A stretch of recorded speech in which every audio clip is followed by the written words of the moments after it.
Hello everyone, welcome to the day 3 of Hindi Urdu Bootcamp. We have Khalid with us talking about security on Teams. So without any further ado, I'll bring Khalid. Hello Khalid, how are you? Thank you. Over to you, Khalid. Thank you. So I think let me start again. So I just introduce myself. So hi everyone. Good morning from Germany. So today's topic is Microsoft Teams security and compliance. And I do quickly introduction of mine that I'm working quite long in cloud world, cloud space, and I'm Microsoft alumni and principal solution architect working in Germany. So today's agenda is about how to go and make a security around Microsoft Teams and compliance part. So today I will go through that and I will show you guys.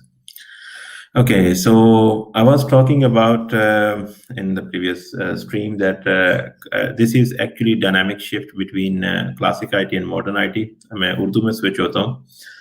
तो classic IT और modern IT के अंदर जो पिछले decade के अंदर shift आई है, let's से पिछले 10 इयर्स के अंदर, तो बहुत ज़्यादा चीज़ें चेंज हुई हैं और उस चेंज के बिहाफ पे यूजर्स की जो एक्सपेक्टेशन है और कॉर्पोरेट आईटी की जो नीड्स हैं वो भी चेंज हुई हैं. पहले होता ये था कि लोग अपने ऑफिस में जाते थे, they access only their work place at corporate networks, हर चीज सिक्योर होती थी.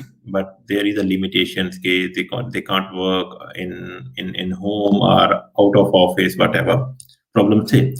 लेकिन अब यहाँ पे एक चीज आती है, यूजर्स एक्सपेक्टेशन. क्योंकि हमेशा मैंने जो एक चीज लर्न की है आईटी के अंदर, people always wants to have a freedom in their work. आप किसी को फैसिलिटेट करेंगे, they will perform better. So हमें देखना है पीपल, प्रोसेस एंड टेक्नोलॉजी. हम लोग को क्लियर होना है कि हम लोगों को कितना कंसिस्टेंट एंड सपोर्टिव एक्सपीरियंस दे रहे हैं. और माइक्रोसॉफ्ट टीम्स का आप लोगों को आइडिया है, it's kind of a chat based work place. यहाँ पे आप काम कर सकते हैं, चैट कर सकते हैं और आपके पास डिफरेंट तरह के options, meeting, recording, sessions, webinars, conferences, whatever, बहुत कुछ कर सकते हैं यहाँ पे.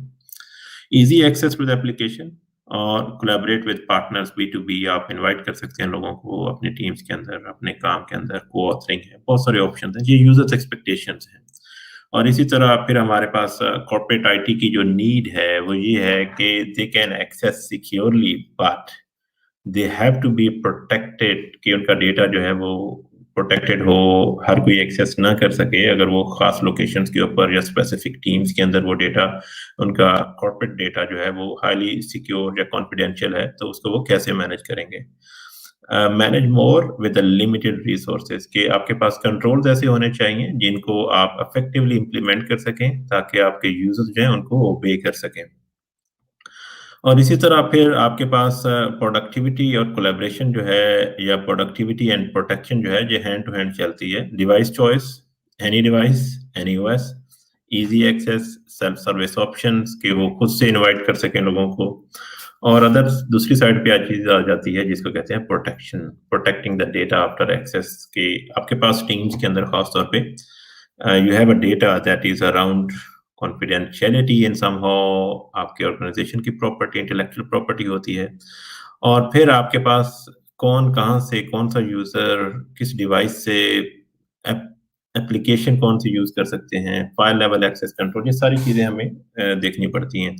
तो एक्चुअली पीछे जो शिफ्ट आई है वो क्या है आईटी के अंदर, वो मैं अभी आप लोगों को बताने जा रहा हूँ.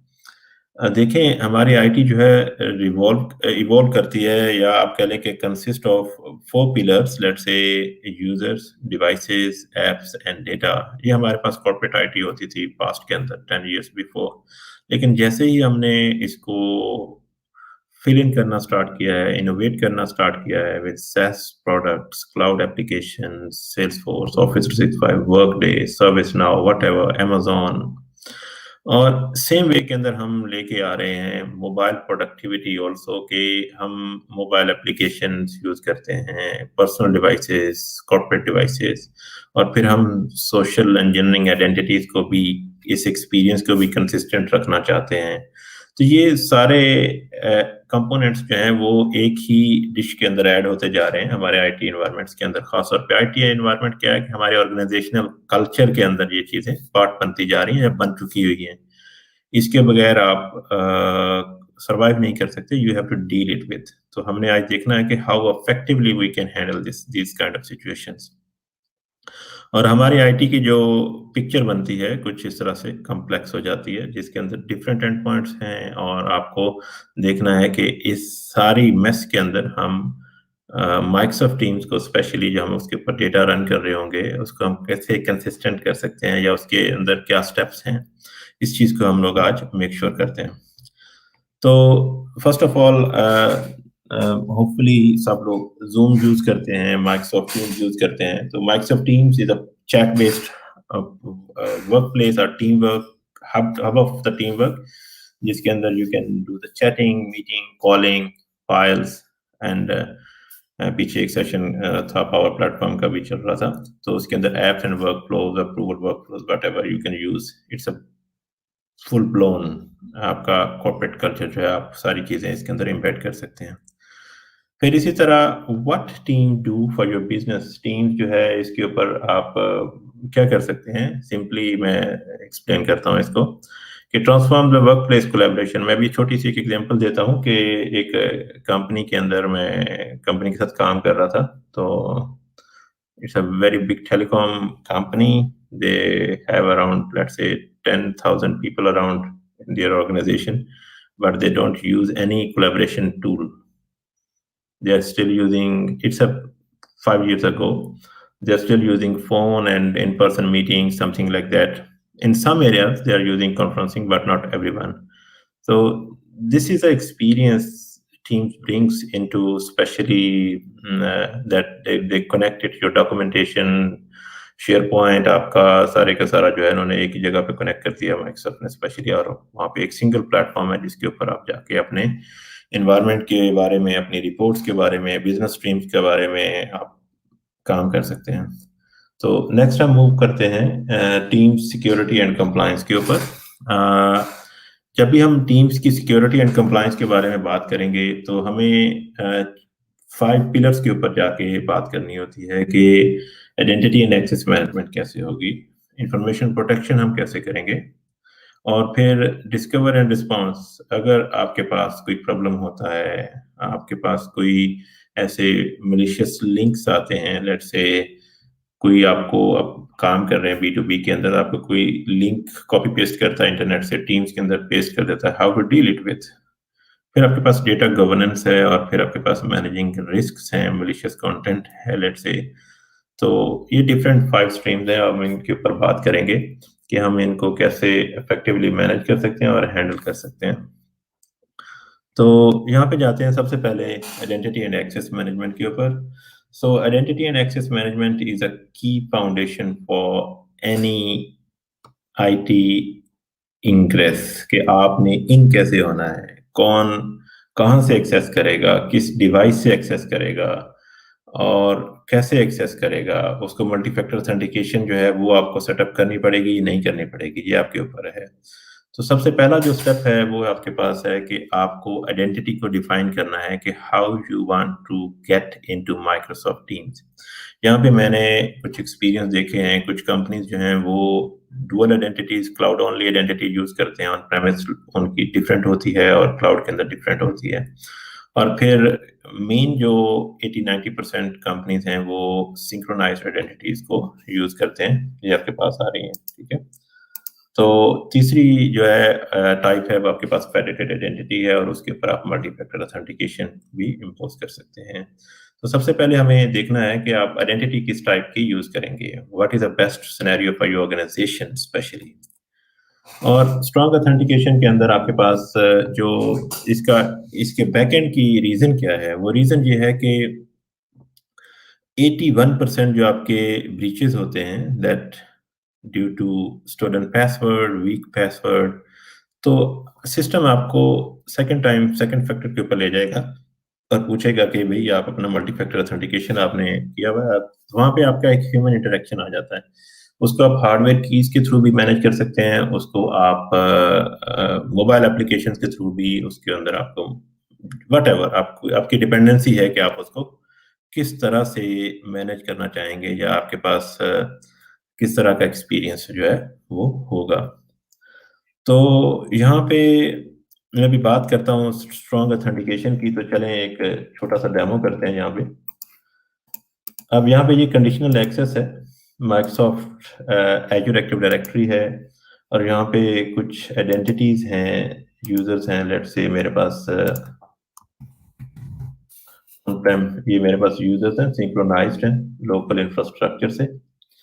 तो यहाँ पे मैं जाता हूँ और मुझे सिक्योर करना है ऑथेंटिकेशन को, कि मैं इनको कैसे सिक्योर कर सकता हूँ। ठीक है, अब यहाँ पे मैं जाता हूँ, मैं एक पॉलिसी क्रिएट करता हूँ। मैं कहता हूँ जी माइक्रोसॉफ्ट टीम्स सिक्योर एक्सेस। अब यहाँ पे मैं जाता हूँ और यहाँ पे मैं जाके कहता हूँ जी ऑल यूजर्स, या आप स्पेसिफिक यूजर पिकअप कर लें। मैं यहाँ पे सिर्फ ऑन प्रेम यूजर 1 और 2 को पिकअप करता हूँ, टारगेट करता हूँ 2 यूजर्स के लिए। और यहाँ पे जाके आप इसको एप्लीकेशन को सिलेक्ट करते हैं, ये लें जी माइक्रोसॉफ्ट टीम्स। ठीक है जी, और उसके बाद आप कंडीशन जो है वो अप्लाई कर सकते हैं। लेट्स सपोज मुझे पता है कि मेरी ऑर्गेनाइजेशन के अंदर सिर्फ और सिर्फ iOS है या विंडोज डिवाइसेस हैं। मेरी ऑर्गेनाइजेशन के अंदर मैक ओएस है ही नहीं, और एंड्रॉयड डिवाइसेस भी नहीं है। हम उनके लिए एक अलग से पॉलिसी बनाएंगे, तो हम इसको कह देते हैं access for corporate access, corporate. Done, तो मैंने इसको टारगेट कर दिया। उसके बाद लोकेशंस को भी आप मैनेज कर सकते हैं। आप कह सकते हैं जी कि मुझे ये सिलेक्टेड लोकेशन है, फर्ज किया मुझे पता है मेरी कंपनी जो है वो काम ही जर्मनी से कर रही है, तो मैं उसको आईपीस को भी रिस्ट्रिक्ट कर सकता हूँ अगर आप करना चाहें, लेकिन मैं अभी यहाँ पे नहीं कर रहा। तो चलें, अब क्लाइंट एप्लीकेशंस हैं, और क्लाइंट एप्लीकेशंस के अंदर मैं कहता हूँ जी कि they can access from browser and mobile application are the desktop clients. अब यहाँ पे डिवाइसेस को भी हम टारगेट कर सकते हैं। मैं यहाँ पे अगर कॉर्पोरेट पॉलिसी स्ट्रिक्ट किस्म की लगाना चाहता हूँ तो वो भी मैं लगा सकता हूँ। मैं इसको कह सकता हूँ कि भाई मुझे वही डिवाइसेस एक्सेस करेंगी जो आपकी कंप्लाइंट डिवाइसेस होंगी, अदरवाइज आप नहीं करेंगे। चले मैं इसको थोड़ा फ्री रहने देता हूँ, और यहाँ पे एक्सेस कंट्रोल के अंदर मैं इसे कहता हूँ मल्टी फैक्टर ऑथेंटिकेशन जो है वो प्रोवाइड करो। सो दैट्स इट, ये इतना सा प्रोसेस है। अगर ये वे है कि आप अपनी ऑथेंटिकेशन को, अब अगर ऑन प्रेम 1 एंड 2 यूजर्स जो हैं ये माइक्रोसॉफ्ट टीम्स के ऊपर लॉगिन होने की ट्राई करेंगे, तो definitely system will ask them to provide multi factor authentication के आप टीम्स को एक्सेस कर रहे हैं, तो आप मल्टी फैक्टर ऑथेंटिकेशन जो है वो प्रोवाइड करें। That's how you can make your security better, secure strong authentication. चलें, अब हम नेक्स्ट पे जाते हैं। देखें यहाँ पे अभी आपके पास कंडीशनल एक्सेस जो है वो भी आपके पास अवेलेबल है। तो एक्चुअल में होता क्या है कि आप कंडीशनल एक्सेस, जिस तरह मैंने अभी आपको डिज़ाइन करके बताया, डिज़ाइन पैटर्न है। क्या मैं छोटी सी एग्जांपल देता हूँ कि फ़र्ज़ किया आप टीम्स को यूज़ कर रहे हैं अपने एनवायरनमेंट के अंदर, और यहाँ से आप डेटा कॉपी करें और फेसबुक के अंदर आप लीक करते जाएं, या अपनी पर्सनल वन ड्राइव के अंदर आप कॉपी पेस्ट करते जाएं। So that's a problem. ये और सिक्योरिटी का एक प्रॉब्लम है कि आप क्या ये कर सकते हैं या नहीं कर सकते हैं। ठीक है, तो हमें इस चीज़ को भी मेक श्योर करना होगा, क्योंकि इट्स अ बिग चैलेंज कि आपका जो पर्सनल एक्सपीरियंस है आप वो भी अपना मेंटेन रखना चाहते हैं, और in parallel to your corporate applications. तो आपकी ऑर्गेनाइजेशन क्या आपको अलाउ करेगी? मैं एक एग्जांपल देता हूँ, where I am working now they don't allow that. और मैं टीम से डेटा कॉपी नहीं कर सकता, किसी भी पर्सनल एप्लीकेशन या व्हाट्सएप वटेवर, मैं मेरे लिए वो फॉरबिडन है। तो मैं ट्राई करता हूँ। एक मिनट रुकिएगा जी।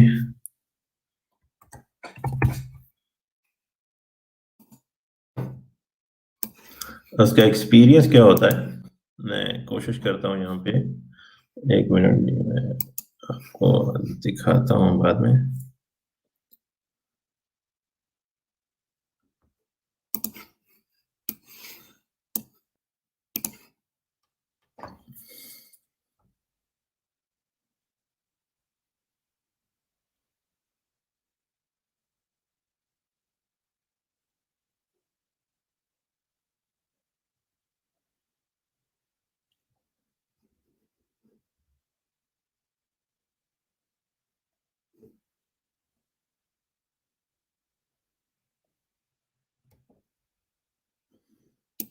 चले, ये मेरा मोबाइल फ़ोन है। मैं भी इसके अंदर आपको ट्राई करता हूँ यहाँ पे पेस्ट करने की।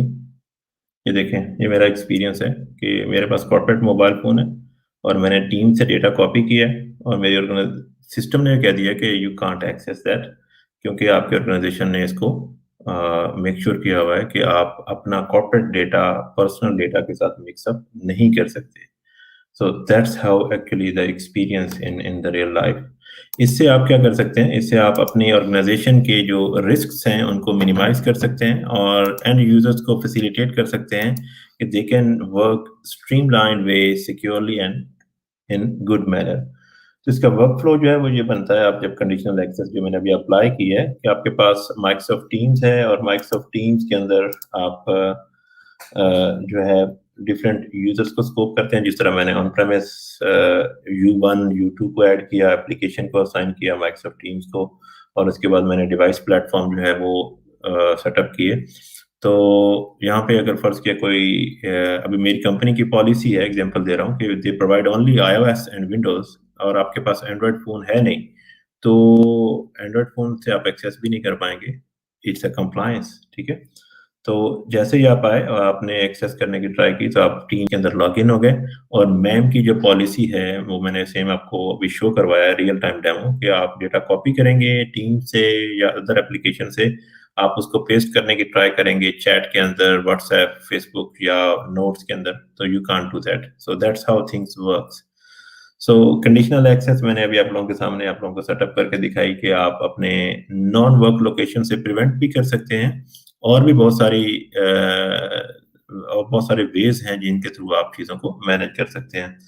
और इसी तरह आपके पास गेस्ट यूजर्स भी हैं, आप गेस्ट यूजर्स को भी डिटेक्ट कर सकते हैं। फर्ज किया मैं एग्जांपल देता हूँ यहाँ पे, अ, मुझे चेक करना है यहाँ पे कौन सी पॉलिसी है, या हम लोग एक न्यू पॉलिसी क्रिएट करते हैं। मैं यहाँ पे जाके एक न्यू पॉलिसी करता हूँ, मैं कहता हूँ जी कि B2B माइक्रोसॉफ्ट टीम्स कंट्रोल। तो आप यहाँ पे जाके टारगेट करते हैं कि तमाम के तमाम जो गेस्ट यूजर्स हैं, स्पेशली आपके पास जो एक्सटर्नल्स हैं, आप कहते हैं कि जब भी वो हमारे पास माइक्रोसॉफ्ट टीम्स के अंदर लॉगिन होंगे, उनको डिवाइस रिस्ट्रिक्शन को आप जरूरत नहीं है, आपने सिंपली जहाँ पे जाना और उनको कहना है कि भाई आप मल्टी फैक्टर ऑथेंटिकेशन जो है ना उसके साथ आएंगे, दैट्स इट। ये लें जी। सो इतना सा कंट्रोल है। आप अब डिवाइसेस को भी रिस्ट्रिक्ट नहीं कर सकते, लेकिन आपकी साइट के ऊपर जो आपका इनबाउंड कनेक्शन आएगा, फर्ज किया कंपनी ए कंपनी बी से कम्युनिकेट करना चाहती है सिक्योरली और कोलैबोरेशन के अंदर, तो आप उसके ऊपर मल्टी फैक्टर ऑथेंटिकेशन लगा सकते हैं कि एटलीस्ट उनकी साइट के ऊपर अगर कोई प्रॉब्लम होती है, ब्रीच होता है, तो उसको भी आप मेक श्योर करें कि वो मल्टी फैक्टर ऑथेंटिकेशन के साथ आपके सिस्टम के अंदर आए। ऐसे नहीं है कि प्रॉब्लम उनकी साइड पे है और बाद में आप लोग जो है वो सफ़र कर रहे हैं एज अ ऑर्गेनाइजेशन। सो यहाँ पे हम बात करते हैं नेक्स्ट इसके अंदर के इंफॉर्मेशन प्रोटेक्शन की। तो सेंसिटिव डेटा की बात आती है कि how to protect the information in Microsoft Teams, specially जब हम बात कर रहे होते हैं तो हम इसको कैसे मैनेज कैसे करेंगे। तो यहाँ पे बात आती है डेटा लॉस प्रिवेंशन की। डेटा लॉस प्रिवेंशन का मकसद क्या है, जो मैंने भी आप लोगों के साथ चीज़ शेयर की है जिसके अंदर हम बात कर रहे थे इसके ऊपर, इंफॉर्मेशन प्रोटेक्शन के ऊपर, इंफॉर्मेशन लीकेज स्पिलेज के ऊपर, कि आपने सिस्टम ने कैसे डिटेक्ट किया, टीम से डेटा कॉपी किया और उसको मैं टेक्स्ट के अंदर लीक कर रहा हूँ, उसी टाइम के ऊपर सिस्टम ने उसको रिस्ट्रिक्ट कर दिया। और इसी तरह आपके पास DLPs भी, आपके पास डेटा लॉस प्रिवेंशन पॉलिसीज भी हैं जिनको आप माइक्रोसॉफ्ट टीम्स के ऊपर अप्लाई भी कर सकते हैं डायरेक्टली। आपके पास प्रोटेक्शन है फाइल लेवल्स की, मैसेज लेवल की, आप इसको यूज कर सकते हैं। और ये काम क्या करता है, मैं एग्जांपल देता हूँ कि फर्ज किया मैं एक कंपनी ए और कंपनी बी के साथ हम काम कर रहे हैं, ठीक है, मेरी कंपनी XY ले लें, और मैं कुछ ऐसी सेंसिटिव इंफॉर्मेशन हैं जो ईमेल के थ्रू नहीं, क्योंकि वहाँ पे एक्सचेंज के ऊपर भी पॉलिसीज आप लगा सकते हैं, मैं उसको वाया टीम्स लीक कर रहा हूँ। ये देखें आपके सामने कुछ फाइल्स हैं जिनको मैं शेयर करना चाह रहा हूँ अपने कॉलिग्स के साथ B2B के ऊपर। तो आपके सिस्टम उसको जो है ना वो क्लियरली डिटेक्ट करेगा। आप डीएलपी कॉन्फ़िगर कर सकते हैं, डेटा लॉस प्रिवेंशन, कि आप ऐसा डेटा सेंड कर रहे हैं चैट के अंदर। अब मैं ईमेल की बात नहीं कर रहा, मैं चैट की बात कर रहा हूँ कि चैट के अंदर कि ये कंप्लायंस है या it needs to be secured, कि यहाँ पे सिक्योरिटी होनी चाहिए, ये डेटा आप नहीं सेंड कर सकते। अगर आपने सेंड करना ही है तो आपको बिजनेस जस्टिफिकेशन प्रोवाइड करनी पड़ेगी, ताकि वो लेटर हम उसको टैकल कर सकें, उसको हैंडल कर सकें। तो ये तो एक कॉन्सेप्ट है, ठीक है। अभी मैं बात करता हूँ यहाँ पे माइक्रोसॉफ्ट टीम्स की। अब अगर हम मैं बात करूँ माइक्रोसॉफ्ट टीम्स की, कि अब मुझे एक मैं छोटी सी एग्जांपल देता हूँ कि मुझे एक काम करना है, और मैं फर्ज किया फाइनेंस डिपार्टमेंट का एक प्रोजेक्ट है, ठीक है। वी इनवाइटेड एक्सटर्नल ऑडिटर्स, हमने उनको इनवाइट किया। तो हमारे पास मैं एक टीम्स क्रिएट करना चाहता हूँ, और मैं मेक श्योर करना चाहता हूँ कि जी उस टीम्स का डेटा जो है वो कॉन्फिडेंशियल होना चाहिए। ये लें, ठीक है जी, मैं ऑल एम्प्लॉयज की बात कर रहा हूँ, ठीक है। तो ये प्राइवेट होगा, ठीक है। आप यहाँ पे जाके कर सकते हैं वट एवर,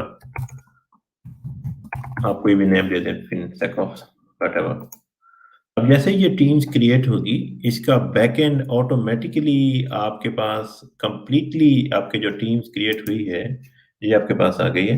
तो आपके पास ये टीम्स का जो डेटा है वो कॉन्फिडेंशियलिटी के लिहाज से रियल टाइम के ऊपर आपकी जो प्रोटेक्शन है वो लेयर मैंने अप्लाई कर दी है डायरेक्ट टीम्स के अंदर, कि आप अपने सेंसिटिविटी लेवल्स जो हैं, प्रोटेक्शन लेवल्स जो हैं वो पब्लिश कर सकते हैं, ताकि आप चीज़ों को मैनेज कर सकें, ठीक है। तो ये तरीकाकार है कि, या this is a way that how you can manage these things. और अब हम आते हैं नेक्स्ट के ऊपर, कि जिसके अंदर हम detect and respond, identify, collect and produce the content. मैं यहाँ पे बात करूँ कि आपके पास अगर फर्ज किया, अब यहाँ पे कुछ यूज केसेस आते हैं जिसके अंदर आप डेटा जो है आपके एम्प्लॉयज हैं, ठीक है, वो लीव कर गए हैं कंपनी। तो अब आप उसको डेटा को कैसे हैंडल करेंगे जो कि टीम्स के अंदर अवेलेबल है, और एम्प्लॉयज लीव कर चुके हुए हैं, और वहाँ पे आपके पास ईएसआई इलेक्ट्रॉनिकली स्टोर्ड इंफॉर्मेशन हैं, लेकिन वो तो कंपनी छोड़ के जा चुके हुए हैं। How to handle that? So there is a process that is called e discovery. आप उन यूजर्स को या उन मेल बॉक्सेस को या उन अकाउंट्स को आप लिटिगेशन होल्ड के ऊपर, इन प्लेस होल्ड के ऊपर जो है ना वो कॉन्फ़िगर करते हैं, और वहाँ से वो डेटा आपका certain amount of time period retain रहता है, और उस रिटेंशन की बेस के ऊपर आप ई डिस्कवरी की फंक्शनैलिटी को यूज़ करते हैं, and then you can pull the data, और आप सर्च कर सकते हैं, एनालिसिस कर सकते हैं, और एक्सपोर्ट कर सकते हैं Microsoft teams data whenever wherever you want, but only that specific administrators, not for everyone। और इसी तरह से ई डिस्कवरी की जो एग्जांपल है आपके पास, अब यहाँ पे होता क्या है कि माइक्रोसॉफ्ट का जो कॉन्सेप्ट है वो थोड़ा चेंज हुआ है पिछले टाइम में।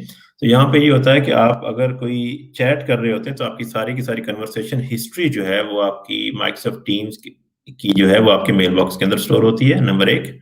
और अगर आप अपना कोई मीटिंग कर रहे होते हैं वन टू वन, आपने as a user meeting initiate की है, तो वो आपकी वन ड्राइव के अंदर जा रही होती है। और अगर आप एक ग्रुप चैट कर रहे होते हैं या ग्रुप मीटिंग कर रहे होते हैं, तो वो आपकी उसी टीम्स के बैकएंड के ऊपर माइक्रोसॉफ्ट शेयर पॉइंट टीम्स के अंदर जा रही होती है। तो ये डेटा जो है वो सॉरी, डिफरेंट एंगल्स के साथ डिफरेंट एंड पॉइंट्स के ऊपर स्टोर हो रहा होता है। तो हमें बहुत केयरफुल रहना होता है कि हम उन तमाम एंड पॉइंट्स को सिक्योर करें और रिटेन करें for certain amount of time. तो अब हम नेक्स्ट चलते हैं, इसके ऊपर डेटा गवर्नेंस है। What is actually information protection and data governance? Information governance actually यहाँ पे दो टर्म्स हैं जिनको कहा जाता है information protection, information governance. Information protection क्या होता है कि आप एक्सेस को मेंटेन करते हैं, who can access, who can't access, but deletion का ऑप्शन स्टिल देयर होता है, ठीक है। तो ये इंफॉर्मेशन गवर्नेंस है, ये मेक श्योर करती है कि अगर कोई डिलीट भी करता है तो आपके बैकएंड सिस्टम जो है वो इतने इंटेलिजेंट होने चाहिए कि आपकी इंफॉर्मेशन को certain amount of time retain कर सकें और उसको एक्सपायर कर सकें। डेटा लाइफ साइकिल मैनेजमेंट की बात कर रहे हैं। अब मैं एग्जांपल देता हूँ कि एक कंपनी है जो काम कर रही है, they have a product, they are having a manufacturing plant, और उनकी बहुत ज़्यादा एफर्ट हुई है, they want to secure their data and they want to retain their data for 15 years। तो वहाँ पे जाके आपकी टर्म्स आएगी डेटा गवर्नेंस, ठीक है। उन्होंने एक्सटर्नल के साथ भी कोलैबोरेट किया और वो डेटा रिटेन करना चाहते हैं, that is very very valuable data for them, ठीक है। तो डेटा गवर्नेंस के अंदर दो तरह की चीजें हैं आपके पास। रिटेंशन है, रिटेंशन लेवल्स हैं, यानी आप कंडीशनल लेवल के ऊपर जाके डेटा को रिटेन करना चाहते हैं या आप फुली उसको रिटेन करना चाहते हैं। So it's up to you. आप चैट को कर सकते हैं रिटेंशन के अंदर जाके, आप चैनल मैसेजेस को कर सकते हैं, फाइल्स को आप कर सकते हैं, और इवन के अब तो यहाँ तक फ्लेक्सिबिलिटी है कि आप शेयर पॉइंट के अंदर जाएं बैकएंड पे, और वहां पे जाके आप अपने रिटेंशन लेवल्स डायरेक्टली उस Microsoft team based SharePoint site को कंप्लीटली आप रिटेन कर देते हैं। तो उससे क्या होता है कि आपके एंड यूजर्स को एफर्ट नहीं करनी पड़ती और सिस्टम जो है वो कंप्लीटली सिक्योर होता है। ये आपके पास स्क्रीनशॉट है, लेट्स से कि आप रिटेंशन पॉलिसी बनाते हैं and then you can target only to Microsoft channel message and Teams chat. हो सकता है कि this is your working for certain time of period with externals, तो आप उनकी सारी की सारी कंप्लायंस की वजह से आप उसको रिटेन करना चाहते हैं। सो दैट्स हाउ थिंग्स वर्क्स। और यहाँ पे आप नंबर ऑफ डेज आप प्रोड्यूस कर सकते हैं, नंबर ऑफ ईयर्स लेके आ सकते हैं कि आप हाउ लॉन्ग आप डेटा अपना कितनी देर तक आप रिटेन करना चाहते हैं। So it's completely up to you. फिर उसके बाद आपके पास आता है, आपके पास आर्काइविंग है। सो माइक्रोसॉफ्ट आपके डेटा को प्रिजर्व भी करना चाहता है, जिस तरह मैंने अभी आपको बताया कि आपके पास चैनल मैसेजेस हैं, आपके पास वन टू वन चैट्स हैं। तो आप इसको कैसे मेंटेन कैसे करेंगे, आप उसको आर्काइव भी कर सकते हैं उस डेटा को। देन इसके बाद है आपके पास legal hold, litigation hold, in place hold, whatever you can call it.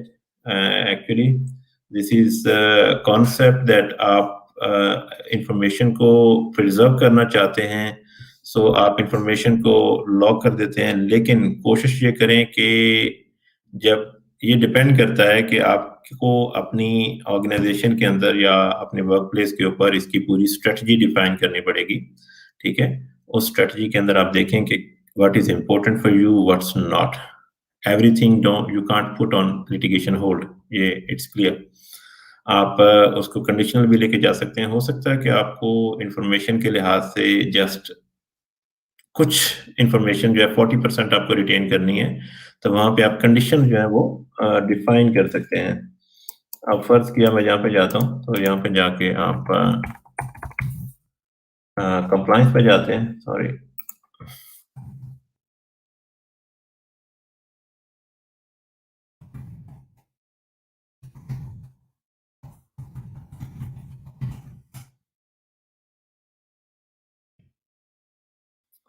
ये आपके पास कंप्लायंस पोर्टल है, तो यहाँ पे जाके आप अगर तो इंफॉर्मेशन गवर्नेंस की हम बात करें, तो इंफॉर्मेशन गवर्नेंस के ऊपर बात कर रहे थे हम लोग ये। तो यहाँ पे आपके पास रिटेंशन पॉलिसीज भी हैं, आप डायरेक्टली भी अप्लाई कर सकते हैं और लेबल्स के साथ भी कर सकते हैं। अब कुछ लोगों को कंफ्यूजन होती है जी कि ये लेबल पॉलिसी क्या है, रिटेंशन पॉलिसी क्या है। एक्चुअली रिटेंशन पॉलिसी को मैं कह देता हूँ, लेट्स से A1 व्हाटएवर। अब आप कहते हैं यहाँ पे जाके इसको आप टर्न डाउन करते हैं और आप यहाँ पे जाके इसको कहते हैं जी कि मुझे ये चीज़ें, इवन आप प्राइवेट चैनल्स को भी आप कर सकते हैं। तो अब मैं फर्ज किया इसको प्रिजर्व करना चाहता हूँ, डन। और इसके ऊपर मैं कहता हूँ जी कि नहीं, मुझे तो कस्टमर डिफाइन करना है, तो आप कहते हैं जी कि नहीं, मुझे 15 ईयर के लिए इसको प्रिजर्व करना है। अब उसके बाद वो कहता है कि delete it automatically after 15 years और डू नथिंग, और retain forever. What's your chance, what you want to do. यहाँ पे फिर आपके पास आता है ऑप्शन के जी डिलीट इट ऑटोमेटिकली। अगर आप कहते हैं कि रिटेन इट फॉरएवर, तो आपको फिर तो वो फॉरएवर के तौर पे जब तक आपकी ऑर्गेनाइजेशन चल रही है आप उसको लेके जा सकते हैं। तो ये ऑप्शंस हैं आपके पास, आप इसको कर सकते हैं। That is without human intervention के, ये आप डायरेक्टली अप्लाई कर सकते हैं। और इसी तरह फिर अगर हम बात करें लेबल पॉलिसीज की, तो मैंने ये लेबल पॉलिसी ऑलरेडी क्रिएट की हुई है। तो यहाँ पे अगर मैं इसको एडिट करता हूँ, तो आप लेबल्स पिकअप कर सकते हैं, ठीक है। और उसको फिर आप अप्लाई कर सकते हैं। पॉलिसी है आपके पास, सबमिशन है, डन। और अब मैं जाके वन स्टेप बैक करता हूँ, यहाँ पे लेबल पॉलिसी को हम एडिट करते हैं। इसके अंदर क्या ऑप्शन है, फर्स्ट किया मैंने ये लेबल पॉलिसी क्रिएट की है और यहाँ पे वही सिस्टम है, लेकिन यहाँ पे एक बहुत ही अच्छा पावरफुल ऑप्शन माइक्रोसॉफ्ट ने दिया है। मैं एक नया लेबल क्रिएट करता हूँ। माइक्रोसॉफ्ट आपको एक ट्रिगर रिव्यू भी करेगा। मैं कहता हूँ जी के MKT मार्केटिंग के लिए हम कुछ क्रिएट करना चाहते हैं ताकि हमारा मार्केटिंग कंटेंट जो है वो रिटेन रहे। फर्ज किया मैं कहता हूँ हमारी ऑर्गेनाइजेशन की पॉलिसी है 10 years, मैं कहता हूँ नहीं, आफ्टर 10 years फिर ये सिस्टम जो है रिव्यू के अंदर जाए और चेक करे कि ये सिस्टम, ये डेटा हमने डिलीट करना है या नहीं डिलीट करना है। तो फर्ज किया मैं कहता हूँ जी कि लेवल 1, आप डिफरेंट तरह के लेयर्स, लेवल 1 लेवल्स भी क्रिएट कर सकते हैं कि किस तरह से आप इसको रिव्यू करना चाहेंगे। अब होता क्या है कि अगर फर्ज किया आपके पास मार्केटिंग डिपार्टमेंट है, वो मार्केटिंग डिपार्टमेंट जो है वो एक्चुअल में, ये आपके पास मैंने अपने आप को ऐड कर दिया, आप स्टेज बना सकते हैं। डेटा एक्सपायर करना चाहते हैं, डेटा रिटेन करना चाहते हैं, 10 साल के लिए तो ये रहेगा, लेकिन आफ्टर 10 years क्या होगा, उसको लेवल 1 पे, लेवल 2 पे जाना चाहिए, नहीं जाना चाहिए, ये आपने डिसाइड करना है। ठीक है, तो आप आसानी के साथ यहाँ पे ये चीजें कॉन्फ़िगर कर सकते हैं। That's it, it's pretty easy, pretty fine.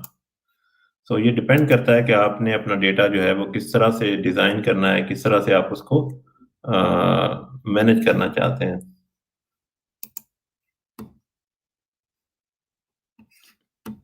चलें जी, मैं अभी नेक्स्ट पे चलता हूँ ताकि हम अपने सेशन को टाइमली क्लोज कर सकें। फिर इसी तरह आपके पास कंप्लायंस कंटेंट सर्च है आपके पास। मैंने जिस तरह बताया कि अगर फर्ज किया आपने डेटा को जो है वो होल्ड पे रखा हुआ है, अब आपकी ऑर्गेनाइजेशन कहती है जी कि हमारा फ्ला employee he left 3 years ago our organization but we need his that kind of data. So आप कंटेंट को सर्च कर सकते हैं। ठीक है, उसके बाद आपके पास ऑडिटिंग है, आपके पास रिपोर्टिंग है, आप इसको मैनेज कर सकते हैं। और देन आपके पास क्या है, नेक्स्ट टॉपिक जो है वो आपके पास आता है मैनेजिंग इंटरनल रिस्क्स। कि आप इंटरनल रिस्क्स को आप कैसे मैनेज करेंगे, इसके ऊपर आप कैसे आएंगे। तो मैं इसके ऊपर आप लोगों को थोड़ा हैंड्स ऑन डेमो दिखाता हूँ यहाँ पे, how you can manage it.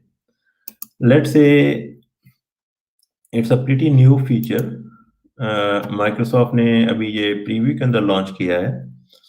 That is you can go on investigate and into the content application, no sorry, app connectors, yes, sorry, 1 minute.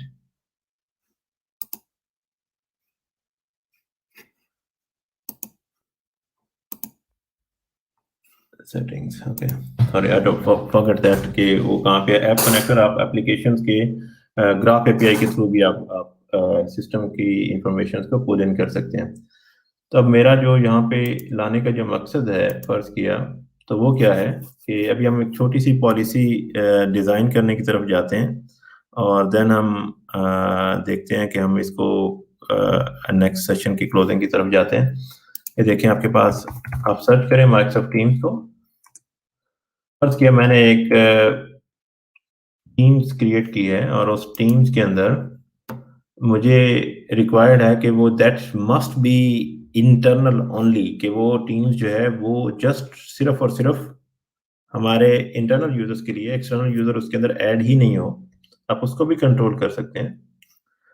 ये देखिए, एप्लीकेशन मेंबर इज एडेड। सो आपके पास एक एक command जो है वो अवेलेबल है। आप यहाँ से कोई भी किसी भी तरह का एक्शन आप चूज कर सकते हैं। Application Microsoft Teams, user group equal to external users, let's say object only. अब यहाँ पे आप एक्शन ले सकते हैं कि अगर कोई ऐसा बंदा काम करेगा, you can suspend that user. आप उस यूजर को क्या कर सकते हैं, सस्पेंड कर सकते हैं। इस तरह के ऑप्शन आपके पास अवेलेबल हैं। आप इनको कॉन्फ़िगर कर सकते हैं, मैनेज कर सकते हैं। ठीक है, अब मैं लास्ट की तरफ चलता हूँ। यहाँ पे शायद आप लोगों को ऑडियंस के अंदर बहुत सारे लोगों को पता होगा कि ईमेल सिक्योरिटी की बहुत बात होती है, लेकिन no one is caring about Microsoft team security या team security specially. So Microsoft ने इस चीज़ को मेक श्योर किया है, I think last week it's gonna be GA, कि आप सेफ लिंक पॉलिसी को अनेबल कर दिया गया है ग्लोबल सेटिंग के अंदर जाके। सो ये माइक्रोसॉफ्ट टीम्स की तमाम जो क्लिक टू रन है आपके पास एप्लीकेशंस के अंदर, उसको भी मैनेज करते हैं। और आपकी जो सेफ अटैचमेंट्स हैं, स्पेशली ग्लोबल सेटिंग के अंदर, ये देखें आपके पास protect the files in SharePoint, OneDrive and Microsoft Teams in the real time. So Defender जो Microsoft की product है security की, that covers not only just email security, it covers end-to-end Office 365 anywhere, any point. और इसका end user का experience क्या होता है, वो आपके पास ये है। सॉरी, यहाँ पे जाते हैं, एक minute रुकिएगा ji.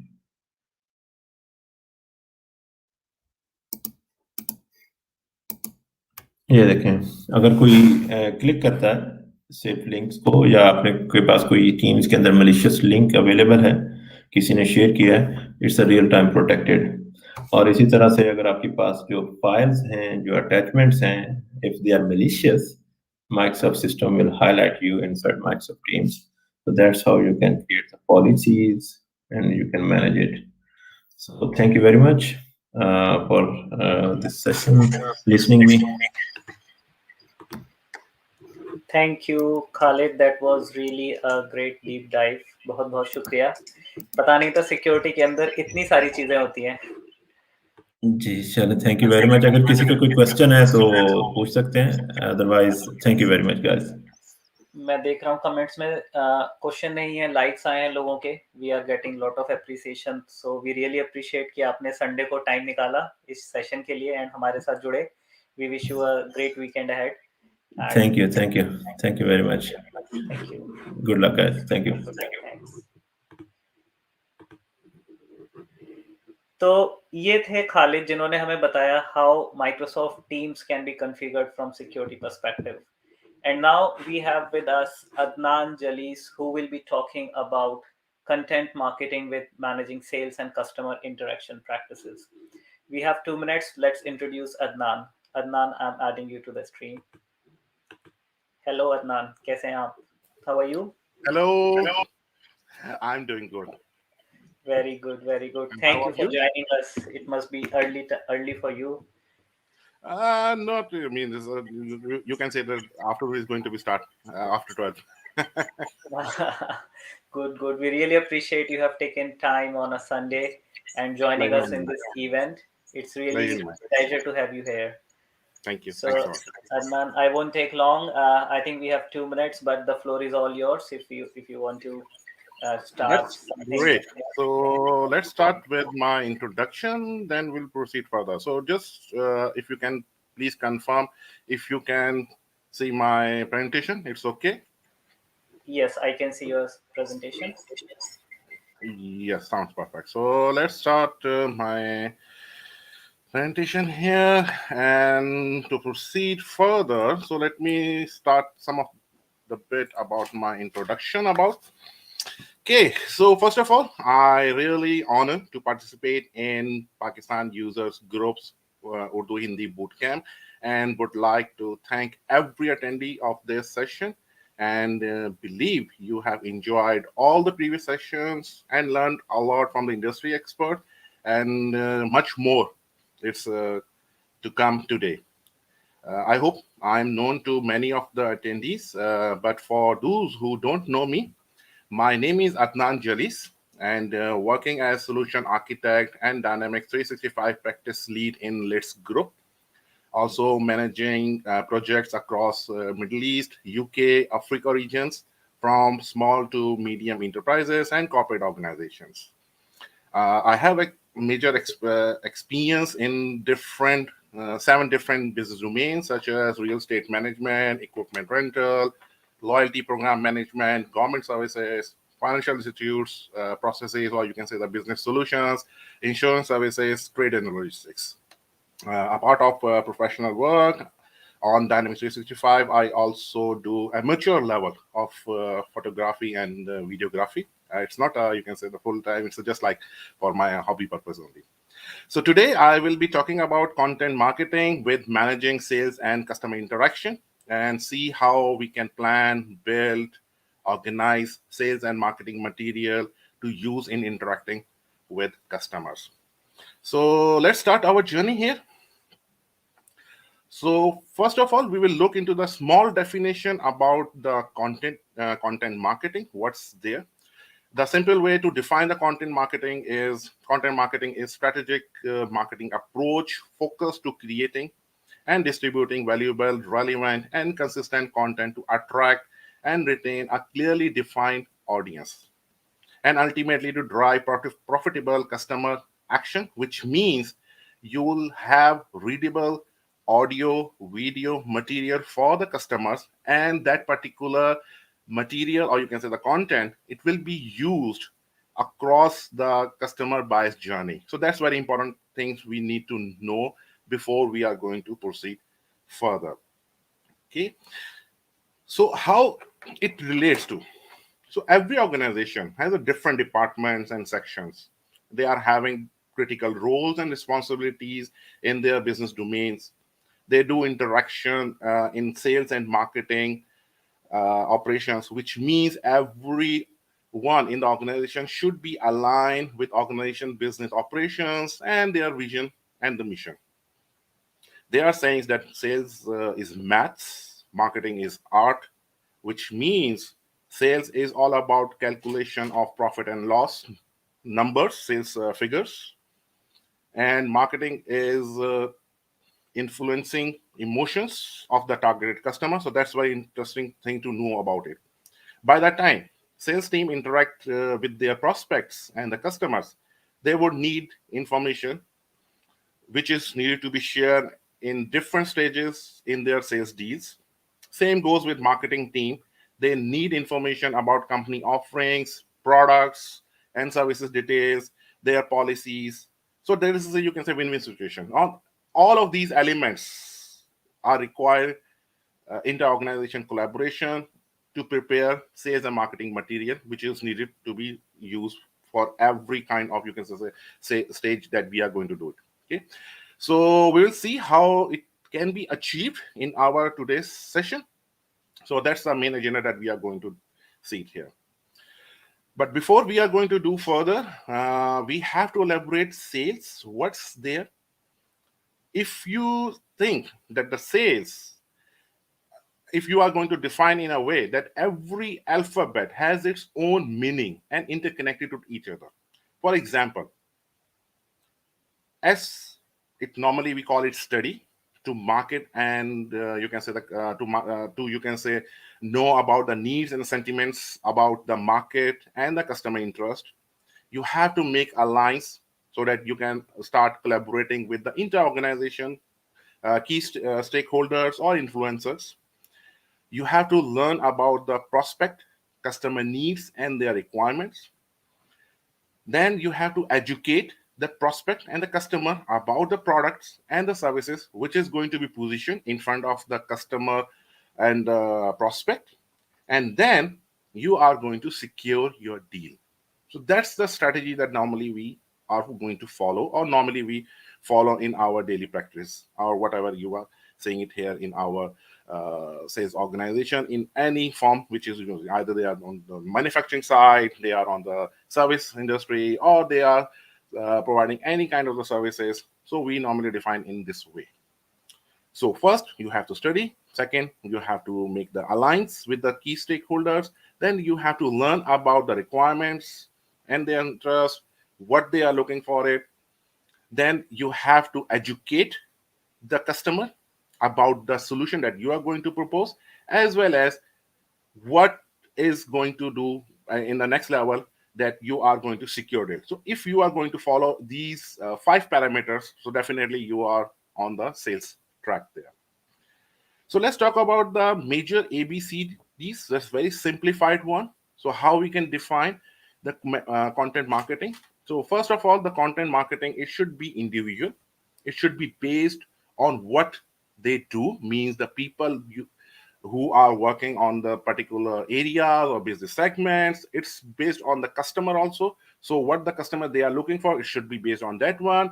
It should be continuously over the time period also, and it should be directly to any outcome. So every content that you are going to write up there in your sales literature, in the form of sales literature, in the form of any campaign, we have to follow some ABCDs. So it's very easy to do it here. And the more or less, which is very important thing here, that every content that you are looking to it, it should be available everywhere it is needed. Either it's a social channel, which you can say it's LinkedIn, Instagrams, we can call it as a Facebook, Twitter. It should be available over there. So that's a continuous job that you have to perform here. To identify this one, first of all, what we have to do, we have to set up the target audience. So what is the targeted audience? So target audience can be based on the demographic and firmographics. So if you look into the demographics, we are going to deal with the B2B companies, B2C companies. So these are the more elements, or you can say the key areas that we have to focus. So let's say if we talk about the B2B, we are looking for the companies, about you can say the people who are working in the companies based on some specific job titles, means who are at the influencing stage, or you can say who can be very effective in terms of the sales negotiation. So what's their title, what the industry they are belong to, what is the company, year of experience, and the location. So if we are going to do with the B2B, business to business company interaction, and if we are going to do it in a way that we have to look into the B2C, what are the main areas that we have to cover? Means in which we are interacting on a mass level or a retail level. So first thing, we have to know about the gender. We have to know about the age group. These are the all segments. All you can say these are the segments which will be used in our, you can say, targeting the specific audience that we are going to offer our services or offer our products. So this particular product or this particular solution, it will be used across it. So to continue this B2B, then you have B2C, we have the location where they are located. So that's very important. So every geographical location is totally different. Their mindset is different. They have their own priorities are different. So it's also a key element is the location should be there. What's about the income level, means how much they are earning. So based on their income level, again, you are going to offer some of the products and services which are more relevant to that particular scale. And about the education, means how much is the capable they are, and what is the, you can say, the degrees they are having it here. So as we are going to do the further, we have the firmography, in which we are only targeting the companies, big enterprises, big group of companies. We have to know about the industry. We have to know about the number of divisions they are going to have it. What is the revenue cycle, or what is the sales cycle they are having, and how much figures they are earning or they are achieving in the sales. What are either they are the existing customer, or what they are existing customer they are having also, and what are the, you can say, the projects and services they are interested. So as we know that the companies who are majorly working across the globe or across the region, so they have a different priorities, they have a different areas of the interest that they are looking for it. So this particular audience that we have to specify, to start with, which what's exactly that we are looking for it, what exactly that they are looking. So first we need to identify that what will be our targeted audience in this scenario here. Okay, now we have to specify some of the areas. One is the buyer persona and the buyer's journey. So the content that we are going to create, we have to choose what kind of content, means based on the buyer's persona. If we are going to evaluate, it is going to help us to create the content, the topics that we are going to cover, which will be more fruitful for, you can say, the people or the person who are looking for the solution. And we have to set up our tone and voice. So tone and voice means the areas that we are going to do in a way that we are going to put the material in the writing or in the video or in specific, you can say, any kind of your source of medium that we are going to use it, we are going to set up here. So first is the buyer persona that we have to specify, to which we are looking for it. Then we have to define the buyer's journey. So in which we need to know what type of the content is needed that you are going to use each stage that the customer is they are going to have it. And you need to know that where our buyers consume our content at each buying stage. So that's very important thing that you have to look into it. So whatever the priorities that you are going to set up, what about the success factors, and whatever the journeys that you are going to plan. So as we have covered in our last sessions, which plenty of the sessions were done with the great speakers about the marketing capabilities. So I'm sure that you can relate that particular, you can say, solution with this particular presentation also. So to use that particular solution, which is either can be Dynamics 365 marketing platform, it could be social platform. You are going to use in social insights. By the way, the social insight section is going to be happen in after my session. One of my great friend, Mr. Vaj, I really recommend you to join also and see what's he's giving you the best ideas about how you can evaluate. So these are all solutions that are available, and how you are going to achieve and how you are going to map it there. Okay. Now, first thing is that we have to consider and we have to think about that our content, it could be based on the thought leadership, or our content is just like a selling content here. What's their thought leadership, in which our content normally educates the people.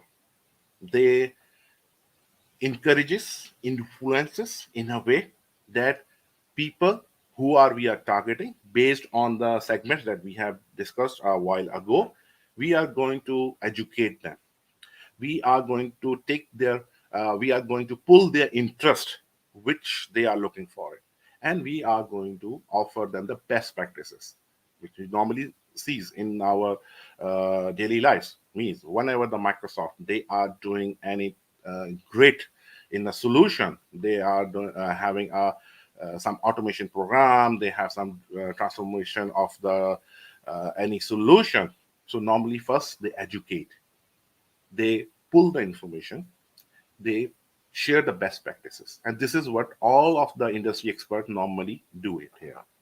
The second thing is the content that you are going to use it for only for the selling purpose. It used for the selling. You are going to sell the solution or the services. You are going to push the services, and you are going to share the product details. So by the time that you are going to define the content which will be used for the sales and marketing, you have to look into the way that either this is for the thought leadership, that it will educate my audience, target audience. It could be B2B, B2C, or it will be large enterprise organizations, or it will be used for only for my selling. Means that you can say the solution that we are going to offer. So it will only contain the product details. Okay. Now let's start to see who could be our potential buyers. So if we see in our funnel and in our day-to-day life, we can easily evaluate in the different areas. We can see how much percentage is there. So first into look in here, the first 30% comes the people, they know they are not interested. Means they are not looking for anything. They know they are well defined. They are having the concept that they are not going to interest in your product and services. Then there will be a 30% of the people who will come. They don't know if they are interested or not. So that's very interesting, and that's the very, you can say, main element. That you will find the people who don't know if they are interested or not, but they have the requirement. Then 30% people, they know that they are having you can say requirement, they have some needs, but they are not thinking about any solution. Means they are not thinking to evaluate or upgrade, or you can say the purchase, or having the product or services that you are going to offer. So they are not interested, and they are not thinking, but they have the requirement there. Okay. Then there are 7% of the people who will come. that they are the ideal prospects. They are open to work. It will come there. And the remaining, these are the 3% of the people who are actually buying now. So if you see as a potential in any market, so it's the overall concept, the concept that I'm just talking about. It's the overall concept that we are saying that at any point of time, you can see that only 10% of your lead or your, you can say, inquiries, they are going to interact and they are going to move forward in your sales transactions there. 3% of the people who are buying now, 7% of the people who could be the potential customer or who could have the options and they are looking for the solutions. So how we are going to define and how we are going to see which content is needed, because you can attract, if you see in the this particular funnel, you can easily identify that 60% of my inquiries or 60% of my sales deal that I am having interaction with the customers, I am doing a cold calls, I am sending them emails, I am having the conferences, and I know that 60% is a useless. No, they are not useless. You have to keep them engaged. Where the thought process will come, thought leadership will come there. You are going to educate. So you don't know the people who are not thinking. By the time you are going to educate and you are going to share the best practices, they might become your ideal customers. So that's the strategy that we normally follow, and that's the strategy that in normal practice, sales and marketing team, they are going to interact. So we will see, based on the stage where the buyers are there, which type of content is going to be used there. Okay? We all know about the sales pipeline. We know that sales realization happen based on some category. So that's every dynamics consultant or every you can say functional consultant, and even the organization who are dealing in the sales and marketing business process. They know there are three stages or three types of the people. We normally call it as the top of funnel, middle of funnel, bottom of funnel. So let's say if we are going to interact with this previous one, that we are going to interact that these categories that we are going to define here, we are going to run. Let me just highlight some of the areas here. So the areas that we are going to have it there, so we are going to define some of the elements here. So first thing, who is my top of funnel, who is middle of funnel, and who is going to have it on my bottom of funnel. Okay. So as soon as you are going to put the inquiries in a way, now sales realization will normally happens there. So to identify which type of content that you are going to use in your sales pipeline, we will see in the next further segments there. So first thing is, what type of content that you would require in top of funnel means these are the people, they are at the beginning of the sales. Okay.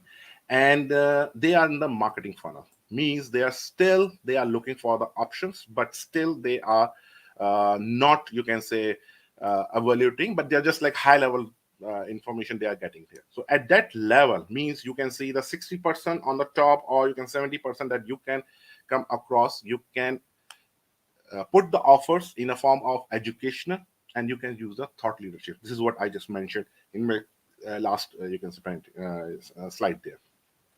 So you are going to make the, you can say influence them, and you are going to do some, you can say, start collaborating them. You are going to interact them so that the awareness will become into the friendship. As I remember, which Abhinav mentioned in his last session, that people buy from people.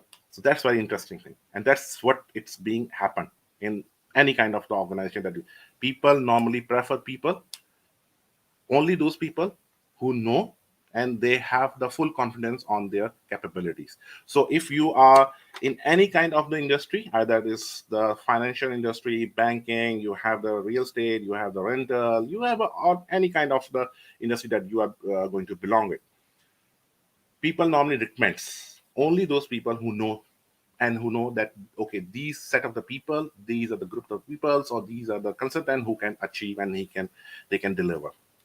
So at that point of time, what we are going to do, we normally educate them. The same way that we are going to do is here, and it comes thought leadership here. Okay.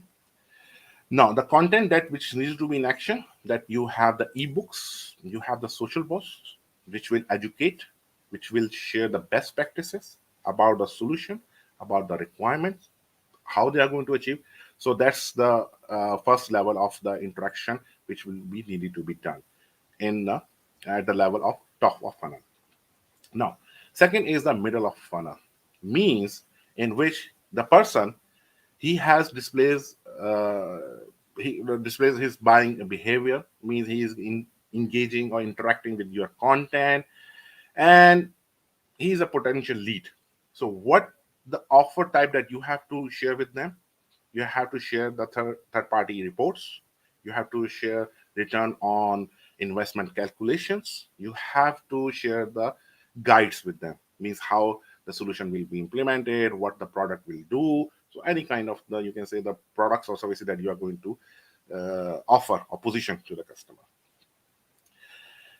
So known person, or you can say the friend, it is going to become your prospect, and the prospect will become your lead. So that's the point of time it normally happens whenever the salesperson or a marketing team, they are creating the inquiry in a form of lead. So that's the main one of the area that we normally put it there. So what kind of the content it would require? Again, ebooks you can share. If you have maintaining the ebooks, you can going to do it. You are going to share the guides, either it could be any kind of the transformation guide, user experience guide, customer care guide, that you are going to do it here. And again, the social promotion, so whatever the social selling, or you can say the offer that you are going to place, you are going to engage them during that particular phase there. Now, the third thing, which is related to the bottom of the funnel, where you have the opportunity, means lead is converted to the opportunity, and the prospect is going to become your customer. And what type of the offers that you are going to place? If someone is negotiating or someone is looking for a better deal, you are going to share some promotions. And again, you have to work on the ROI provings, means in which you are going to convince the customer or a prospect that how the system or the solution or any kind of the service that you are working, how it will increase the ROI factor there. And what type of the content you would require? You would require case studies, you would require price sheets. So these are the all elements that we have to look into it in every stage. So these are all content you would require in your daily transactions or in your daily stages of whatever the interaction that you are going to do with the customer. So I'm thinking that if you are getting bored, so there is no need to get bored.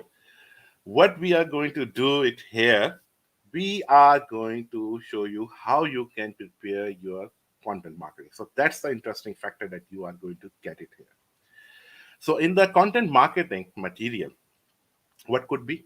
You can have the blog post, you can have the cheat sheets, you have the guides there, ebooks, infographics, reports, special projects that you have done in your past experience, you have the promotional or educational videos, you have the visual slide decks, you are going to conduct the webinars, or you have the workbooks. So these are the all related material which comes under the content marketing. So if you talk about the solution that you are going to propose, so we have to look into the consideration that these type of the material would be required to do any kind of the campaign. And these are the all material would also required in a different level of the stages that the buyers is having there. So that's very important thing. That's very interesting and important thing that we have to do it there. Okay. Now, how you can write the and edit your content. So first thing is, for every sales and the marketing person or a team, they have to find the SME, subject matter expert, who knows very well about the topic. So that's very important thing. First thing is related to the person who is knows about it. If you are not able to do it, then you have to schedule the brain dump sessions or brainstorming sessions, and you can record them. And if there is no SME, then it's better to do the research. Or that's normally people are doing in their daily lives there. Second level is create an outline to prepare any content. You have to keep them on organized and track. You have to put the thesis. You have to set up the different sections, and you are going to put the social elements or social outlines over there. The next phase is come here. Once you have created your outline, you are going to write your first draft. Make sure that the thesis what you have written it's clear. You have the content in with the different break lines, or you are going to put in different, you can say, headings or subheadings over there. You are going to use the bullet points, the numbers also, and you should have some introduction about what the solution that you are going to provide, also the services that you are going to provide, or what kind of the material that you are going to write. It should have contain proper introduction and the conclusion. Then always you must review the content that you have written, either it form of any sort, let's say a blog post writing, it's a video, it's a infographics or ebook, whatever the content material that you have. So first you have to get the review of one or two people who know about the you can say the areas that you are going to cover, who might be the SME, might be possible the SME is different, is the technical team or he's a technical person, but the the person or the team who is writing is totally based on the marketing and he doesn't know about. So it's better to have the review, and you should be also always be focused on the copy editing for the grammar and the structure, and the content and the concept it should be edited over there, and you must keep track all the changes, whatever the changes they are mentioning. You should have some historical information. You can maintain the history so that you can revoke back, you can revert it back, or you can reuse them as needed there. Then once you have done you with the first review, then you are going to write the first draft. So whatever the edits or whatever the comments you have received in the review section, you are going to put it there, and you are going to do perform some of the additional rounds for reading the material. And you have to make sure that every department, every section who are belong to that particular content, they are aligned and they are well informed. So once all of the parameters are done, means you have selected your topic, you have created your outline, you have created the draft, it is reviewed, and now you are going to good to go to publish that particular content. You are going to send it to the design. So it's totally based on the type of content that you are going to prepare. So it could be the infographics. So definitely you would require to send to the graphics team, or let's say if you have the outsourced team that you are going to use them, and you are going to share what should be the content it will be there, what will the information it will come as a description or a subject, then what the picture should be there, what is the main criteria that you are going to put it there. So that's the design factor will come here. Okay. Now we'll talk about the content design, how the content will be designed there. So first we have to look into the logo and icon usage. So every company, every solution, they have the their own logos and the products, okay, and the icon that can be used as a commercial purposes or educational, so that you have to be more focused about it. Then the typography, the texture that you are going to write it there, it should be readable, it should be interactive. So there are rules are applied in the form of by the time that you are going to design your content. Then you have to be focused about the brand colors. So you can see different organization, they prefer different kind of the color schemes. So you have to be focused on this one. And what about the photography and the image that you are going to use it? Either it can include the corporate, or it could be have some comics. So again, you have to follow and you have to set up me based on the type of the content and type of the targeted audience, and based on the company policy, you have to make the alignment there. Okay. If you are going to define the infographics, so you have to see that it should be engaged and shareable. It's very important. So because infographic, you have the information plus you have the graphics there. So whatever the information that you wanted to highlight at the beginning, it should be more focused over there. So you have to set up there rule of third, we normally call it there in the photography or in, you can say, content writing and content, you can say, infographic design. Rule of third means the content that you are going to focus, it will be in a well proportional area that you are going to keep focus on it. Okay. Then you have to consider about the theme, that which kind of the themes that you are going to follow. Then there should be some statistics. People love to see numbers. People love to see what's inside there. How many achievements, how many sales figure that I get. People love to see the numbers. So there should be some statistics with some interesting areas. And we have to be focused that infographic it shouldn't be too long. I mean, shouldn't be too long that people have to scroll down. So it should be very concise. Okay. So these are the design content design element that we have to put it there, and these are the all guides that you can follow whatever the solution that you are going to use. Dynamics 365 marketing module you are going to use, or you are going to use any third party marketing solution. So you can apply the design rules, or you can apply the standards and the rules with the same areas. Okay. There is also one way to do it. If you are not willing to write the complete information, means sometimes happens that you don't have the resources, or you don't have the people who can work on the full time, or you can say who can collaborate, then there is an alternate way to do it. Curate your content. So what's there in curating? That the content is written by others, and you are going to organize, and you are going to share your own audience. So let's say interesting topics, articles, what is the trends, and what about the information that you are capturing here. So the people who are already have that content, that you are going to reuse them by the permission of them, not for, you can say, you can do it, because otherwise the commercial activities will be closer enough there. So how you can do that finding? Uh, you can take a look for the large brands with the followings. You can take example of Microsoft. Microsoft always prepare their own content. Microsoft is having their own content team who are managing for the sales and marketing. They have the specific content for developers, who are the consultants, who are the technical people. They have the material for the top Cs who are interacting with the sales, and they have the content for the marketing. So every large organization, either we are talking about Microsoft, SAP, Oracle, any beverage company who is well known, you will find their big followings, and you can reuse their content.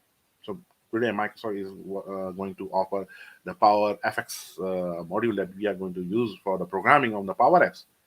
So we can reuse them, and people normally does in a way. And you can take the brands who are discussing, might be possible there are some partners, special partners or customers who are working, so you can use them, and you can ask them that if you can allow to use their content, and you can add your segment, and you can promote that particular content to your team there. And always you have to make sure that whatever the content is coming up here, always it's going to be changed, always it's going to be uh, revised in a way that it is more interacting. It's going to be more effective there. Okay. There is also one way that we can do another segment, which is the lean content, where you are thinking it's a chicken. It's not eatable chicken. It's just like we are going to interact, that we are going to put in a segment. You have seen in the Microsoft that their website, it's going to be changed. It's already changed there. Means customer website, you can public facing website, learning portal. They are following the lean content. Means they are preparing a big content, big rock of content, which contains every kind of the asset there. So they have the chapters, which is the, you can say, write-ups, cheat sheets, means you can say the suggestions, or you can say the best practices. They have the visuals, they have the videos, and they have the blog post.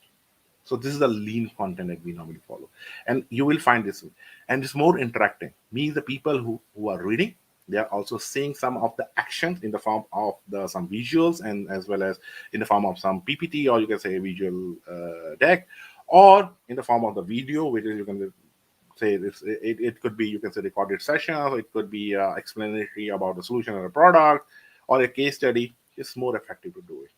So you are going to define, or you're going to define your content in a way that the big chicken, you are going to make a slice.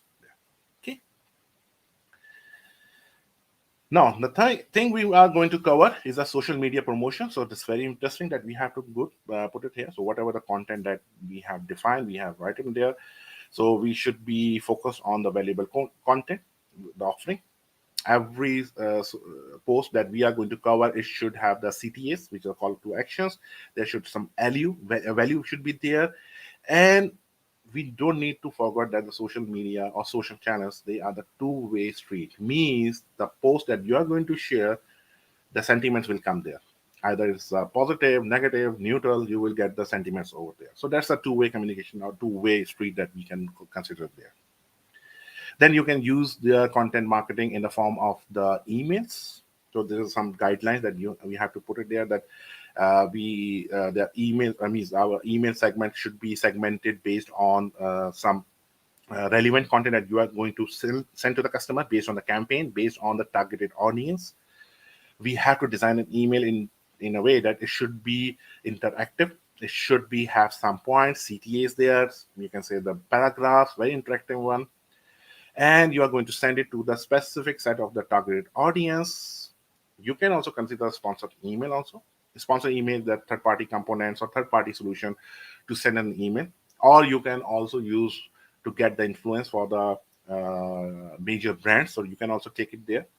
And whatever the interaction that you are going to have it, whatever the fees that you are receiving, so you can add them in the lead nurturing program. So that's the what content marketing, it could be used, and the email.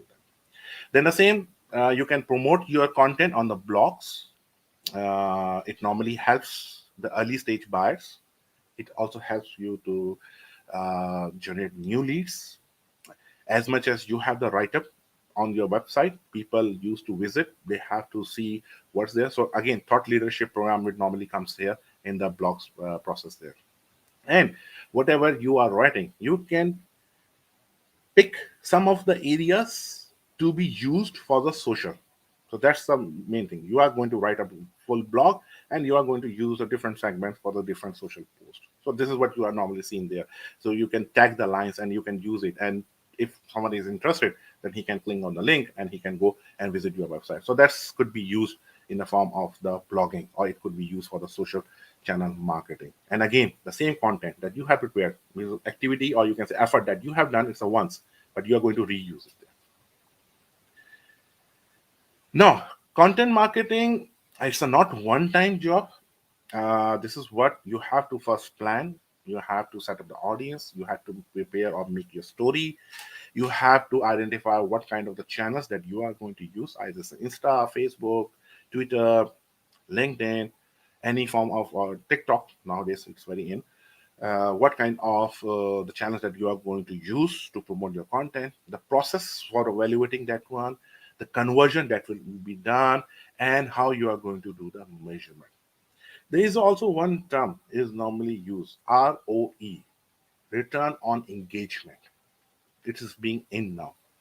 We have seen ROI, we have heard a lot return on investment. Now, what's ROE? What's return on the engagement with the customer? As soon as you are going to interact with the customer, it's going to more interacting, and you are going to influence the customer's mind there. So all of these stages that would require, and you have to do on the continuous basis.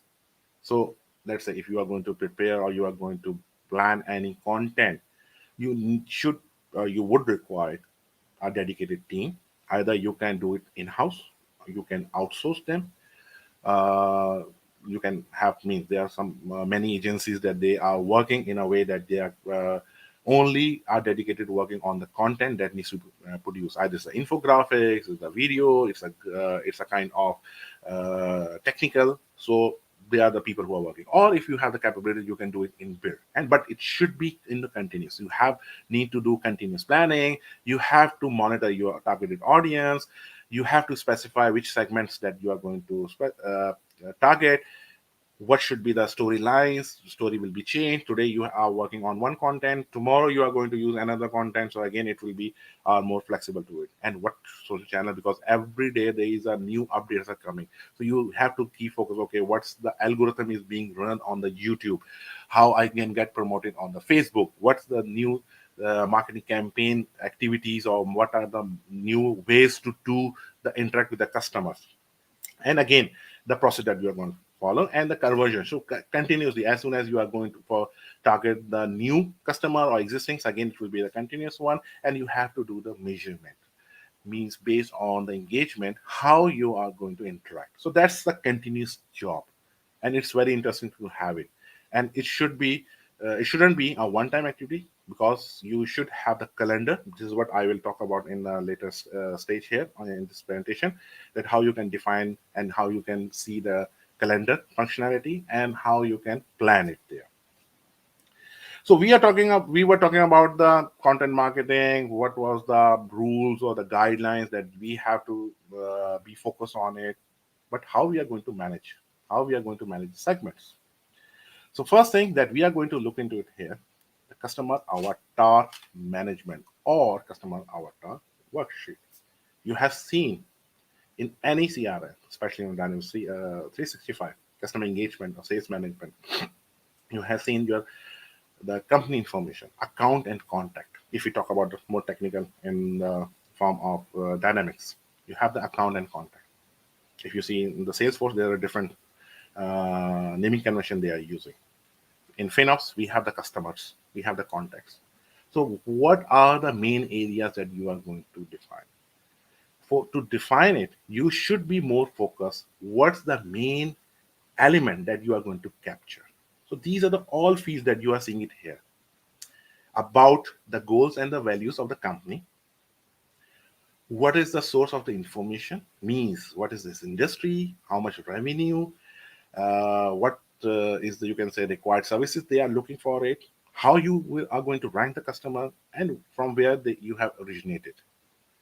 Then the contact detail, their stakeholder information with some picture also. You can put it there. Now we have the best functionality on Dynamics. Then you can also place the pictures also there. You have to specify the title and the type of the influence that they can make in their deals, and also with the deals that you are going to do it for the other organization. Then currently what they are having the challenge and the pain points, you have to be more focused on it. You have to specify what are the challenges they are having it here and what are the pain points. So this will help you to identify and to specify the targeted audience there. Means what type of solution that you are going to provide them, and you can target them by using your social channels. Now you have the custom insight. You can see, you can evaluate over there, and what's the objective that they're going to achieve it there, and what's the roles that they can define there. So this is the complete avatar that you can maintain, and this the it comes with the out of the box. Only the thing is you have to make the arrangement based on your line of business, based on the key factors that you are going to put. The same factors that we have discussed based on the B2B, B2C, corporate organizations, same targeted information. So these information should be well organized, well maintained, and it should be used for your marketing campaign, so that you can specify, okay, I'm going to target these number of the people based on the geographical location, based on their roles, based on their industry, and this is what I'm going to put as an offering, you know. So that's the thing. Now the things comes here, or you can say the challenges we normally face. Sales team and marketing team, they don't like to put or input any information. Always they have frustration, or you can say they don't want to put the information. Now how you can achieve this one? You can make some field mandatory. You can define the policy. You can define the company or the data governance policy, so that you can make sure that the input that is required for your sales stages, it should be available, and it should be accurate, and it should be updated on the continuous basis. So that's the important factor that we have to look into it. Now whenever we are having a deal with the customer, we have to be focused that in one element, that at the inquiry level or at the pre-sales activity level, means at the beginning, what they have it, how they were having the feeling about the solution, or you can say the product they are using, what was their average day, what was the status, and what was the good or bad. Based on this information, you must have the after effects also. Means after implementing the solution, after consuming the products, now what they are have, what they are feeling about, what is now the average day. Either it's increase, it's reduces their workload, increases their workload, so you can get it there. What is the status now, means either you have reduced on their pain or their challenges or not, and what is good or bad about your product and services. So this information is the key area that you can be have it, and the sales and the marketing team, they can use it to define the segments and to define the and prioritize the product and services that they can be used.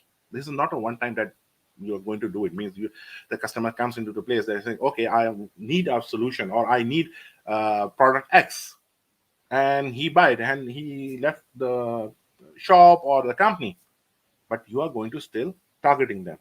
Same, it happens in everywhere. So let's say you have seen in Amazon, as soon as you are going to book any or you can say you are going to add any product in your shopping cart, and you are not going to buy it, after some time you will start receiving the emails that you have not completed your purchase, or whatever new offer is coming, they are going to target. So how they are going to define the same practice? They are maintaining the customer avatar, they are having the customer reviews based on the products, and they can target you based on your interest, based on your experience. They can specify that this particular customer is more likely to use our that particular product or service. So same goes applies to us also, as a you can say consultant, or as a you can solution provider, as well as whatever the business that you are running, it should be applicable over there. Okay. Now, the thing which come here, how you are going to define the schedule. So first thing is you need to make sure that you have to uh, calendar should be in place based on the region or the country that you are going to target based on the events. So let's take example of the Middle East. So there are plenty of the you can say the occasions where you will see promotions, you will see some offers. Eid days are there. Holiday seasons are coming up here. Summer holidays, winter holidays, New Year. You have the National Day, Eve. So there are a lot of events are there. Similar way, if you go to the western side, which is the USA, you will see the different. You have the Christmas time, you have the Easter time, you have the Black Friday. It's also what White Friday. It's coming up there. Halloween time. So there are a lot of promotions you need, and you need to specify which country that you are going to target. Based on the country, you are going to specify what type of content that you are going to use it, and when it is going to use it. So you have to specify in your calendar. Also, you need to be focused what type of the products and services are in line and they are going to release in a way that it should become, so that you can make the announcement as at a beginning or at a later stage. So as soon as you are going to public your product and services, there should be some release dates, and you have to be more focused about end-to-end journey plan. Means what type of the content that you are going to use it, what type of content that you are going to use for the top of funnel people, middle of funnel people, and bottom of funnel people. So you should align your content based on the customer journey, buyer's journey, and what's the planning that you are going to use it. And again, the company news and updates, whatever new policies are in place, either it could be for the intercompany people or for the external audience, or specific. Let's say the promotion is going to have it for only for the existing customer or large customer based on some segment. So you are going to specify on particular days here. And whatever is the market is coming up here, means what is the other people, or the you can say the associated people they are working. So let's say the Microsoft is going to announce any major things or major announcement, so it should be focused, or it should be aligned with the market updates, so that we can use it, reuse it by using curating our content over there. And the most important thing that it comes, people always love discounts. It's a more interesting. Whenever they say 5% discount, 25% discount. So whenever there is a discount that you are going to offer, it should be highlighted. People loves to get or loves to buy free. Buy one, get one free. Buy two, get three free. So that's people love. So this is a promotional activity that you have to perform. And whatever you are doing, any promotion, it should be highlighted. It should be highlighted in your emails that you are going to send to the customer, your website, your social channels. These promotions should always be available. And this is what interacting might be possible. Person is not thinking about the solution or a product, or you can say the offering that you are going to make it, but at some point of time, whenever he sees there that, okay, there is one event is going on, or there is some promotion that you are going to offer, he can interact and he can start the buying journey over there. So there are some examples I want to share in the form of the emails where you can see the content is personalized. There are some CTS, call to actions are there. There are some interactions there. So well defined, well segmented. You can see it over there.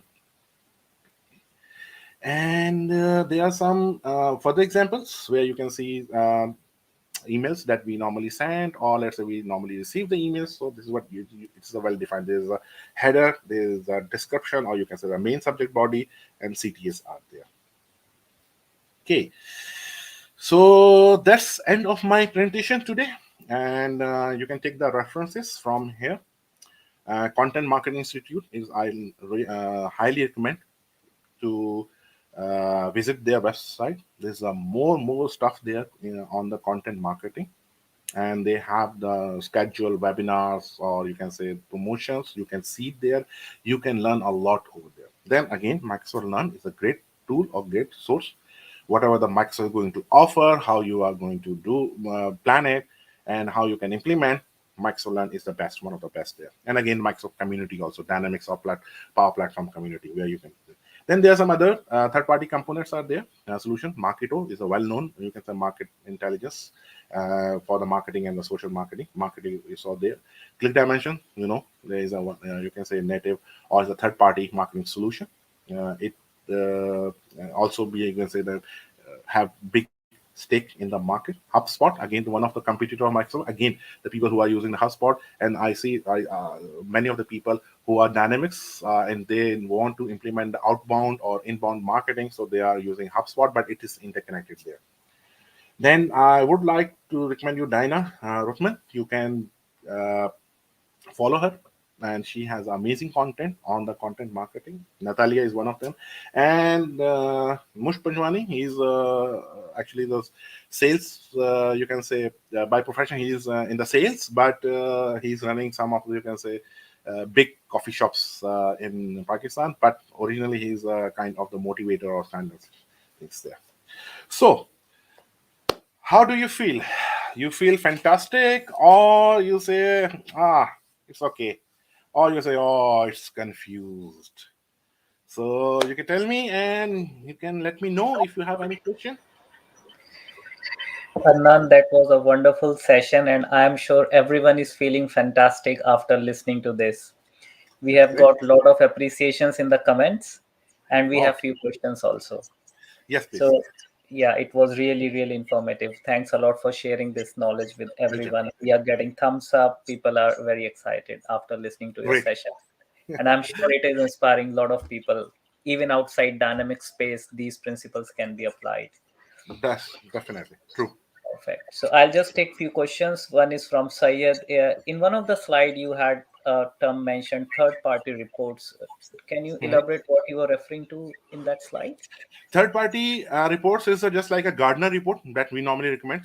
Means, let's say if you are the solution provider, if we are going to use in the technology, so Gartner is one of the more authentic, you can say, organization that we are going to use it in terms of referring anything. Means, let's say if you want to see, okay, uh, what's there, you can say, visibility or efficiency of the solution. So we normally recommend Gartner. So every technology company, they refer Gartner. So at the Gartner level, we are on top. In 2021, or 2020 we were at that level. So Gartner is one of the technological. But let's say if we talk about for other segments, they have some institute, third party, you can say audit companies are there, from where we can use their reports to add there in our content. So the people who are outside, but they are evaluating your service and the products, it could be based on the domain, or it could be based on some segments who are regulating, and they have going to publish, or they publish some reports, so you can reuse them. So that's the third party reports I was mentioning. I meant to use it. I hope I answered the question. Yeah, thank you. That clarifies. There is one more question from Sayed. What kind of introducing lines we should consider in content writing? Once again, I just missed something. Okay. So, what kind of introducing lines we should Mhm. consider in content writing? Yes, actually, see here. I mentioned one thing here to introduce one area that I would like to open my slide here. This one, to introduce big discount, free availability, introducing about the achievement, what's there, what's the key area, you can say storyline that you are going to put it there. So it should start from there, and you are going to elaborate more in the further section. So it should start with the offering, it should start with the topic, which is the you might include in the use the middle of the phase of any paragraph, which is the more interesting, which is eye catching. You can use it, but first you have to define as an outline what's the topic. Based on the topic, whatever the formation that you are going to use it, you can use it as a introducing line, introducing line there, or introductory line, you can say. I hope I Perfect. answered the question. Yeah, no, that's definitely one of the key things. First, get the attention and then tell them the offer. Cool. Definitely. Right. Yeah, thanks, Adnan. We are done with the questions. We have shared the comments. Everyone liked it. And we really appreciate that you have shared your valuable time over the weekend with us. Pleasure. We Pleasure. have got a yeah, we have got a feedback from Sayyid that the questions have been clarified. So really appreciate it.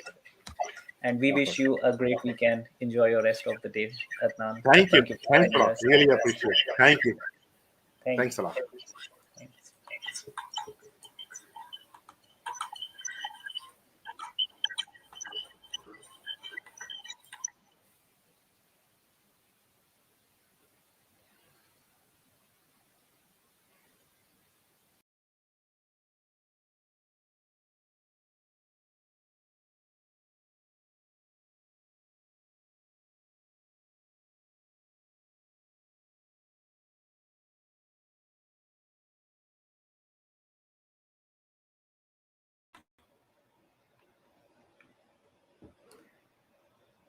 So, guys, this was Adnan who shared with us some valuable insights in on content marketing and managing sales.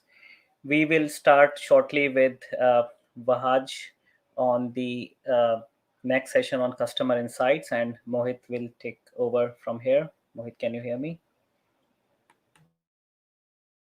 Yes, Rajit. Thank you, Rajit. I'll take it from here. So, hi everyone. My name is Mohit Rampal, and I'll host a couple of sessions. So, hope you are having fun learning.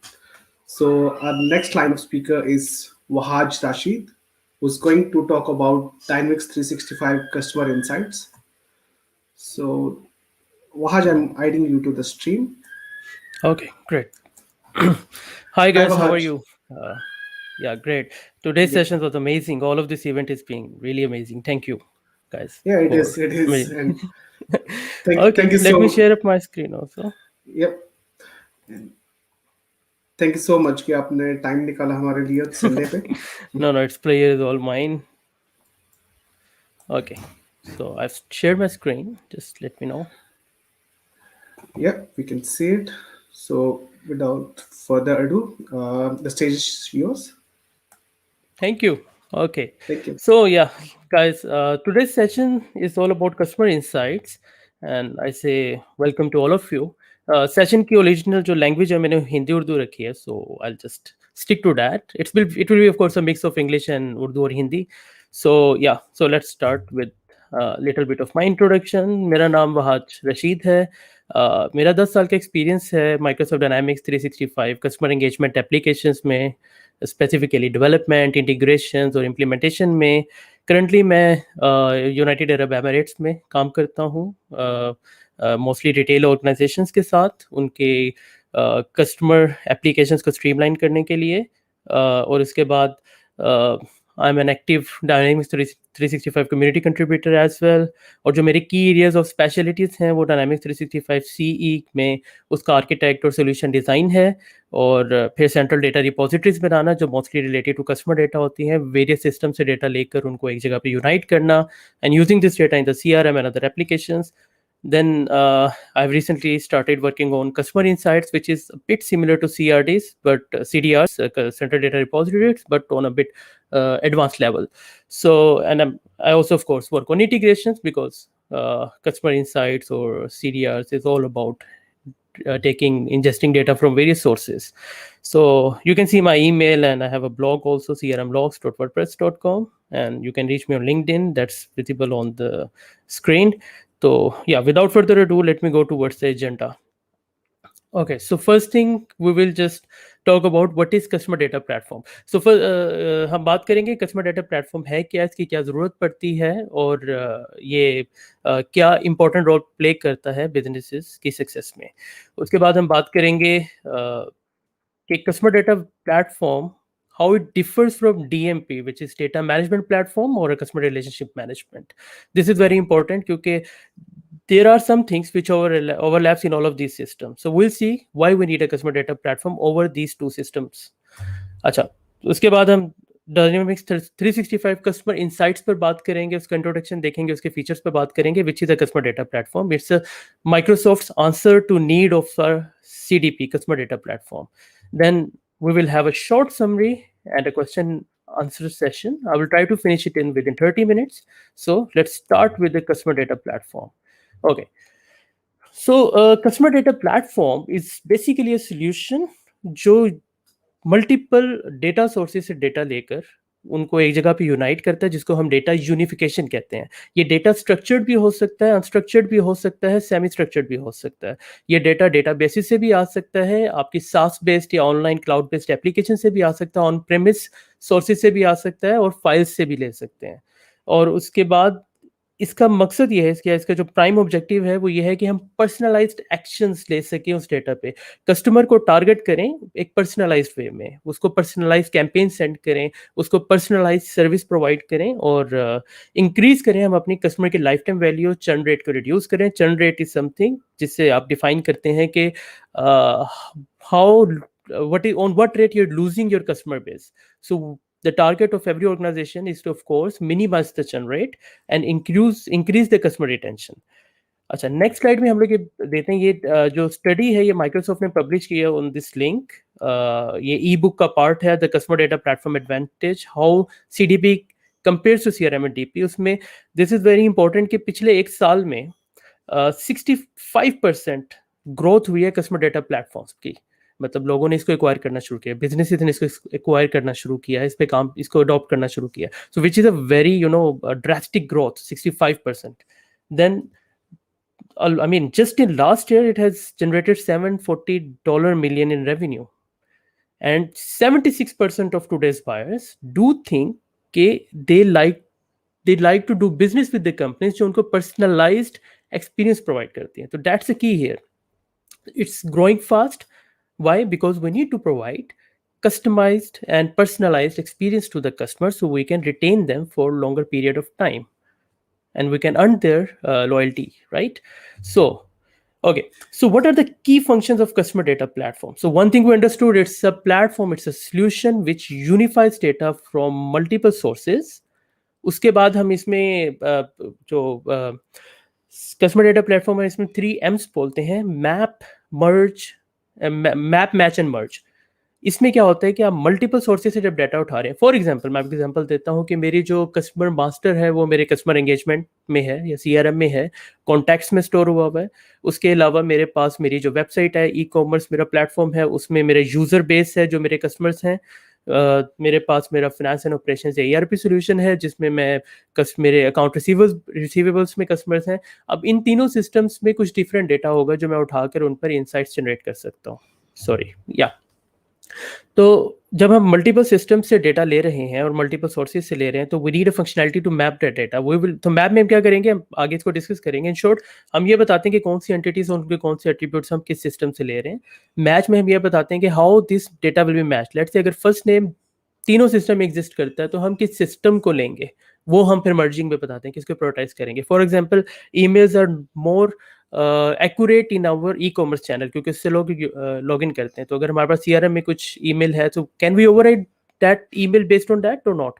Accounts में हमारे पास जो है credit limit is of course there, so can we have to take prioritize credit limit from our account receivables. So इस तरह हम match and merge करते हैं data. So we have finally have a 360 degree of the customer.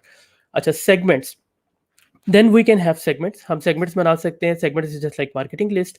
आप क्या करते हैं कि आप बेस्ड ऑन सेगमेंट्स इसमें फ़र्क ये है, नॉर्मल मार्केटिंग में आप सिर्फ डेटा पे सेगमेंट्स बनाते हैं।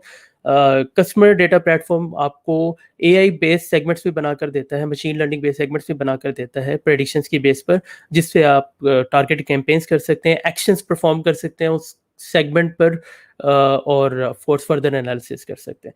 एनरिच करते हैं हम डेटा को। एनरिच करने का मतलब ये है कि हम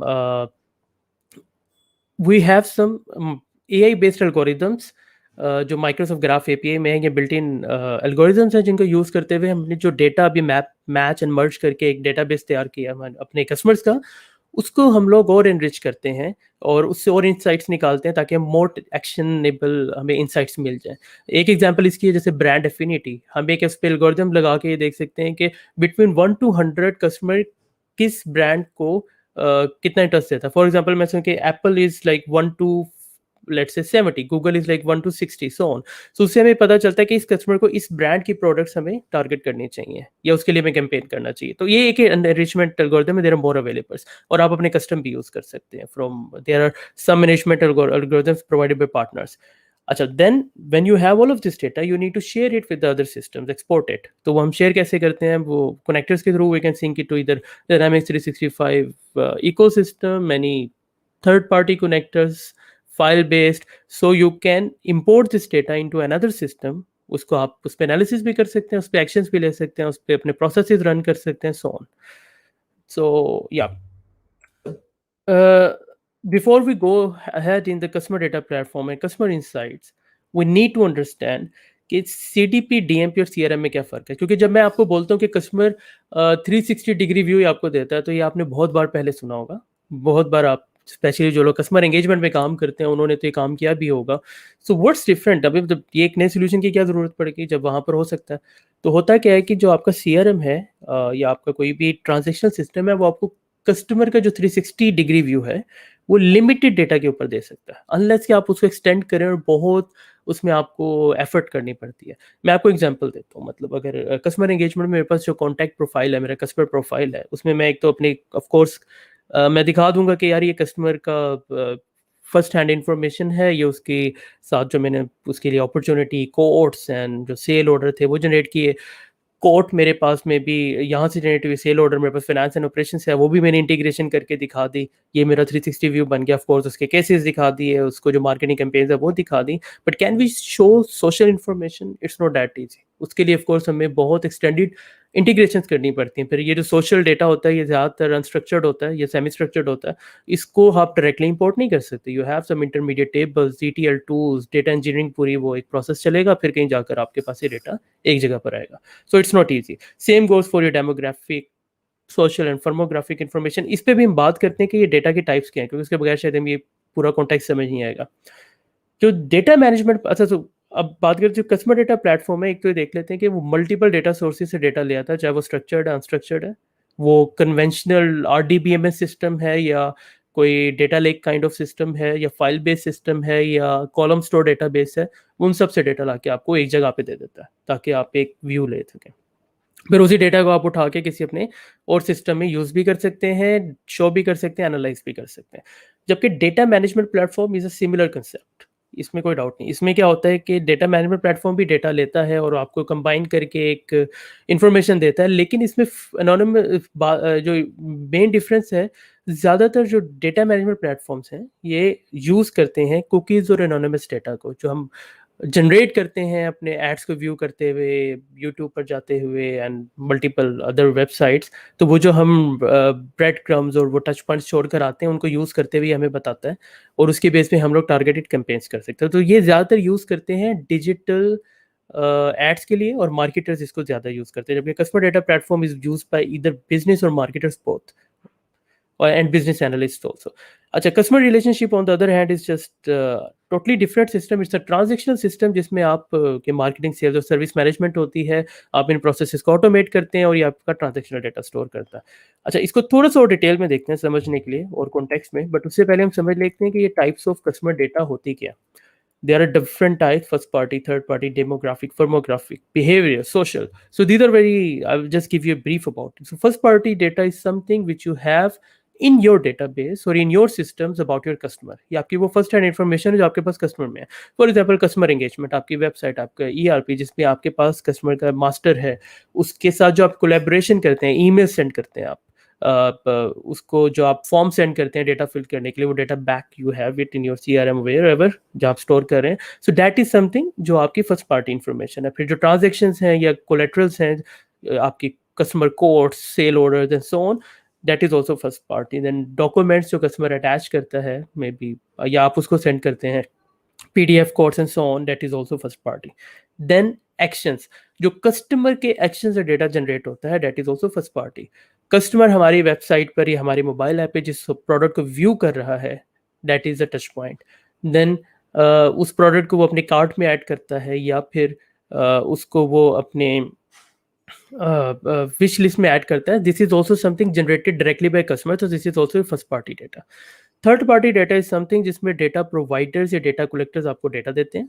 इसमें ये क्या होता है कि ये देयर आर फर्म्स जो आपको डेटा जनरेट करके देती हैं, then you can relate it with your system. इसमें फ़र्क ये है कि data is generated by third party, yes, and you just have it for your analysis और actions. So demographic is something. अच्छा, ये थर्ड पार्टी डेटा होता है मोस्टली फाइल्स या APIs के थ्रू आता है, सेमी स्ट्रक्चर्ड होता है मोस्टली. अच्छा, demographic is something is called socio economic information of your customer. इसमें उसका age, gender, income, marital status kind of things जो हैं वो आपकी डेमोग्राफिक इंफॉर्मेशन है. इसमें उसकी लोकेशन और एड्रेस भी हो सकता है, which will help you to target a customer in a certain area, certain age, gender and so on. यानी आप कुछ ऐसी प्रोडक्ट्स उसको पिंच कर सकते हैं जो सिर्फ उसके एरिया में सूटेबल हैं based on his weather and so on, right. So this kind of things demographic data will help. Firmographic, अब आप उस कस्टमर से निकलकर ऑर्गेनाइजेशंस की तरफ आ जाते हैं जिस ऑर्गेनाइजेशन में वो काम करता है, उनके साथ बिजनेस करता है, उसकी इंडस्ट्री टाइप क्या है, साइज क्या है, रेवेन्यू क्या है. ये ऑफ कोर्स अगर आप B2B सिनेरियो में चले जाए तो अकाउंट्स भी इस केस में कवर हो जाएंगे. अच्छा, बिहेवियरल इंफॉर्मेशन इज समथिंग, आपका कस्टमर जो आपके प्रोडक्ट के साथ इंटरेक्शन करता है, यानी कि आपके मोबाइल ऐप के साथ जो इंटरेक्शन कर रहा है, आपको बता रहा है कि उसको किन प्रोडक्ट्स में इंटरेस्ट है, किन पेजेस को वो ज़्यादा व्यू करता है, कौन सी प्रोडक्ट्स उसके विश लिस्ट में है, so on. Again it's first party data but it's behaviour, उसके बिहेवियर से जनरेट होता है. This is very important. Abandoned cart, ये एक बड़ा इंटरेस्टिंग सिनेरियो है कि बहुत सारे कस्टमर्स होते हैं वो डेटा को कार्ट में ऐड कर लेते हैं किसी प्रोडक्ट को, but they do not buy it. May be they are waiting for better offer और समथिंग, और they have not taken its decision. So इस तरह का डेटा यूज करते हुए आप बहुत टारगेटेड कैंपेन्स कर सकते हैं. आप उनको ऑफर भेज सकते हैं, कैंपेन दे सकते हैं, जो they are really interested, they are added to their cart also. So these then in some cases, especially field services, we have IoT's data also as behavioral, कि हमारे कस्टमर के जो अप्लाइंसेस हैं अगर वो हमें उसमें सेंसर्स हैं और अप्लाइंसेस की हेल्थ के बारे में बताती है, तो we can use that data to pinch them, you know, field service और कॉन्ट्रैक्ट्स की तरफ लेकर आ सकते हैं, एनुअल मेंटेनेंस कॉन्ट्रैक्ट की तरफ लेकर आ सकते हैं. तो this data again helps. So this is also behavioural. Social में of course any social media platform पर जहाँ पे वो आपके प्रोडक्ट के बारे में बात करता है, आपके बिजनेस के बारे में बात करता है, रिव्यू देता है, अमेजन पे जाकर रिव्यू दे देता है, so on. This is all social. Okay, so now we know what kind of data types are. I'll just quickly cover कि CDP CRM और DMP में क्या फ़र्क है। अच्छा, अगेन हमने कहा CDP जो होता है वो यूनिफाई करता है कस्टमर डेटा, ताकि हम कस्टमर्स को ओमनी चैनल पर्सनलाइजेशन एक्सपीरियंस दें, और हम रिटेन जो कस्टमर की जो लाइफ टाइम वैल्यू है उसको इंक्रीज करें और कस्टमर को रिटेन करें। ये अच्छा, जबकि CRM का मकसद होता है कि वो मार्केटिंग, सेल्स और services, field services and so on, इनको ऑटोमेट करता है और ऑफ कोर्स इफेक्टिवनेस और प्रोडक्टिविटी इंक्रीज करता है आपकी वर्कफोर्स की। एंड ऑफ कोर्स ये भी आपके कस्टमर की सक्सेस में एक बहुत की फैक्टर है, but CDP is gives you more helps you to give customer a more personalized experience। अच्छा, अब बात करते हैं डेटा मैनेजमेंट प्लेटफॉर्म जो है वो आपको सेगमेंट्स प्रोवाइड करता है डिजिटल एड कैंपेन्स के लिए, सो दैट्स द डिफरेंस। अच्छा, जो डेटा सोर्सेज है वो CDP का मैंने जैसे बताया first, second and third party होता है। CRM के लिए हमेशा फर्स्ट पार्टी रहेगा। DMP थर्ड पार्टी डेटा पे ही बेस करता है, क्योंकि mostly anonymous and cookie based data होता है।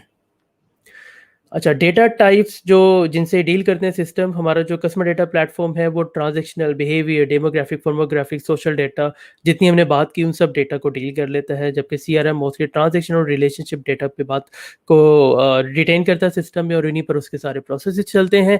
जो DMP है ये बिहेवियरल डेटा, यानी जो आप कस्टमर के प्रोडक्ट व्यूज और एड्स के बेस के ऊपर जो डेटा जनरेट होता है उसी पे हम टारगेट करते हैं।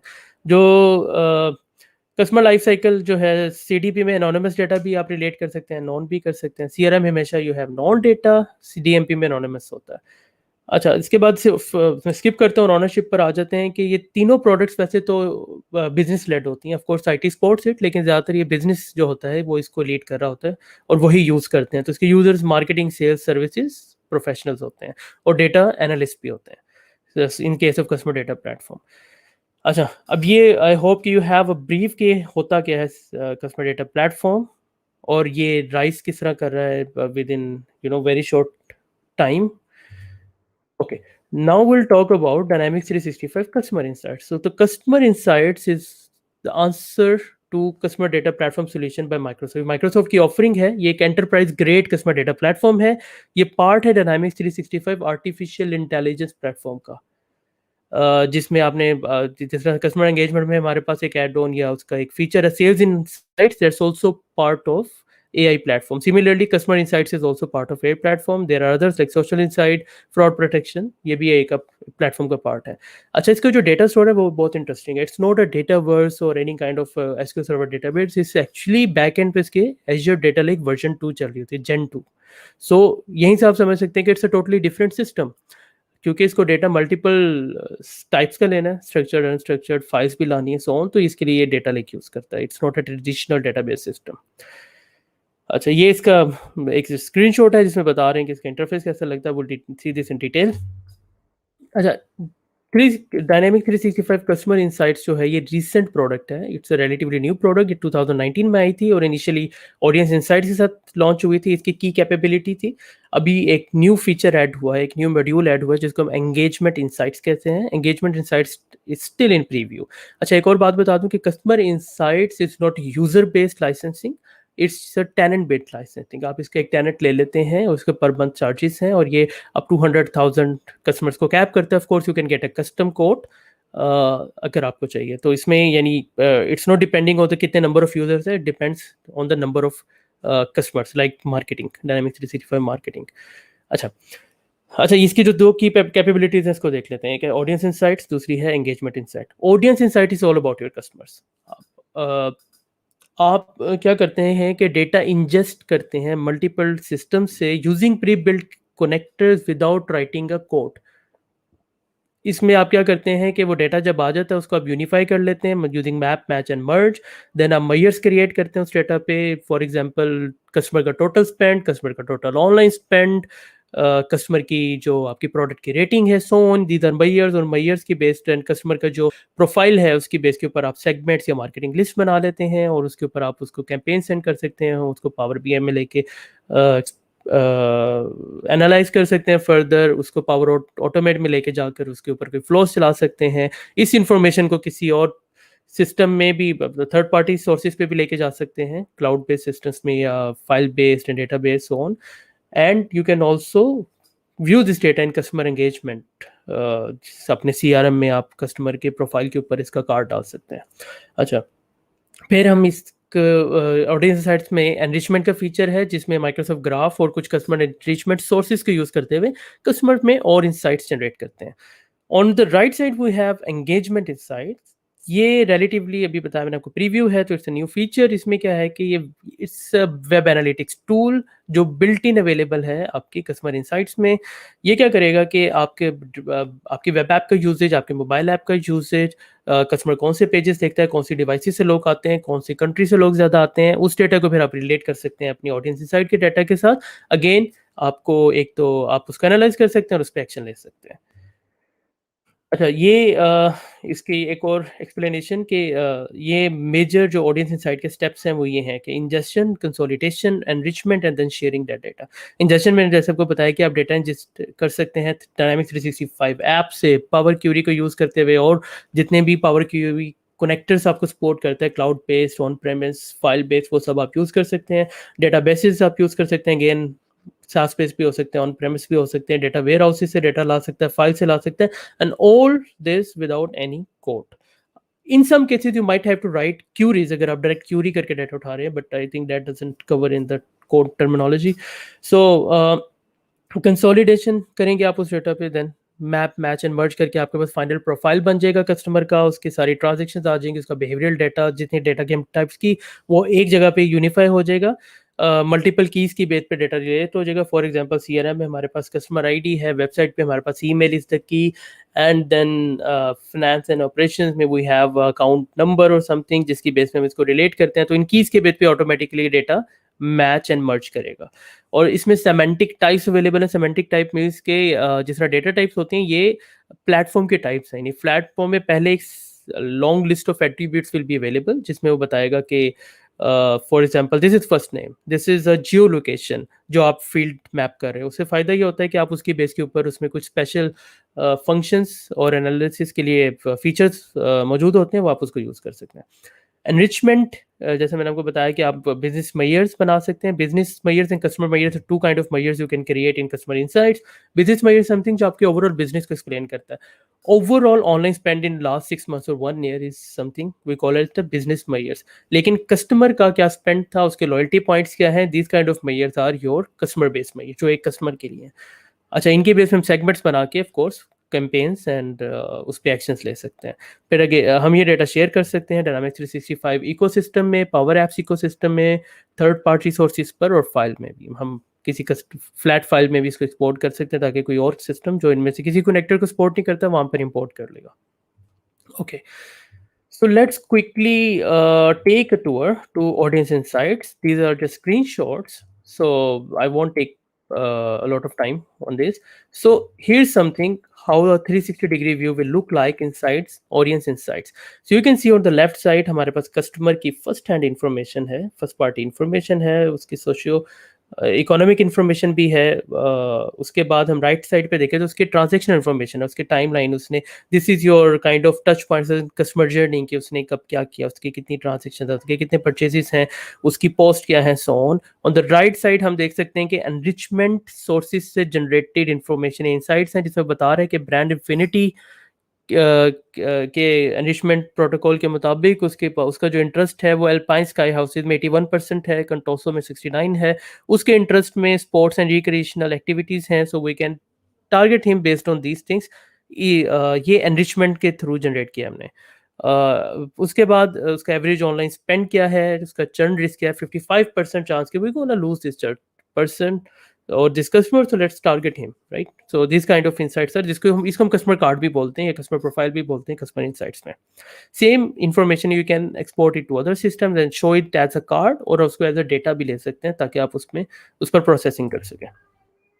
अच्छा, डेटा सोर्सेज देख लेते हैं। डेटा सोर्सेज अगर आप देखें on the left hand side we have data sources, और राइट पे बता रहे हैं कि कौन कौन से डेटाबेस सपोर्टेड हैं। This is a list of data sources. सिर्फ यही नहीं है, क्योंकि जब हम इसमें देखते हैं कि पावर क्यूरी भी है, पावर डेटा फ्लोज भी है, तो दिस मीन्स कि we can extend it to a lot more. जो काम हम डायरेक्टली यहाँ पे नहीं कर सकते, अगर हम पावर प्लेटफॉर्म में जाके उसकी पावर क्यूरी बनाने, तो we can just take that data. Then of course so data is there, you can take it from an API also. So most of the things of course can be, or the data can be ingested without writing any code using these connectors.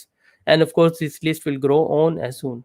So definitely it will, the connectors will grow. अच्छा, उसके बाद अगर हम देखें कि this is something called, जैसे मैंने आपको बताया मैप का फीचर है। मैप में आप क्या करते हैं, हम यहाँ पर बता रहे हैं कि यार ये जो, सॉरी जस्ट वन सेकेंड, या so we are telling here कि आपका जो है यहाँ पे इसी सिस्टम से डेटा हम उठा रहे हैं। फॉर एग्जांपल हम कस्टमर की इन्फॉर्मेशन उठा रहे हैं डायनामिक्स 365 के कॉन्टैक्ट से, इसको हम कॉन्टैक्ट बोलते हैं। हम रिटेल सिस्टम से अपने रिटेल कस्टमर्स ले रहे हैं, टिकटिंग सिस्टम से हम रेमेडी कॉन्टैक्ट से डेटा उठा रहे हैं। उसके बाद कौन कौन सा कॉलम हम लोग चूज करेंगे, यहाँ पे हम देख सकते हैं किस सिस्टम से।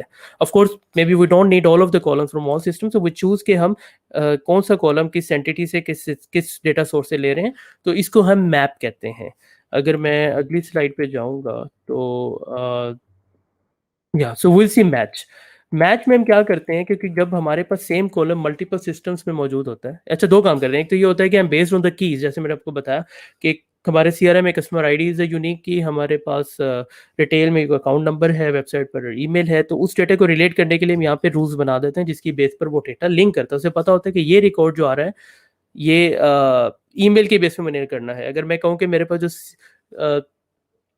सेल्स इंफॉर्मेशन वेबसाइट से आती है, उसमें जो की है वो ईमेल है, तो मैं यहाँ पे बताऊंगा कि ईमेल की बेस पे इसको मेरे इस कस्टमर रिकॉर्ड के साथ आप लिंक करें। So based on multiple keys you can do this, क्योंकि हर सिस्टम में की कुड बी डिफरेंट। ये एक बहुत बड़ा चैलेंज होता है जब मल्टीपल सिस्टम से डेटा को यूनाइट करते हैं। So this problem is being solve using match. और मैच में हम रूल्स भी डिफाइन करते हैं कि अगर सेम फील्ड मल्टीपल सोर्सेज में, तो किसको प्रायोरिटाइज करोगे। जैसे मैंने बोला कि first name last name I am sure key is more accurate in the CRM system, so let's take it from that system.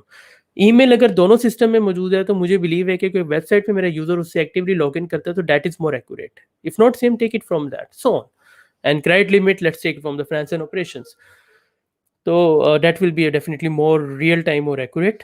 तो इसको हम मैच कह रहे हैं। उसके बाद match and merge, sorry merge, अच्छा ये आप पीछे देख सकते हैं कि जो मैच है इसमें हम ये बताते हैं कि जब डेटा मैच कर रहे हो तो उसकी फ्रीक्वेंसी, उसका जो प्रीसीन लेवल है वो क्या है। It's kind of fuzzy matching. अगर आपने देखा उसकी परसेंटेज होती है ना उस तरह से, अगर आप एग्जैक्ट कर देंगे तो this should be an exact match, अगर हाई कर देंगे तो दिस शुड, अच्छा इसमें एक ये क्यों करते हैं, let's say we have a data from a source जो क्लीन नहीं है, लेट्स से वहां पे first name last name is different और हमारे पास जो फर्स्ट नेम लास्ट नेम है डिफरेंट है, but we need to somehow relate the data based on that first name and last name, क्योंकि हमारे पास कोई यूनिक की नहीं है हमारे थर्ड पार्टी सिस्टम में, but we still want to relate it and सी। तो उस केस में क्या कर सकते हैं, अगर हम एग्जैक्ट करें तो वो एग्जैक्ट मैच करेगा। अगर एग्जैक्ट नहीं करते हम कहते हैं यार इसको हाई कर दो या मीडियम कर दो, कि अगर ये 70-60% मैच करता है तो इसको रिलेट कर दो, then I will review it. वो जो रिव्यू का पार्ट है वो मर्ज में आता है। इस तरह से हम मल्टीपल रूल्स बनाते हैं और उसका रिजल्ट हमें पता चलता है, जैसे यहाँ पे बता रहे हैं कि records matched is 99.6% in this case, so rest is something which is we need to take a look at. तो इस तरह से हम लोग मैप, मैच एंड मर्ज को यूज करते हुए अपने डेटा को यूनिफाई करते हैं और उसकी क्वालिटी को भी एड्रेस करते हैं और क्वालिटी को रिव्यू भी करते हैं। तो ये all of the things we can do here. अच्छा, फिर हम मूव करते हैं एनरिचमेंट के ऊपर। Once we have the unification and all, data हमारे पास आ गया, उसका कस्टमर के प्रोफाइल्स बन गए, so what will do is we can run enrichment engagement protocols. Like I told you कि ये ब्रांड इन्फिनिटी है, उसके इंटरेस्ट का है, ये माइक्रोसॉफ्ट ग्राफ एपीआई में बिल्ट इन है। ये जब आप रन करते हैं तो आपको इस सेगमेंट से उसके रिजल्ट्स देता है कि यार इस कस्टमर का इंटरेस्ट इतना है इस प्रोडक्ट में या इस ब्रांड में।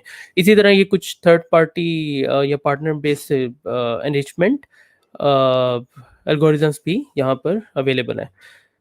तो फिर हम बात कर लेते हैं क्विकली मैयर्स की। जो मैयर्स हैं वो हमें जनरेट करते हैं, जैसे मैंने आपको बताया कि total spend value is an example, उसके loyalty points and so on, these kind of things as revenue, total orders, number of orders, ये उसके number of product views, these are called measures. Measures के बाद हम segmentise करते हैं information को। हम इंटेलिजेंट सेगमेंट्स भी बना सकते हैं बेस्ड ऑन, जिस तरह आप देख रहे हैं कि ये चर्न मॉडल प्रेडिक्शन है या प्रोडक्ट रिकमेंडेशंस हैं या सो ऑन। और इसके अलावा हम based on this measures and जो कस्टमर का डेटा अवेलेबल है, जो प्रोफाइलिंग थी उसकी बेस पे भी बना सकते हैं। अच्छा, उसके बाद हम मशीन लर्निंग एल्गोरिथम्स की बेस के ऊपर भी हम अपने डेटा को एनरिच कर सकते हैं। Azure machine learning totally supported. अगर आपका वहाँ पर कोई एल्गो या आपका कोई फंक्शन अवेलेबल है, आप उसको यूज़ कर सकते हैं। कस्टमर आप इनपुट कर सकते हैं इधर कस्टमर इनसाइट या किसी और सिस्टम से भी, मल्टीपल सोर्सेज, और आउटपुट करेंगे कस्टमर इनसाइट्स में, तो आपका डेटा एनरिच हो जाएगा। इसी डेटा को हम विदाउट एनी कोड हम सिंपली इंटीग्रेट कर सकते हैं आपके एजर साइनैप्स के साथ, ताकि वहाँ पे भी आप इसको रिव्यू कर सकें या फर्दर डेटा लेक में इसको यूज़ कर सकते हैं। तो शेयर में जिस तरह मैंने कहा कि हम डेटा शेयर करते हैं, लास्ट स्टेप जो हमारा है इसमें एक्सपोर्ट डेस्टिनेशन अभी आप देख सकते हैं बहुत सारी हैं। डायनामिक्स 365 मार्केटिंग है, सेल्स है, फाइनेंस ऑपरेशंस होगा, पावर एप्स हैं, टीम्स है, सो ऑन। फिर आप एसएफटीपी पे भी डेटा एक्सपोर्ट कर सकते हैं as a file based system, और डेटा बेसिस में भी एक्सपोर्ट कर सकते हैं। ओके, सो एक कुछ एग्जांपल्स, ये एक एग्जांपल है इसमें कस्टमर इनसाइट्स का डेटा हम पावर बीआई में देख रहे हैं। ये एग्जांपल है जिसमें हम पावर का कनेक्टर है, दिस मींस कि आप कस्टमर इनसाइट के ऊपर अपने फ्लोज रन कर सकते हैं। This will give you know privilege के जिसमें आप किसी किस्म का एक्शन ले सकें कस्टमर के ऊपर, और किसी और सिस्टम के साथ भी इसको यूज़ कर सकते हैं। Okay, a quick review of the engagement insights. Engagement insights में क्या होता है, मैंने आपको बताया था कि it's all about kind of web analytics, जिसमें आप ये रियल टाइम कनेक्टेड होता है आपके एप्लीकेशंस के साथ, और it could be your e commerce channel और mobile app and so on, और कियोस्क। उसकी बेस पे आपको बता देगा कि real time for example page views क्या हैं, डिवाइस किस किस्म की यूज़ करते हैं आपके कस्टमर्स, एंड कहाँ कहाँ से किस डोमेन से आ रहे हैं, कौन से पेजेस ज़्यादा व्यू होते हैं, सो ऑन। आपकी ट्रैफिक कहाँ कहाँ से आ रही है। ये डिवाइसेस का एक ओवरव्यू है कि ये डिवाइसेस हैं जो आपकी ज़्यादा यूज़ होती है। For example desktop is something जो यूज़ होती है सबसे ज़्यादा, फिर टैबलेट है, फिर मोबाइल सेकंड नंबर पर है, सो ऑन। इसकी बेस के ऊपर भी आप कुछ एक्शंस ले सकते हैं, ये आपकी इंसाइट्स भी हैं। फिर हम ये देख रहे हैं कि आपके पास पेज व्यूज़ के भी चार्ट्स हैं। इसके अलावा आप चाहें तो आप अपनी कस्टम रिपोर्ट्स भी बना सकते हैं based on all of this data, और इसको आप रिलेट कर सकते हैं। अगर मैं आपको बताऊं, ये देखें, ये जो हमने कस्टम चार्ट यहाँ पे बनाए या जो एग्जिस्टिंग अवेलेबल है, इसको आप रिलेट कर सकते हो जो ऑडियंस इनसाइट है उसके साथ। वहाँ से जो डेटा था उसके साथ लिंक कर लें, या जो कस्टमर लाइकली टू चर्न है, ताकि आप देख सकें कि यार ये चर्न हो रहे हैं तो ये इनके पेज व्यूज़ किन प्रोडक्ट्स पर हैं ज़्यादा, तो मैं उसको टारगेट कर सकूँ उस बेस पर। अच्छा, उसके बाद या सो दैट्स इट। मेरे ख्याल 30 मिनट्स या से थोड़ा सा ऊपर ही हो गया, तो मैं सिंपल आपको एक समरी दे देता हूँ कि हमारे पास जो टेक होम है वो ये है कि जो आपका कस्टमर डेटा प्लेटफॉर्म है, ये they are relatively new but very drastically growing application. So I think these are very interesting. जब हम डेटा एज की बात करते हैं तो we are actually now in data age. तो data is not even the future, now is data age. So in that, these kind of systems are very important, and we should learn these systems and see how they can help our customers and our businesses. अच्छा, customer data platform again जैसे बताया is different then DMP और CRM.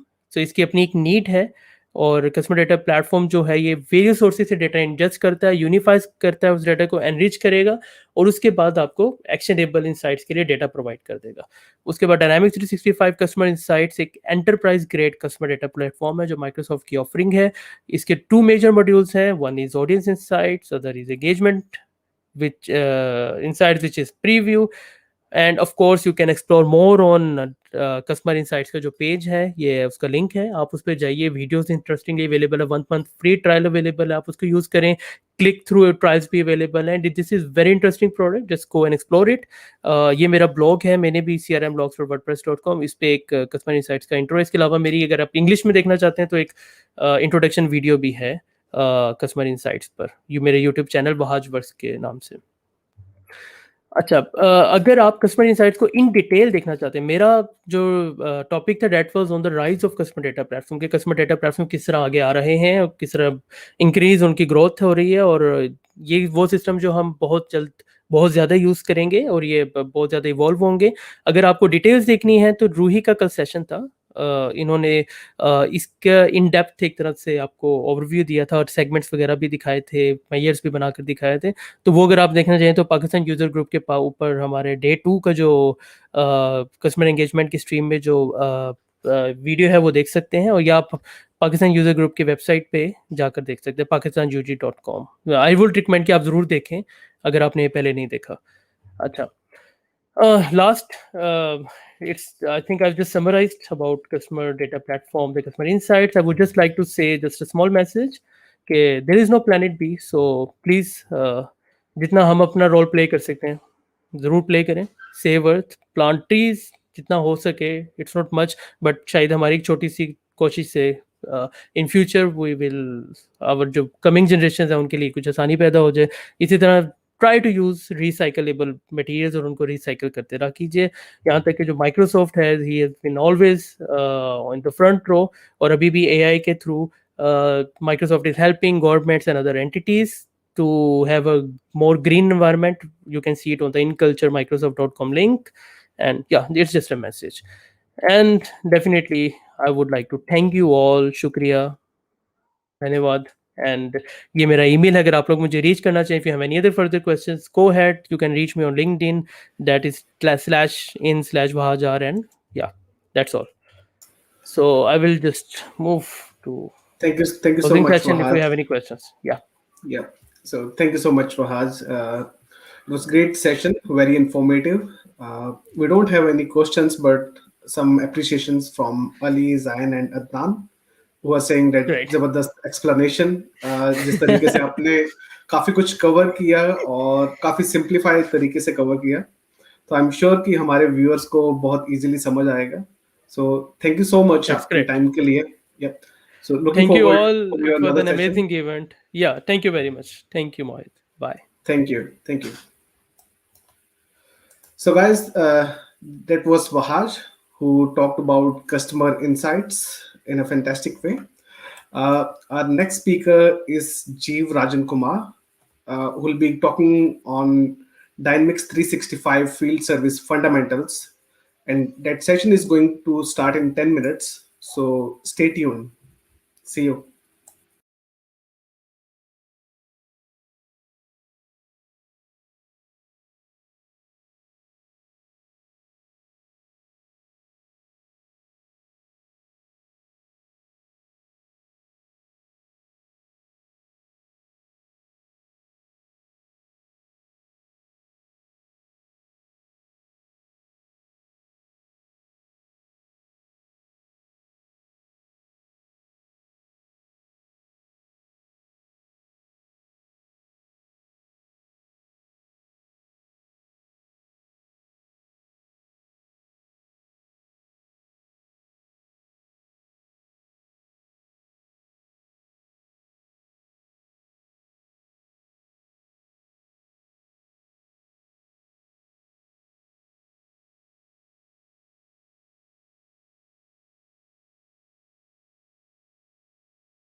Hi everyone. So we are back with another session, which is on Dynamics 365 Field Service Fundamentals by Jeev Rajan Kumar.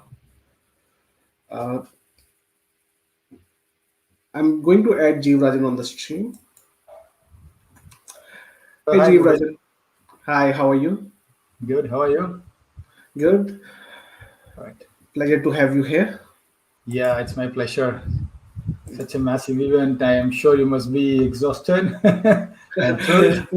Not at all. We are thrilled for sure, but Yes. not too much exhausted. Looking Uh, forward to your session. awesome. Yeah, me too. So without any further ado, I'll hand over it to you hmm so you can take over the session. Okay, great.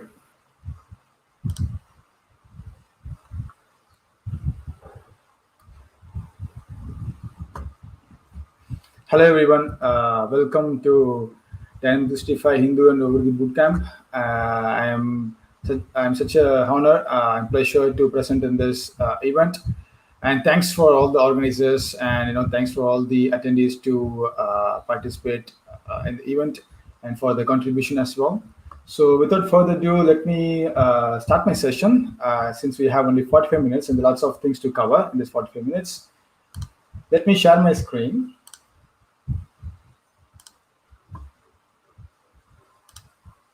Oops, just a moment.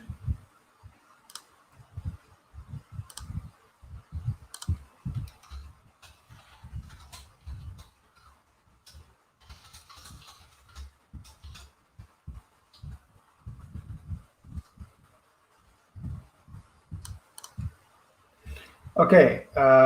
Again, welcome everyone to Urdu Hindi Bootcamp 2021, organized powered by Pakistan User Group.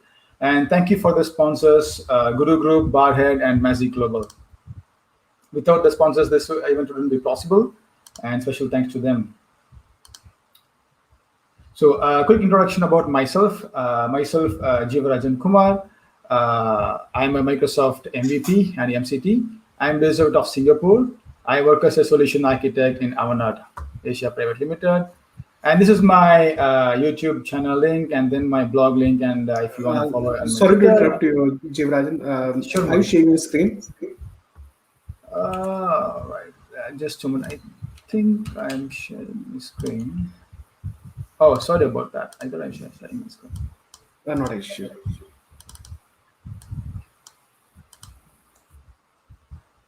Hope you can see it now. Yes, all good. Thank you. Thanks for that. Yeah, so this is my quick introduction about myself, and please feel free to follow me on the Twitter and LinkedIn, the below ID.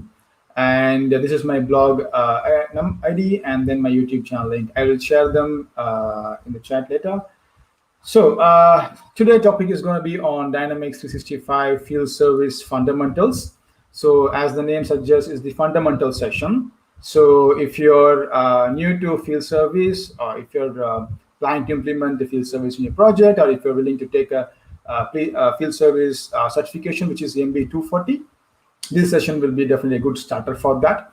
But this session will not be an advanced one. So you see the agenda, the basic concepts that we're going to cover in this session is the introduction of what is the field service is all about, and the overall field service process, and the work order, which is the key entity center, for the field service module, and then the schedulings or different scheduling option and tools that we have available, and how the field service after scheduled, how it can be serviced, by the technician or by the scheduler.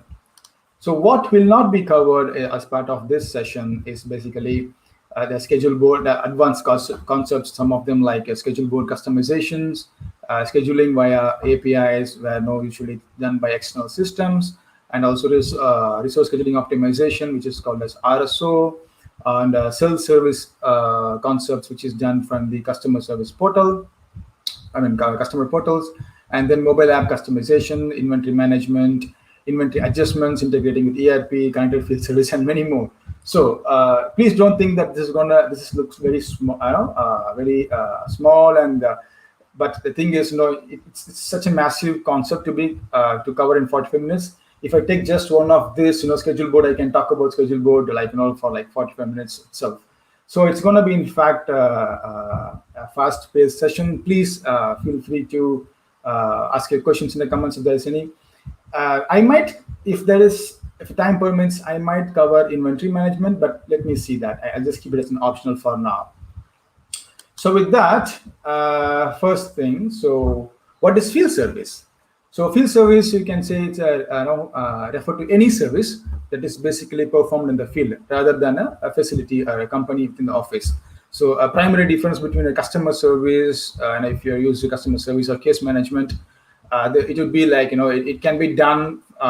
It's all about taking your queries and tickets and trying to resolve the issue. And then the field service can be an extension version of the customer service as well, where if the issue cannot be resolved over a phone or over a remote system, where an individual human or a group of humans is required to fulfill that, to solve that ticket, that's where your field service will be helpful as well. Well, it's one of the scenarios, but there are more scenarios where the field service can be used. So why Dynamics 365 field service? So Dynamics 365 field service provides organizations with tools to deliver on-site services to their customers and to manage their mobile workforce as well. And it does provide tools to dispatch workers to a specific location to perform certain tasks like installation, repairs, or facility booking, as such. And then it's not just about booking; it's all about the scheduling and the best optimizations of the resources, best utilization of the resources, and which can be optimized in different level and automated in different level based on the organization needs. And then later, the same the products or the or services which has been used in the field service work order can be adjusted to the inventory, to the ERP, and then can be invoiced and billed as well. So with that, to give a overview of what Dynamics 365 field service can do, as you can see, the Dynamics 365 field service can be the component itself, as the app itself, can be used from the field service mobile app as the dynamic portals and the mixed reality technician view, and and the extension of the field service called RSO optimization engine. And then it internally uses Bing Maps, or the maps can be extended to Google Maps or OneMap or any third-party app map as well. And the extension version of the field service can be used to connect to IoT, which is called a connected field service as well. So which is kind of a preventive, maintenance situation scenarios. So what we're going to focus on today is to set up the Dynamics 365 field service over here, and like a basic information that needs to be set up for the to implement the field service, and also the field service mobile app, which will be used by the technician to fulfill that particular work order. And today, as I just showed in the previous slide, the portals or mixed reality or RSO or IoT is going to be totally out of scope for this session. So now, what are the value that a Dynamics 365 field service brings? So it decreases the average travel time by scheduling jobs to closest technician. It saves time and reduces fleet maintenance cost, which is reducing truck rolls, right? And then it also improves the fixed time rates and the instruction and skills to succeed right before even arriving the on-site. So we know the right resources and the right team who can fulfill that specific work order. And it does increase indeed it increases the customer satisfaction, and because we have accurate travel time and transparency in the work that's been performed, and certain maintenance can be prevented as well as a preventive maintenance. And it increases the service costs per technician due to the optimized schedules, which decreases for the truck rolls and the travel time. And then, so in such a way, it increases the operations, decreases the operation cost and increases the profit. As you can see, this is a schedule board, a classic example, and you can see the resources over here and the map view where the resources can be seen, and the pane where the documents, unscheduled work orders, unscheduled documents can be drag and drop to the actual schedule pane and the resources over here. And we'll see that in details shortly. but you can see that there's a different colors that indicates the different status of the work order, or and you can see the details of it, like like the travel time over here. This 26 minutes is the travel time, estimated travel time, and you can see the work order number and the duration, estimated duration for that particular work order completion, which flows in from the service tasks. And when this kind of like next to each other schedule can be achieved by using RSO, which you basically optimize the resources like back to back each other, by saving the travel time and reducing the idle time. So with that, we'll see some industry usage of the Dynamics 365 field service. So one classic example I can talk about is the manufacturing, where you can talk about a medicinal equipment manufacturer or any home appliances manufacturers, excuse me, which basically manufacture and sells the equipments to the hospitals and clinics, so they can use the field service to install the equipments and do the maintenance, periodical maintenance, a scheduled maintenance, or a ad hoc based maintenance as well. And if I talk about a telecom companies can use the field service for their both B2B or B2C customers to basically sell their services, and also to respond to the outages, by dispatching the technicians to the problem areas. So it's not just about the B2C. B2B is well, it has a huge behind the scene work that takes place for the work orders to be executed or the connections to be provided, where you have a prerequisite work like the cable laying, all the underground works. Even for that, you can schedule the field technicians and manage the overall resources and workforces. So the point I was trying to make here in this telecom is, or any industry per se, is it doesn't need to be always involving customers. It can be non-customer facing works as well, where internally the company has to do to provide the end customer services. And similarly in healthcare, so it's not just about servicing a machine or installing a machine or connecting a cable. It can be within scheduling a doctor or a healthcare worker to basically serve patients, serve the patients as well.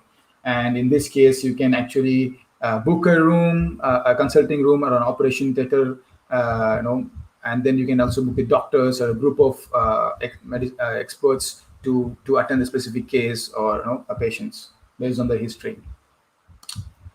And then the equipment maintenance is a classic field service example, where the maintenance can be triggered periodically with certain features like agreements, or it can be a ad hoc maintenance as well, where a customer reports a complaint or case and then eventually converts that which can be converted to work order.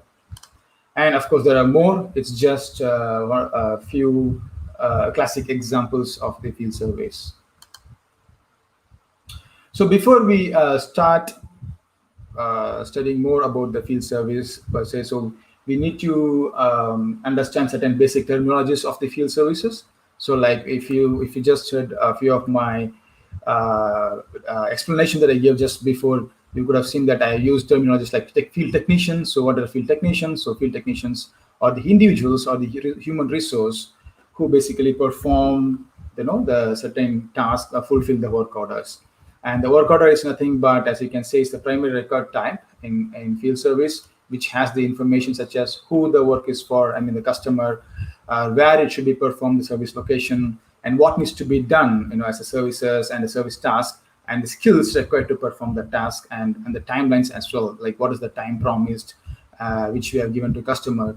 And if you see the work order products, that's the products that will be used as part of the work order itself. So if you talk about installation of a washing machine, so we can say that the work order products is an inventory based product which we are going to be installed in the customer's place.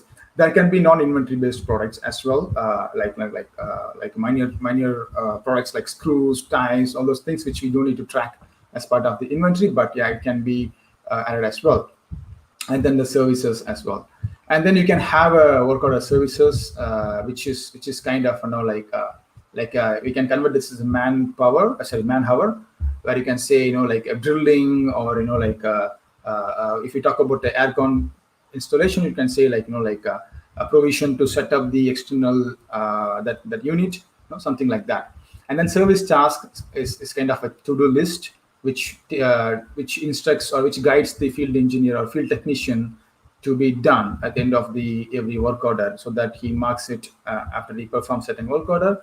And then the same and also another use of the service task is the overall duration of the field of the work order is calculated from the service task as well. It is a summation of the individual to-do list task. And you'll see incidents, and the incident is basically a template to actually have the work order services, tasks, and products. So we will see what are they in shortly. Like instead of creating the products and work and services and service tasks every single time, you can save incidents, and you can call it, like, for example, aircon installation as an incident, as a template, which will have its own services and service tasks and products as well. So every time when there is a work order needs to be done for the aircon installation, you can just choose the aircon installation as the primary incident type, and eventually all the other things will be populated. There can be multiple incidents as well if you want to combine the multiple works, which can be done separately, or also sometimes it can be group. All of them can be done in the same customer, same time, but next to each other. So in that case, you can have multiple incidents as well for a work order. And then the customer asset. So customer asset is basically the equipment that sits on the customer location. So what does that mean? Let's say you have a washing machine as a work order product, and customer bought the washing machine, you went to his place, you install the washing machine, and after the work order is completed, that washing machine will be adjusted from our inventory and it will be marked as a customer asset. So tomorrow when we try to do the periodical maintenance or service for that washing machine, so we can track against all this, the maintenance and the history against that specific customer asset. And then the agreement is similar to your, it's basically to auto-generate the work orders and even invoices as well in predefined schedules periodically. For example, if you bought a car and the car company gives you 2 years of free service maintenance once in 3 months, let's say. So if they configure this kind of agreements once in 3 months, automatically the work order will be created and the technicians will be assigned who can just come to your place and do their service, something like that. And these are the key entities which is involved, as part of the field service implementation. And you can see the center is part is the critical one is the work order, and you can see the billing account and the service account and the resource booking, resource requirement, and the other some of them are listed here, which we spoke now. I will open the product and show you what exactly is billing account, service account, and other components here. And this is just a ER diagram, or I can call it as a work order architecture. So as you can see, the work order consists the billing account and the service account internally. So both are basically account. So the service account is the actual location where the service is done. So for example, from the B2B scenario, you can think about, let's say there will be a main head office where the customer billing would be generated against, but there can be branch offices where this the field service is taken place. That's the difference between the billing account and the service account. And then these are the key attributes that gets involved in the work order.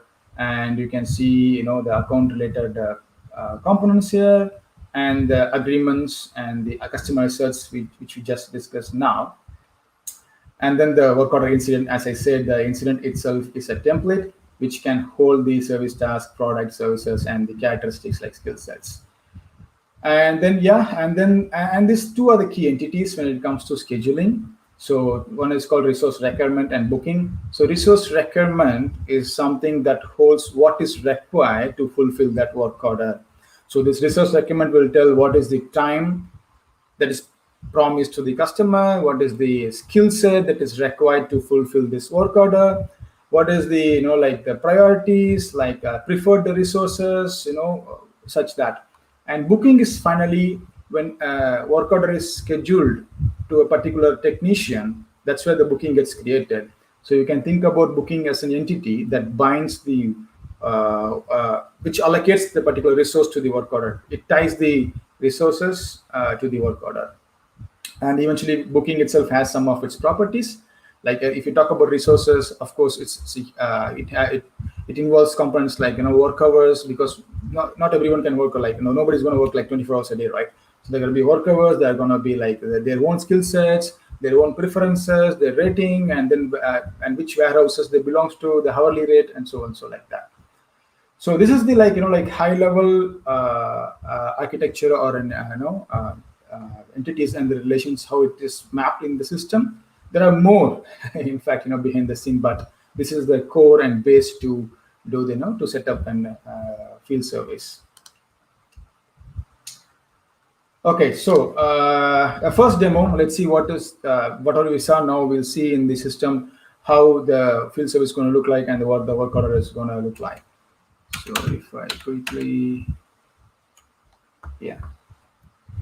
So the moment you install the field service application, as you can see in the Dynamics 365, you'll have field service and we'll have field service mobile. So field service mobile customizations, whatever you do here will be shown in the mobile UI. Just a moment, like this. But yeah, let's go there in shortly. Let's not jump there. But then you have the field service web app where the overall the backend user or back office user is going to use. So if you see this, if you are starting from scratch, you can use this get start, which is quite easy one to quickly set up things like you can set up your frontline workers. So if you click on this, it is going to take you to the resources as such. So why we need to do this? If I go to the work order and if I open one of the work order, you can see the basic information which we just saw now. Like billing account and the service account, which I just told you now, and then the status. So if you see the work order status, it has 6 different status, and it's unscheduled. When you create a work order, it's going to be unscheduled status by default. The moment it gets scheduled to someone, when the moment the booking is created, it will be scheduled. And then if the booking status, actually this work order status will be closely related to the tied to the booking status. And when the field engineer starts traveling, this status will become in progress. And when the field engineer completes the booking, this will change to complete. So some cases, if it's any issue, it's failed or canceled, it will be canceled. And once it's posted for the invoice, it's all posted. And you can have multiple substatus as per your your organization, like there, and you can tie this to your booking status. So and you can see that the one we just discussed now, the products, it will show what are the products that are going to be used in this particular work order. Let's say in this case, this is one of the equipment that we're going to install, for example. And then the services that needs to be performed, like installation or drilling, or you can call it, whatever based on the business. And then finally, the service task, which is, as I said, the checklist or the to-do list that engineer has to perform. So if you open one of this, it's going to have, is the percentage of completion and the actual duration taken, estimated duration, as such like that. And this can be extended as well, where you can add things from your external systems as well, and you can connect. And for example, in case of telecom, so where we had one of the scenarios for certain service tasks to be fulfilled, it has to verify with some other system, and and it gets the data up and running, and then in real time it gets the synchronization, and then you mark as complete. All those kind of things. And then with that, so as I was saying earlier, if you see there is something called primary incident type, and you can see there can be multiple incidents. Right now I added only one, which is primary incident type. So these components, these details has been populated from the primary incident type, right? So I don't need to, but if I want, I can always go and add more stuffs here as well. Nobody's stopping me to do that. But to make it like repeatable process, you can have it in the incident, and it gets flow into your work order. So and you can see that the details of the amount has been populated from the work order product. And then right now the booking is empty because there is no booking created, and it is unscheduled. I will show resource requirement, and then I'll stop and I'll go to some of the prerequisite to fulfill the scheduling, and then we'll see scheduling, right? So now if you see the resource requirement for this, whenever the work order is created, the resource requirement is created. So you can see the resource requirement. It gets the hours flowing from the field service and work order, and the work order duration has been calculated based on the service task. If I just put it side by side, so you see this service task with this overall duration of the work order and the 1 hour here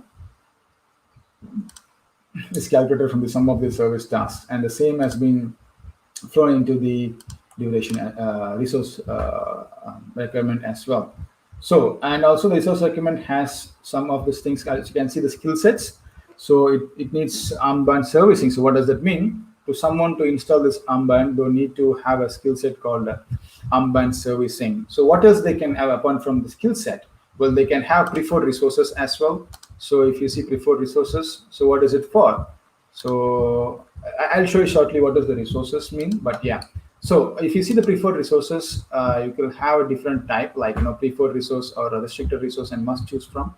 So when you say preferred resource, let's say one of your customers always prefer one of your field technician, since he does some of the previous job that he did, and the customer was very much satisfied, and you can set them as a preferred resources. So when you mark this resource as a preferred resource, when the system tries to schedule this work to someone, it always consider this, gives preference to this particular resource. In this case, to me, always when compared to others.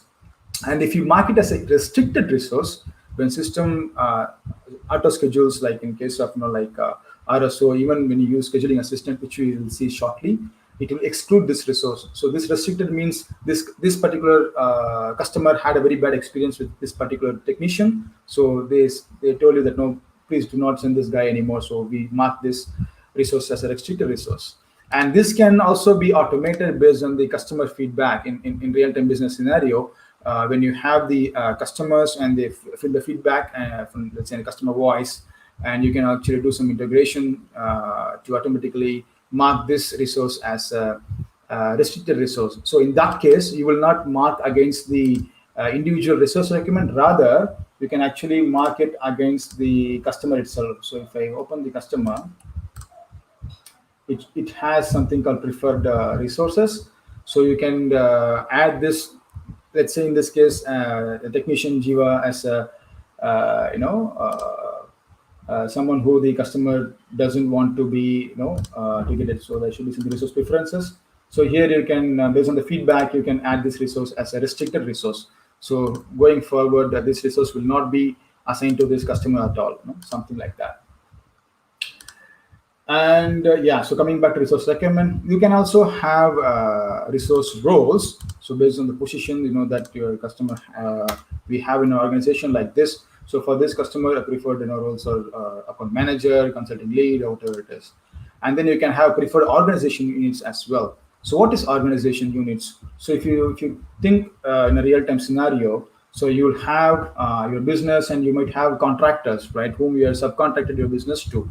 So basically, in many scenarios, so these field technicians and the workers might not be a full-time employees of your organization. So they can be contracted from different organizations as well. So in that case, if you are talking about preferred organization units, and these resources will be grouped under the certain contractors or preferred organizations, the subcontractors. So you can say for this kind of work, you can have one or two of the preferred contractors as the organizations. Like in this case, if let's say I always prefer Fabricam US when compared to someone else, so I can just use that, and eventually the resources from that preferred org units will be considered to be scheduling. So unfortunately, there is RSO doesn't support this. It's not supporting the preferred org unit, but it does supports in the scheduling assistant, and when you do from scheduling API as well. If you are using RSO and you like to leverage this, a workaround for this would be instead of directly adding organization units, you can have a flow or something behind the scene to basically fetch all the resources under this organization unit, and you can populate them in the resource preferences so that the RSO will regard this resource preferences. But unfortunately, it's not considering the resource preferred org units. It's just a tip, in that. So apart from that, you can see This window is pretty important. So if you see, there is something called priority. So this priority also comes from the work order. So a priority you can have up to 1 to level 10. So let's say you have a VIP customers. If you mark, let's say, excuse me, 8 item as a VIP customer, or if you have a normal order, and let's say you have priority orders, right? Sometimes for normal customers you can take it like SLA can be 3 days. Sometimes VIP customers, it has to be serviced in, let's say, half a day or something like that. You can have a priority against that, and you can see there should be priority.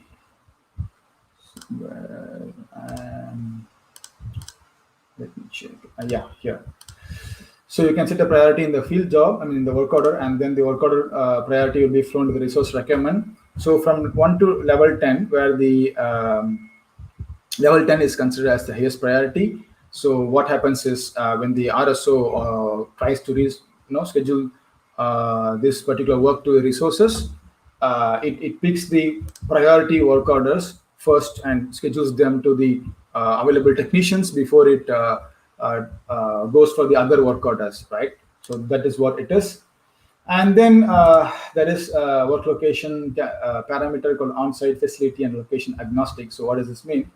So if you set as a facility, it depends on where the field technician currently is, and it uses this as a preference. It matches this preference with the field technician preferences. So the field technician, either they can allocate, you can instruct the system to allocate the work order based on the on-site. So wherever the customer and the technician is, it assigns the work orders near to its current location. And if you make it location agnostic, it just ignores that. And if you make it facility, wherever his organization is, and it will try to assign work order near to that. And there is something called time from promised and time to promise, which should be used extensively in many scenarios. So if I set, for example, it's 8 to 10 a.m. So what does that mean? So this time from promised and time to promised is basically to instruct your customers that, hey, one of my guys is going to be in your house or your location between 8 to 10 a.m., right? So we are giving some promise to a customer that someone is going to be at your place by 8 to 10 a.m. The thing is, it doesn't guarantee that the work will be start and completed by 8 to 10. Well, it's the guarantee that gives the customer that they will be there within this time, but the work will take its own time, depends on the duration of the work we just saw now, right? We will see how this data will be impacted further down in the scheduling. And then you can also have time window start and end, time window end, which is basically, it says like it will be completed and started and completed within this range. But this is kind of like the promised date, promised time, and which will say date and time where the someone from my company will be there. Okay. So if you save this, but there is something called fulfillment preference. I don't want to go into that. It's kind of advanced, but yeah, I will show you where it will be used shortly. So yes, so if I just save and close this, so we got resource requirement done for our, yes. And if I just put the date as well, tomorrow, for example, save and close.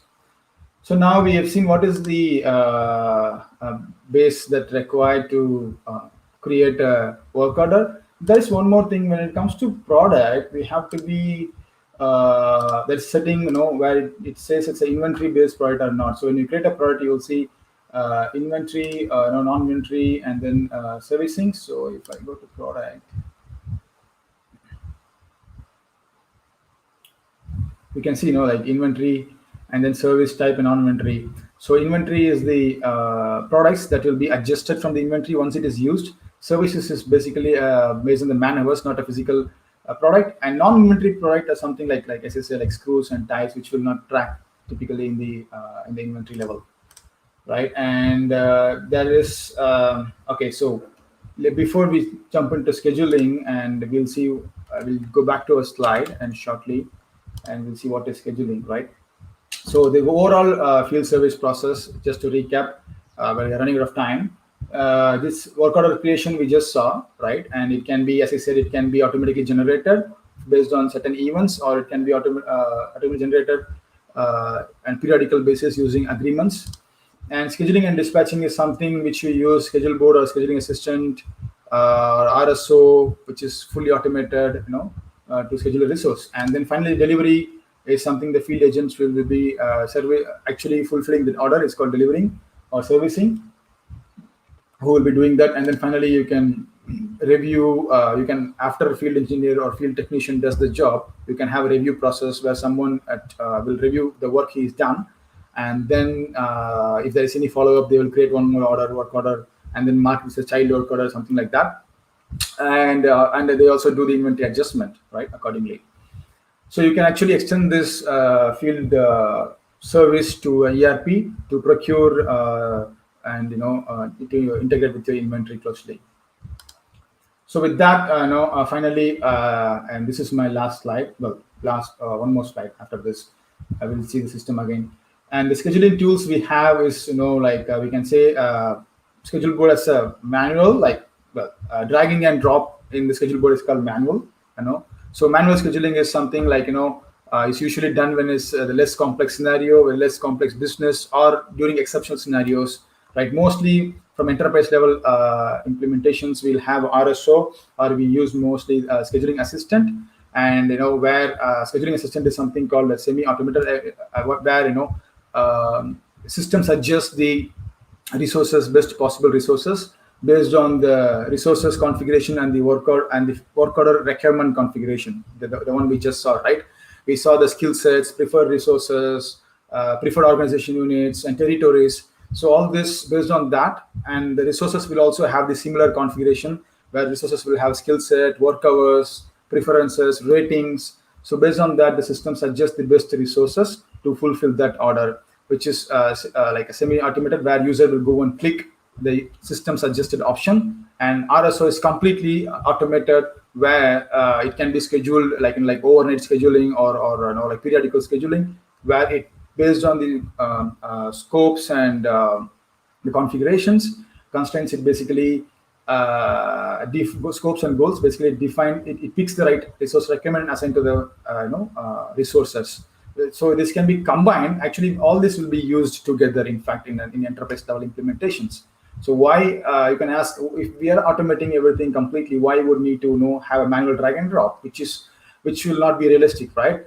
The thing is, in many exception scenarios where, let's say, suddenly like 3 hours before or 2 hours before on the same day, the field technician has to drop the work due to some emergency, something, he immediately calls the scheduler or the dispatcher and say, hey, sorry, I cannot make it. Can you please assign to someone else, right? In that case, a scheduler will use the schedule board extensively to drag and drop manually, and then do that. This is one of the classic example, but usually it's different tools will be used in different purpose for the implementation. And these are common terminologies. We have just seen that schedule board and scheduling assistant, RSO, and service task, which is to-do list, and bookings. As I said, now, if you remember, bookings is something which will be created when we do the bookings. And visa resource requirement. Let's quickly move on to the demo. So this demo too is going to be on scheduling. So if I go back to the system, so you can see that this field job, this work order is unscheduled, and once we schedule, it will become scheduled. Status will be scheduled. So if you see the schedule board, so you can see one of this is one of the work order which is assigned to this particular technician already. As you can see, this technician is myself, and then I have the start time and end time as such. So if I wanted to assign one more, the new one, we can just drag and drop like this. As you can see, the red color text there called time from promise and time to promise. Why it's showing that? If you remember, in the resource requirement, we just said that. So it's actually indicating the scheduler that, hey, this is what the time we promised. You still want to do it to some other time. System is not going to stop. He can do, right? He can drag and drop in any time, but system will highlight that this is not we promised for. But where actually system restricted with respect this time, which is promised time, is in the when it done via RSO, where system automatically does it, right? At that time, it strictly follows this time from promised if you configure it accordingly. And then there is something called lock option in RSO, and that will make sure that this work order is scheduled within that time, so that some of the technician is going to be at the customer place in that specific time, right? So this is manual drag and drop. And there's also something called, if I go back to the work order and I'll see what is scheduling assistant now. I just showed you what is schedule board. Just to take 30 seconds of time to explain the schedule board, you see here, this is the resources we can see, and like different resources and their their work hours and how much of the utilizations as such. And if you want to you can see here, if I check resource card, it will basically take me to the actual resources, right? So resources is a pre-configuration to be done for the scheduling, but let me not take much time there. And you can see the resources can be user, or resources can be individual user, or even equipment. Let's say you have a maintenance company where let's say the people who go into the location, they need a drilling machine to do some work. So you can trace that drilling machine availability as well. If you can add that machine as one of the resources, and if you see like equipment, so you can trace that availability of the drilling machine as well, right? If both people needs a machine, it needs to be available for both the people. And you can add a contact and account as well. They cannot use mobile app, but you can add it for internal purpose. And then you can schedule it to a crew, where if you have a group of resources to perform a certain activity, you can assign it to a crew. And again, one thing to note is crew is not currently supported by RSO, and it's not supported from the API as well. So only within the scheduling assistant and schedule board, crew is supported. And then you can schedule a facility as well. In our healthcare example that we just saw now, we can schedule a facility like operation theater or consultation rooms as well. And you can also resource book to a pool. So pool is kind of a group of resource where you can, if you do not know the exact resource who is going to do the work, you can assign it to a pool, and it's kind of a soft booking, and then someone from the pool will be later allocated for that work, right? And if I go back quickly, and then if you see, like you can set the hourly rate, you can set the time of approval. What is the time of approval? If the resource wants to apply leave, you can mark whether that leave request needs approval or not. If it's not approval, automatically the leave will be approved automatically, right? There are many settings like this, but I don't want to go into details of that. And you can also have work hours, right? If I say see the work hours, oops, I don't know why. Let me check that. Yeah, it's not waste time on that. But now you can see that once you configure the resource like that, based on the hours and the utilization, you can see here. And if you see the filters, and let's say if you want to say that you want to show only the resources belong to certain territory, certain region, you can just add it and filter it, and you'll see only resources from that region. And similarly, if you want to filter them based on the skill sets and the ratings, right, you can just say whoever has in our case, we are talking about armband servicing, right? So we need only people who can deal with armbands. Only these three folks can do that, something like that. And apart from that, you can also see the different colors, which will be shown based on the current status of the booking. So if I go and remove the filter, let me just keep it to myself for now. And you can have hourly view, weekly view, and then like monthly view. And this is the new schedule board, and which is going to be which is launched like last year. And then you can switch back to old schedule board as well. I like the new schedule board personally. So if I go, this is one way of, this is manual drag and drop in schedule board. And if you want to use scheduling assistant, you can, this is one of the way doing that. You can just click the book, which will launch a scheduling assistant, and you'll see based on the resource requirement that we put in here, right, how the system is going to suggest the resources. Well, you can see that automatically the skill set has been taken from the resource requirement, that armband servicing, and the date has been taken automatically, the promise date and end date. I know, unfortunately, we do not have resources within this radius and time. Let me just switch to location agnostic, see if someone is there. Yeah. Hey, Jeevan, sorry to interrupt. Yes. So we are running out of time. So we have our next speaker waiting in the lobby. So just to inform you.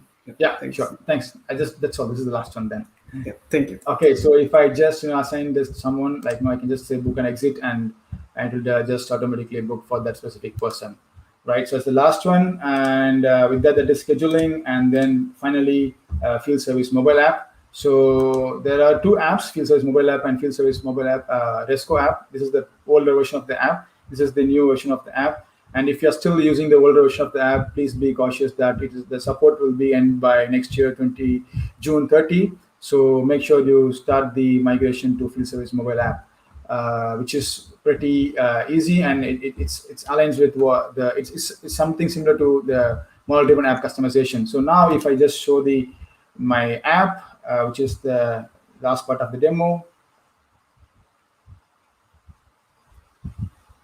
you can see if I'm a technician, I can just open the app, and then this app will show me the bookings that is allocated to me, and I can just go and right. If it doesn't, there's some issue with the connection. So it always happens for some reason. Let's stop it if it doesn't connect. Yeah. Okay. Cool. It worked. So if you see that if I am a technician, I will see the allocated bookings to my plate, and I just mark this as complete. And you can see, I can just see the customer information and the service task, and I can get the notes and something like that. And this is what the technician will use when he starts traveling. He mark it as a traveling, and when he starts, this is already done, completed job, so it's showing some error.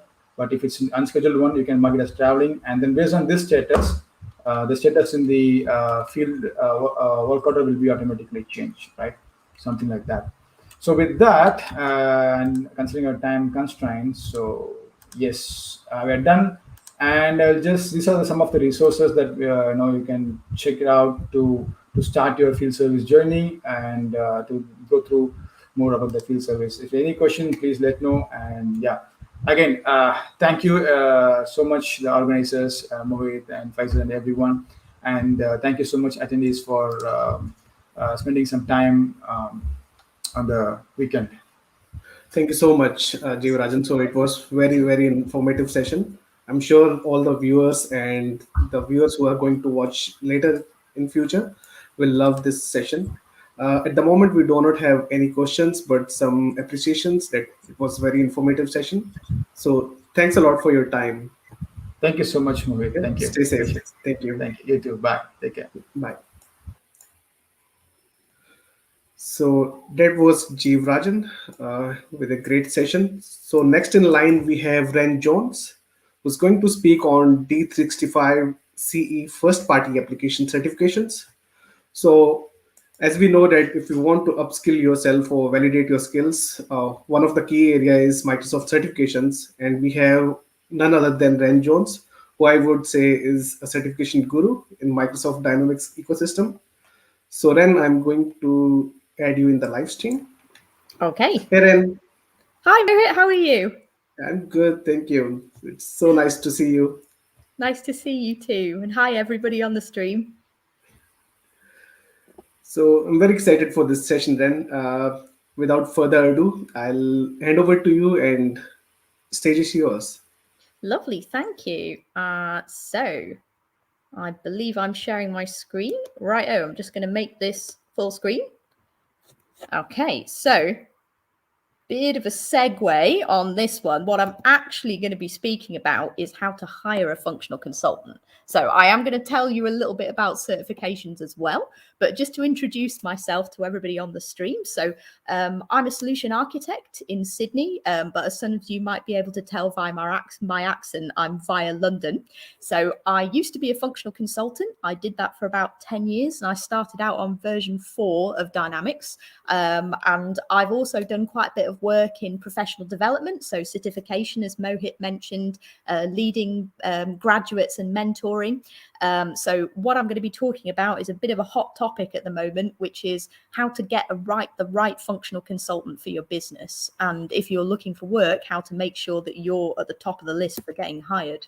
So why are we talking about this? So as everybody knows at the moment, Microsoft is booming. So the market is huge for functional consultants at the moment, especially in CE. So if you're looking for work, there's a lot of choice out there at the moment. To make sure you know what people are looking for, I'm going to tell you about that.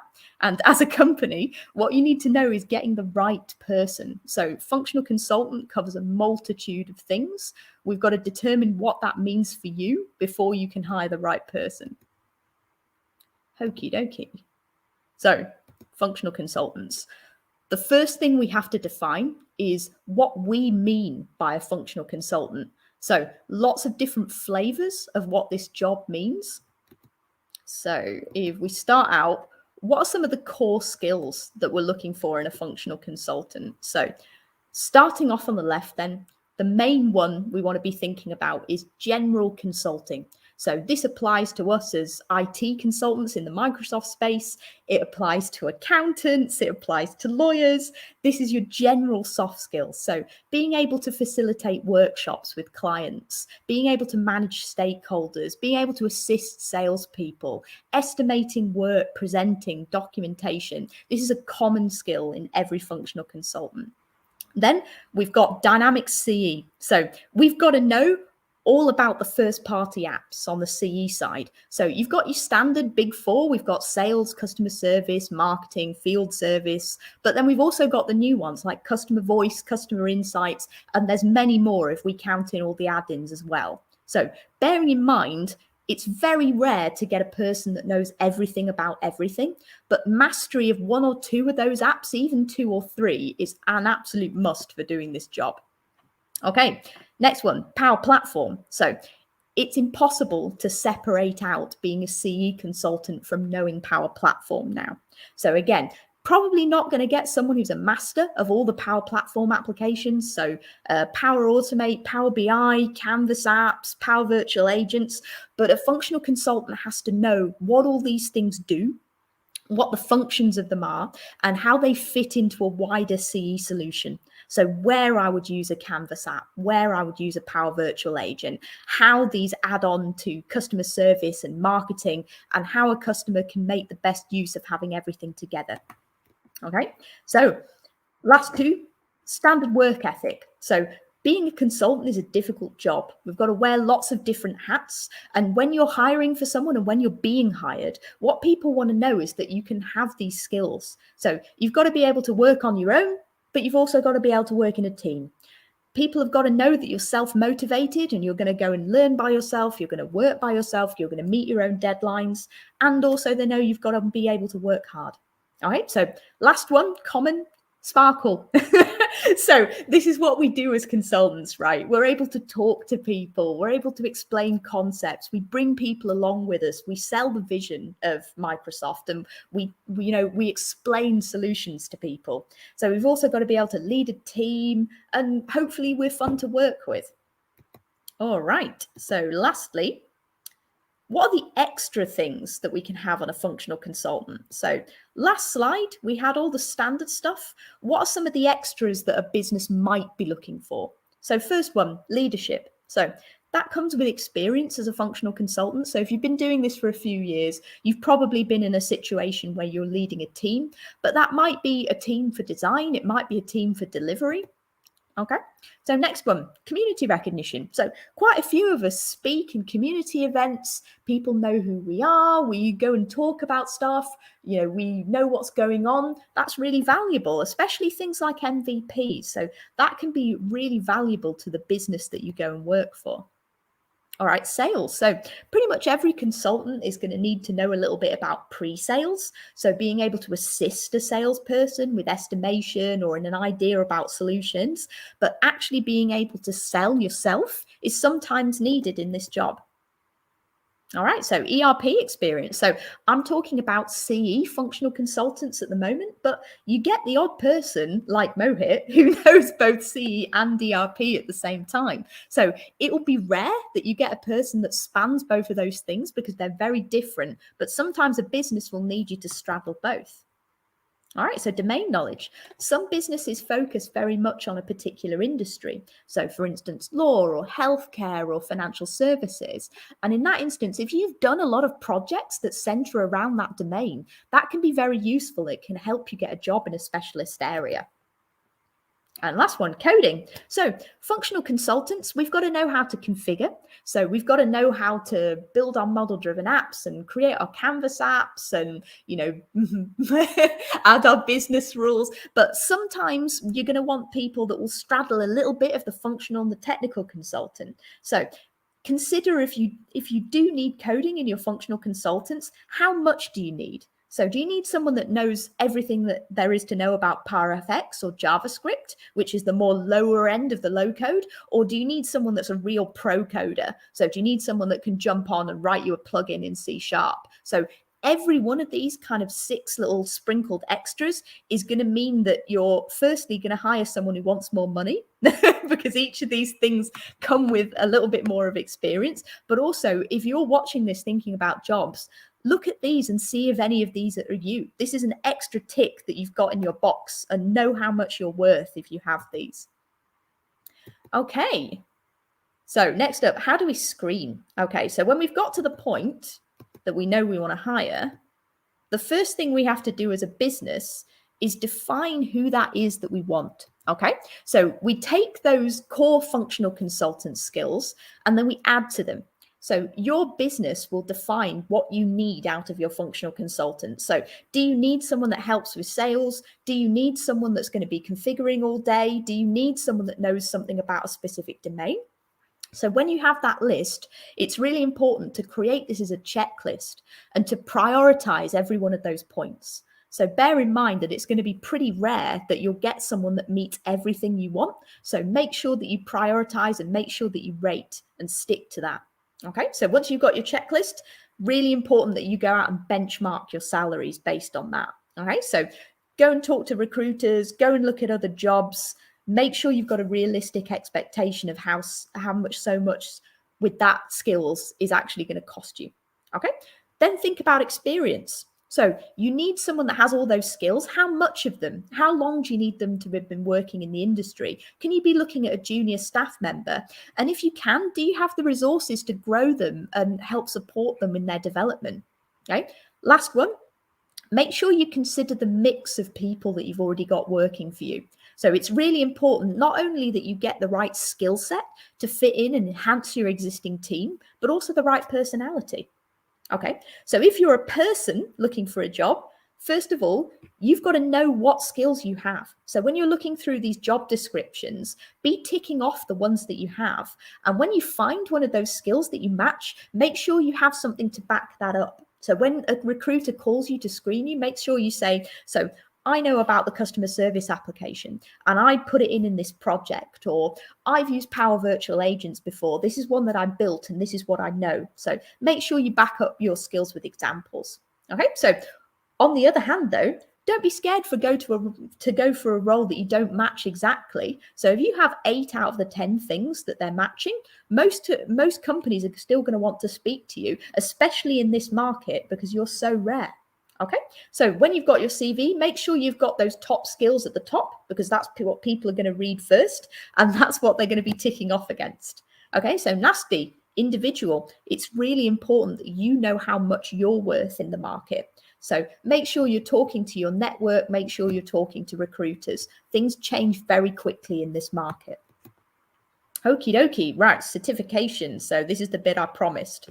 Okay, so what does certification actually mean? So to a business, what certification means is that you have proved your knowledge in a theoretical sense. So remember, a lot of people do these certifications to validate their knowledge of the technology. Some people just do it because they're interested in learning.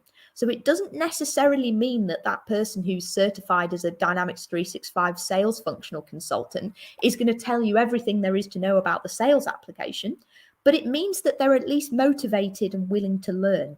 So they've taken the time to go and do that study and do that exam. So they've put themselves as a bar above everybody else by doing that. Okay, so really important that when you're looking at people's certifications, you're looking for the right ones. So as a functional consultant, not all the Microsoft certifications are going to be relevant to what people do. And also, these things go out of date quickly. They get updated, new ones come out. So make sure you know which ones are relevant to you. Okay. And secondly, these certifications also count towards your partner competencies. So when you're seeing companies saying, they're a gold BizApps partner, that means they've got a certain number of people with a certain number of these Microsoft certifications. So if you have them yourself, you take them and associate them with a business, that's worth a lot of money to them. And it means that you're going to add yourself to the top of the pile of candidates. Okay. Cool. Right. So how to make yourself look good when people are screening your CVs. Okay. So as I mentioned earlier, when you're going over your previous roles on your CV, make sure you mention your previous projects. So if you were a functional consultant 5 years at your last place, make sure you list what you did there. So what role did you take on projects? Were you a business analyst? Were you a technical consultant? Were you a delivery manager? Were you a test manager? Make sure that you list what you did. Okay. And also, if it's relevant to the job, list the client's domain. So don't breach any privacy, but if you worked on a legal application or a financial services application, list that and say what individual technologies you used as well. So did you put in the sales app? Did you put in customer service? Did you build a Canvas app? Did you build a completely custom integration with a website? List that out. It's really useful for people to know. Okay, so your CV should be short. It should be clear and concise, because how your CV reads is how your documentation that you write in your role is going to read. So really important as a functional consultant, we write documentation that has to be understandable and it has to be easy to read. So your CV is a reflection of how well you write. And that is the same for spelling mistakes and font as well. Got to make sure you put your best foot forward. All right, so certification. As a functional consultant, I'd recommend PL200 as your first point of call. So that's the first one you should be doing. It's the base of all your first-party app certifications in CE, and it's also your Power Platform functional consultant certification. So you've got a double whammy there. After you've done your PL200, I'd recommend PL100, which is your Power Apps Maker certification, and also one of the CE first-party app certifications. So that's 210, which is sales, 220, which is marketing, 230, which is customer service, or 240, which is field service. So if you do one of those and you've already got the PL200, that means you're going to be certified both as a Power Platform functional consultant and also as a CE functional consultant. All right. So once you've got those three, any recruiter is going to be ticking the box to say this person is up to date certified. Okay. And if you're recruiting, if you're looking through a pile of CVs, another tip is to look for previous certifications. So as I mentioned, these things are constantly refreshing and rolling over. So a good candidate who's been working in the field for 3 or more years is going to have certifications that are now retired.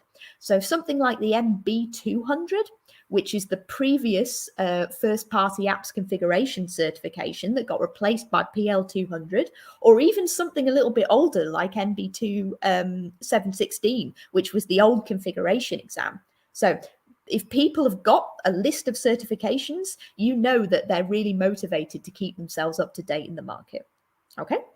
So make sure people are realistic with their remuneration expectations. So you don't want someone that's pitching themselves too low, and you don't want someone that's pitching themselves too high. And that goes for you if you're looking for a job as well. You've got to be confident and you've got to know your own worth, but you've not got to be unrealistic. Okay.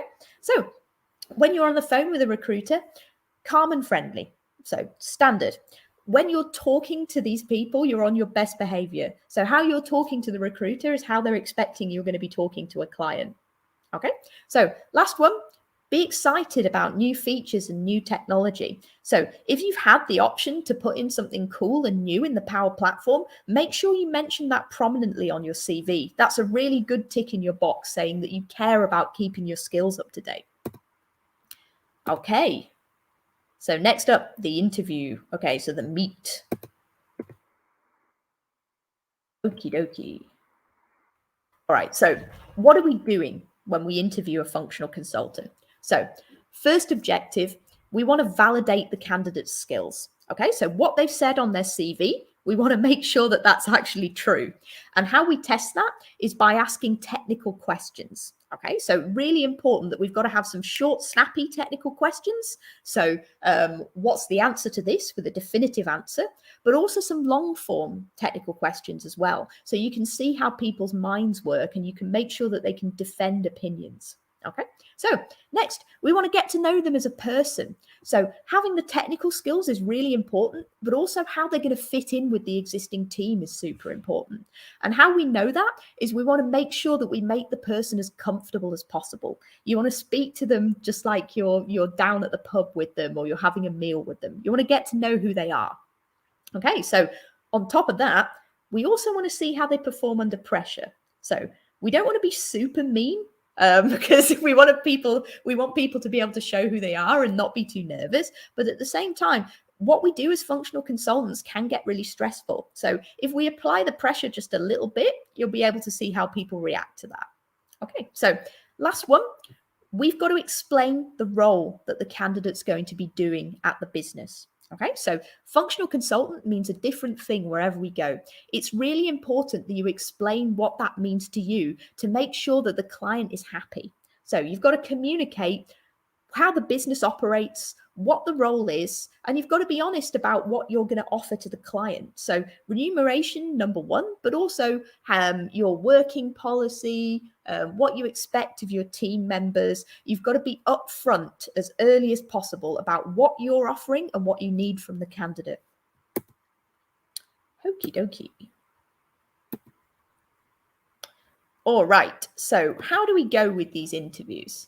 So really important that we allow the candidate to put their best foot forward. So we make them as comfortable as possible and we give them a chance to shine. So an easy way to do that when we're structuring these interviews is to have gateways. So we start off with a general introduction. So the idea here is the interviewer introduces themselves, they tell the candidate about the company, they give you an overview and the expectations of the role. So as a candidate here, you are listening and you are proving to the interviewer that you are attentive and you're interested. All right. So next one, we start off with some soft skills questions. So the idea here is to make you comfortable and to know a little bit about your personality. So this needs to be a two-way conversation.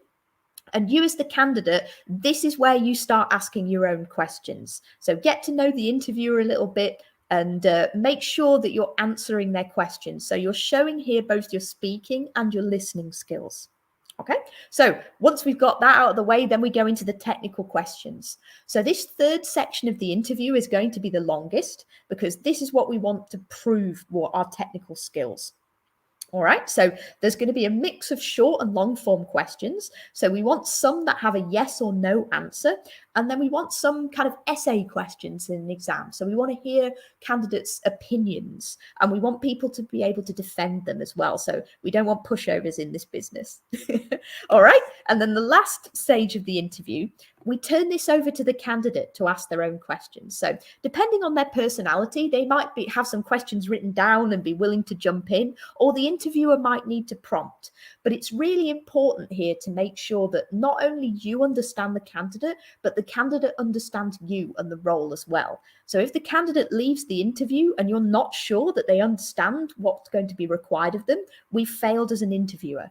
All right, so even though this is the candidate's portion of the interview, it's up to you to also prompt them and make sure you know that they understand. Okay? All right. Okay, so what do we actually need to ask about in our technical session of the interview? Okay, so we've got lots of these to do. Really important one, number one important as a functional consultant, dynamics and power platform. So we want to make sure that they know their stuff both functionally and technically. Okay, so they know the application of the technology, but they also know how to use it and how to configure it. So really important here, if they've referenced a particular technology on their CV, you've got to test it. So if they've specifically called out that they've worked with field service in the past, you've got to sprinkle in some technical field service questions there. And the same goes for technology like scripting, anything along those lines. If people have put this in their list of skills, you've got to make sure you ask questions about it. Okay. General problem solving. So an easy way to test this is with an open-ended question. So you've got to let the candidate talk, because you don't want to hear the answer, you want to hear their thought process. Okay, so you want to hear that they've got a logical progression of how they're thinking through, and you understand their thought process. Requirement solicitation. So one of our main jobs as functional consultants is to go out and talk to clients and find out what they want and how we can put that into a solution. So a really easy way to see how good people are at this is a role play type question. So you as an interviewer would say, pretend I'm a client who's interested in customer service. Can you ask me how I would want my solution to look? And get them to do like a mini workshop, see how they ask questions, see how they draw it out of you. So here you're trying to make sure that the candidate is comfortable leading a conversation, and also that they understand how to speak to people who aren't technical. So no jargon, no assuming. Okay. So speaking and listening skills, really generally. So when you're asking a question, is the candidate actually answering your question, or are they just talking our point that they've got listed on bullet points that they wanted to get across to you? So are their answers clear and concise? If you ask them a question, are they answering it and waiting for your next question, or are they just talking and talking? And are they confident when they speak? Okay, so next one, motivation and drive. So general business stuff. Really good way to ask about this is to look for honesty. So ask them about things that have gone wrong in their previous roles. Ask them about difficult projects, difficult stakeholders, and you're looking for people to admit that things went wrong and how they sorted it out. Okay. And lastly, personality and team fit. So I would say this is one of the most important things here. You've got to make sure people are comfortable. And a way to do that might be to tell a few jokes or say something about yourself. You've got to be honest and open. And if you're friendly, they'll be friendly back to you. So super important. Okie dokie. So what are some good examples of some interview questions? So I've put a few in here. I'm just going to slide everything on in here so we can see them. So a couple of examples here. So for a technical question, one I like to ask quite a lot is, what feature are you most interested in coming up? Now, I've put Wave 2 2021 in there because that's something that's come out fairly recently, but you could just as easily swap this in as what's something at Microsoft Build or Inspire that you're interested in, or what have you seen on a blog, or who do you follow on social media? So what you're looking for here is to check that the candidate's actually interested in the technology and they're keeping up with new developments. All right. So next one, what's your favorite food to cook and how do I make it? So not a technical question, but what you're looking at here is the candidate can explain logical steps in order clearly and quickly. So super important for, delivery teams and testing and UAT. So if you can give them something that they know like the back of their hand, really easy way to see if they can do this. Okay, so what's the last pathway you studied on Microsoft Learn? So this is another one of those things that checking, like, are they keeping up to date with things? Making sure people are actually invested in their work and they're actually going out and learning. So Microsoft Learn, everybody should be on there. It's the basis of your certifications, but not only that, it's a really great way to go and quickly upskill on stuff. So make sure people have got their own account and they're actively on there. Okay, so how would you describe your job to a 5-year-old? This is one I use quite a lot to check that people can clearly explain something to a non-technical person. So you're looking here to make sure that people don't assume knowledge and they don't use jargon. Yeah, so it's making sure that a functional consultant can communicate to somebody who's not in the industry, which is a super important part of our job. Okay, so tell me about a project that went wrong. This is a classic one. So what you're looking at here is the person to be honest and say that they did fail or their team failed. They understand what went wrong and they've learned from it. So if you get a candidate that says, I've never been on a failed project before, that is a big red flag. And when you're in an interview as well, feel free to admit stuff that went wrong. Everybody makes mistakes and everybody learns. Okay, so another technical one. What bugs have you come across in Dynamics or Power Platform? So this proves that someone's actually been configuring and been playing around with things. We've all found bugs, and it's interesting not only to learn how somebody found it, but what they did to get around it. So did they just raise a ticket and communicate with Microsoft, or did they come up with a creative solution to get around it and use something else? Okay, so a good meaty one that takes quite a while to explain. How do I configure security in a model-driven app? So what you're looking for here is to make sure that the candidate can name all of the elements in security that come in model-driven apps. So security roles, field security profiles, access teams, business unit structure, and you want the candidate to be able to explain how that all fits together to design and configure the security roles. Okay. So next up, a long form question. A client needs to integrate Salesforce with Dynamics 365. What technologies could we use to do that for them?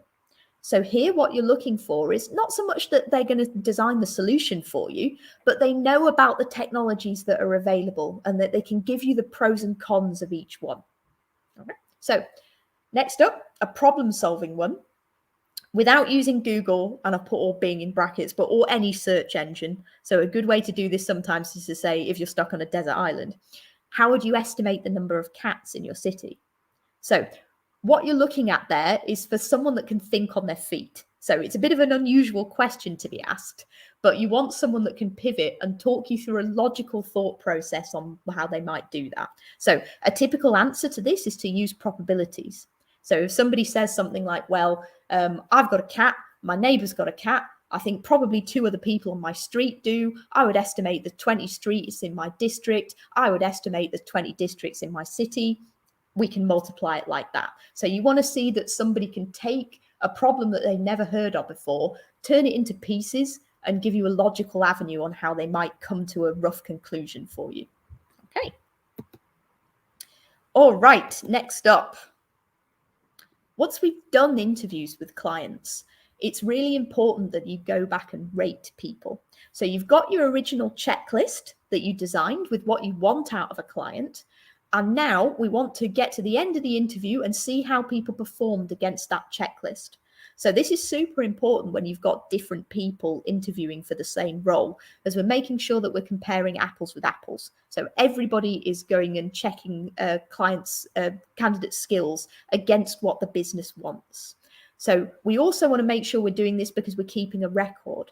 So someone who isn't right for the role that you're interviewing for at the moment, the role that they're perfect for might come along the tracks a couple of months later. So if we've got this record, we can refer back to it. So if the candidate passes the interview and then you want to hire them, you can use these ratings to come up with your offer. So you can't lowball in this market. A good candidate is going to have lots of options. And lastly, if you're interviewing, we want to use these ratings, firstly, to give constructive feedback. So if a person didn't pass the interview, please tell them where they fell down and how they can improve in the future. And if you're interviewing and you don't hear back from the company, make sure you ask for this. It's real gold dust to be improving yourself in your career. Okay, so last thing I wanted to talk through is the difference between a perfect interview and a perfect candidate. Okay, so someone can really ace an interview, but not necessarily be the person that you want to hire. So when you're interviewing, you're testing them in all aspects of being a functional consultant.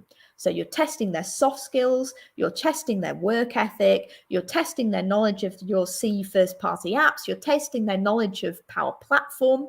And in theory, you could get a person that aces absolutely everything. But if you do get that person is going to be a star. So they'll be expensive, number one. They'll have a lot of options, number two. And you've got to make sure that that person is going to fit well in your team. So secondly, a really typical personality for acing interviews is someone who's vibrant and extroverted and can answer questions and is interesting. But are they going to fit in with who works for you at the moment? So you've got to make sure that not only is that person going to be able to do your job, but they're going to fit in. So you personally, again, may click with that candidate. So you might have the same interests and hobbies and same sense of humor, but always be considering about everybody else as well. Are two of you going to be the right people to work? All right. So next up, requirements for the role. So we went back and did that checklist. Make sure you understand what you actually want versus what you've interviewed for. So if you really need a functional consultant to sit there and help you configure model-driven apps all day, and you've got, let's say, business analysts or solution architects or project managers who are actually going to interface with the clients more, is it really worth it to hire someone who's amazing in front of clients as well? And secondly, if you've got someone that you want to do a particular role, like let's say pre-sales, if you happen to get a candidate who's amazing at that, but they're also a great coder as well, are they going to get bored in that role? Are they going to stay with you? So it's really important to consider the whole package when you're interviewing. And lastly, so vibrant, extroverted people always ace interviews, but shy and modest candidates can have a lot of problems with interviews. So they might be nervous speaking, they might not feel great about aggrandizing their achievements, but they can be great team members. You shouldn't be discounting people who are nervous, who find it hard to talk about their best points. Okay. All righty. So that was a quick one. So has anyone got any questions I can answer? So that was very informative session, Renz. Thank you so much for your time. No We are so problem. privileged. I'm sure this is going to help not only the job applicants, but the employers as well. And I hope I so. can see one question over here from Faraz Qureshi. So he's asking how you see user-centric design and BA skills gel with functional consultant role. I would say it's a super important part of being a functional consultant. I would say every functional consultant should be a combination of a BA and a business application specialist. So those are the two things we do on a day-to-day basis. Now, user-centric design is a super important skill, and it's going to become more and more important. But generally, I would see that as something that goes more along with sales now. So I would say someone that understands and is great at user-centric design is an add-on to a functional consultant. So if you've got that, you're going to be a star. So we got one more comment. So they're saying one of the best session, and Oh, I that's couldn't so agree sweet. more. Thank you. I couldn't agree more, because I remember when I started, or most of us started the career, there was no one to guide. But it's pleasure to have someone as a mentor, and definitely going to help a lot of people. Oh, lovely. So, Thank you so much, everybody. And please connect on with me on LinkedIn if anyone's got any other questions. I'd be more than happy to help.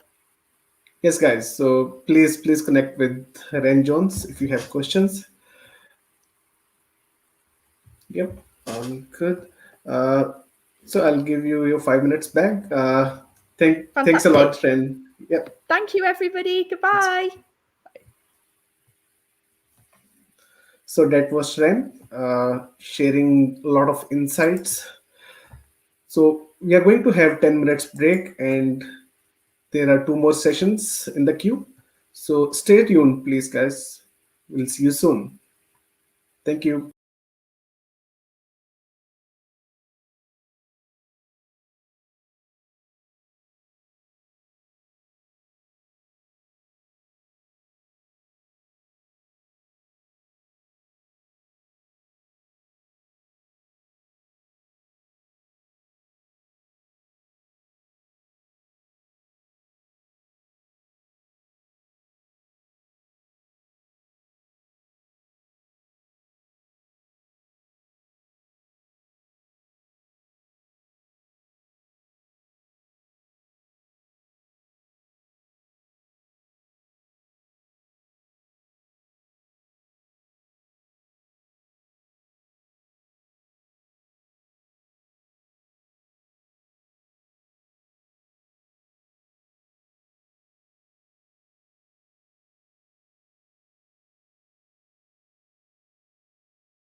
Hi Faraz. Hello. Hello, welcome to the Urdu Hindi Bootcamp. Thank you so much for joining. Faraz is with us from Seaside. He will be presenting about omni-channel, right, Faraz? So, Yes. so Faraz, you are live right now. So in about 1 minute, I will hand over the stage to you. You just need to share your screen and then you will be ready. Perfect. No So problem. Let me do it. yeah. So in about 1 minute, we will start that thing. I'm already kept you live, so just you are already on live. So anything you want to share about before you start? Yeah, I'm getting some feedback. It is because of you speaking, or Probably I will be backstage when you are live, so I think it should be removed.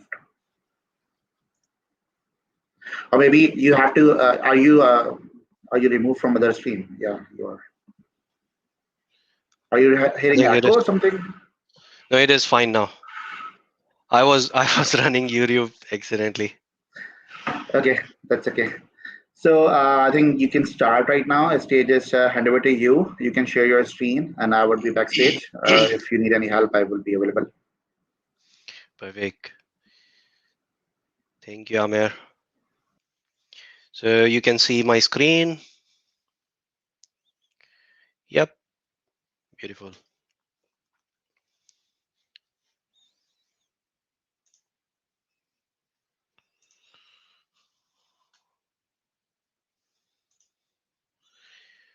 All right.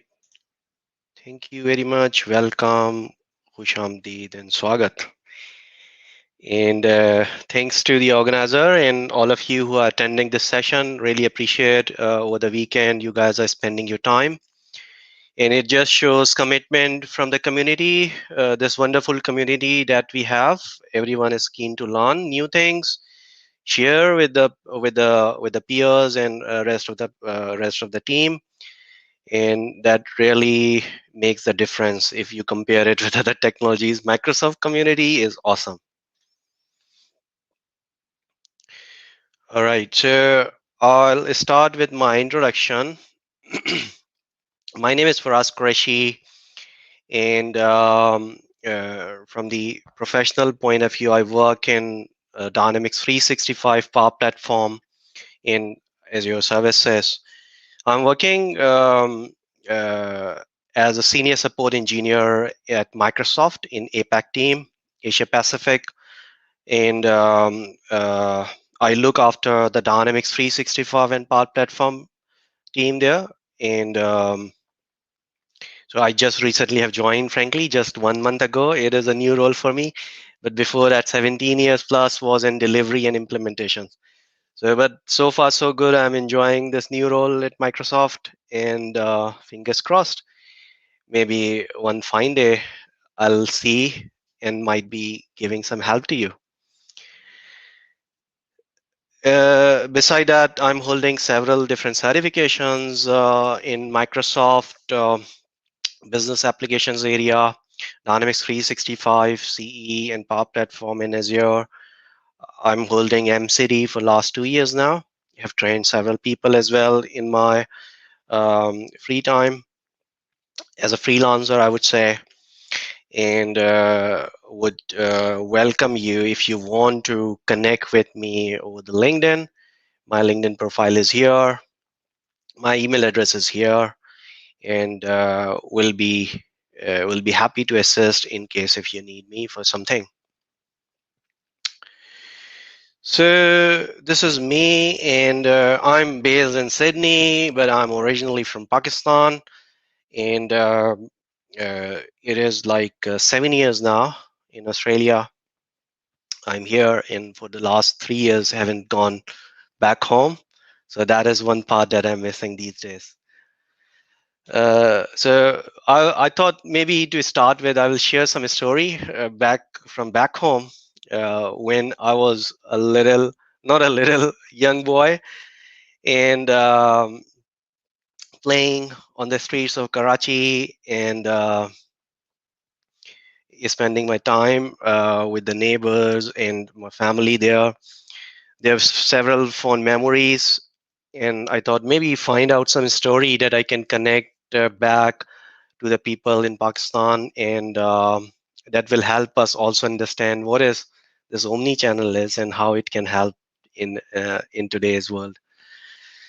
So I have a elder sister, and 20 years ago she there's an age difference. So I was like every young brother. I was running errands for her, buying something from the market, or going along with her, even not only with her, also with her friends as well. Oh, I have to go to the tailor, I have to go to the market, I have to buy this thing, I have to go to stationery and things like that. So I was doing this thing, and that stuff was actually sometimes rewarding as well.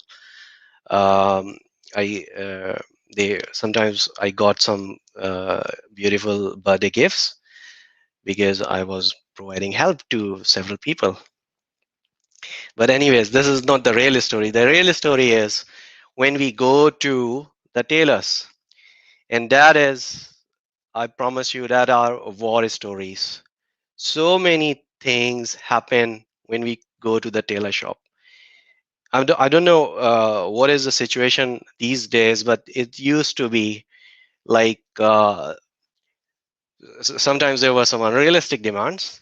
I agree with that. People were expecting that I will get my suit ready in next week, or I'm giving this particular fabric and it will look okay in this particular design, in this design. And but most of the time, believe me, it was the tailor master who is giving bizarre, clueless responses that make my sister at least freaks out a lot of time, and that actually give me the indication or just remind me how the poor customer might look like. This is a funny thing, but just to share with you what the poor experience could look like from the customer point of view, and it is one of those things that I can collect uh, as my past story. But what happened after that is that poor guy, that poor tailor master, also lost the business, because how often you can annoy your customers, how often you can say that, oh, um, I didn't note down what you asked for, and I forget that, or making them issues for the customer. So what will happen is you eventually will lose the business. So that was the story with that poor guy. He didn't have the technology, he didn't have the tools to refine the processes or to provide better customer service to the customer.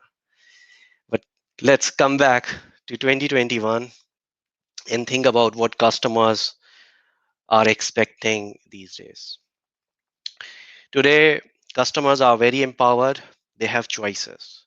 If we do not give them better service, they have alternate available. They will go and buy something from different people. And on the and beside that, the organizations are also service oriented.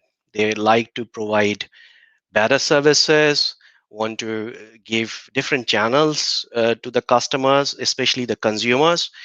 It is not enough that you are reachable over the emails or just over the phone calls. You have to put yourself available on different channels. In different, when I say different channels, it includes web chat, it includes WhatsApp, Twitter, Facebook, all social media platforms, and SMS.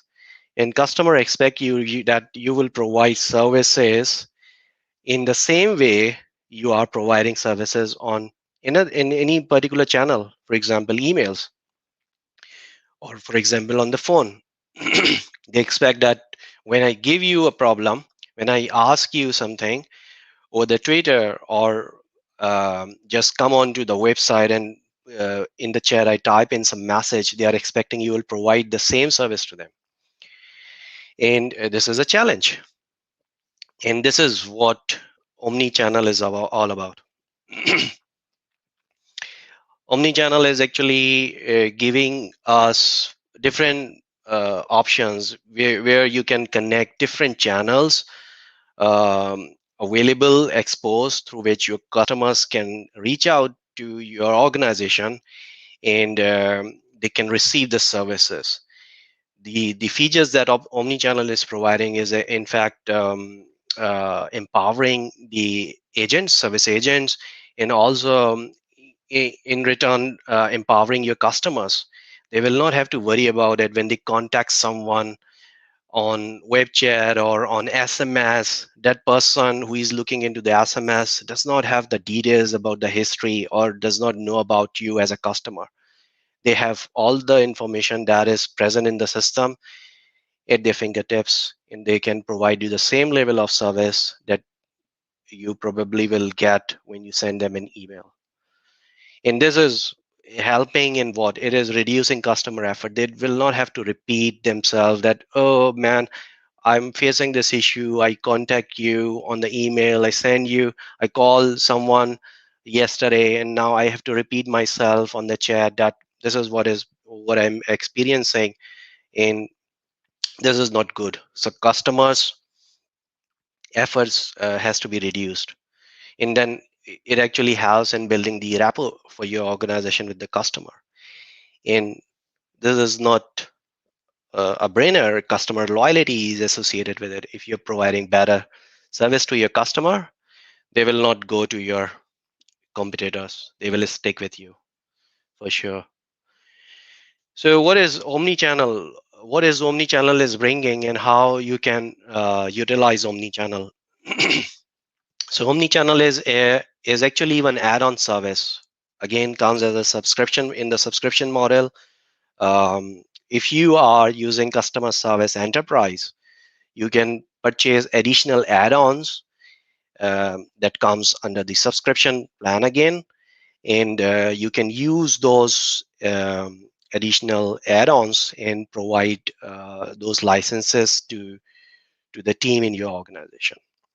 So you have to have customer service enterprise, and then additionally you can purchase these service add-ons, which comes under the omni-channel features.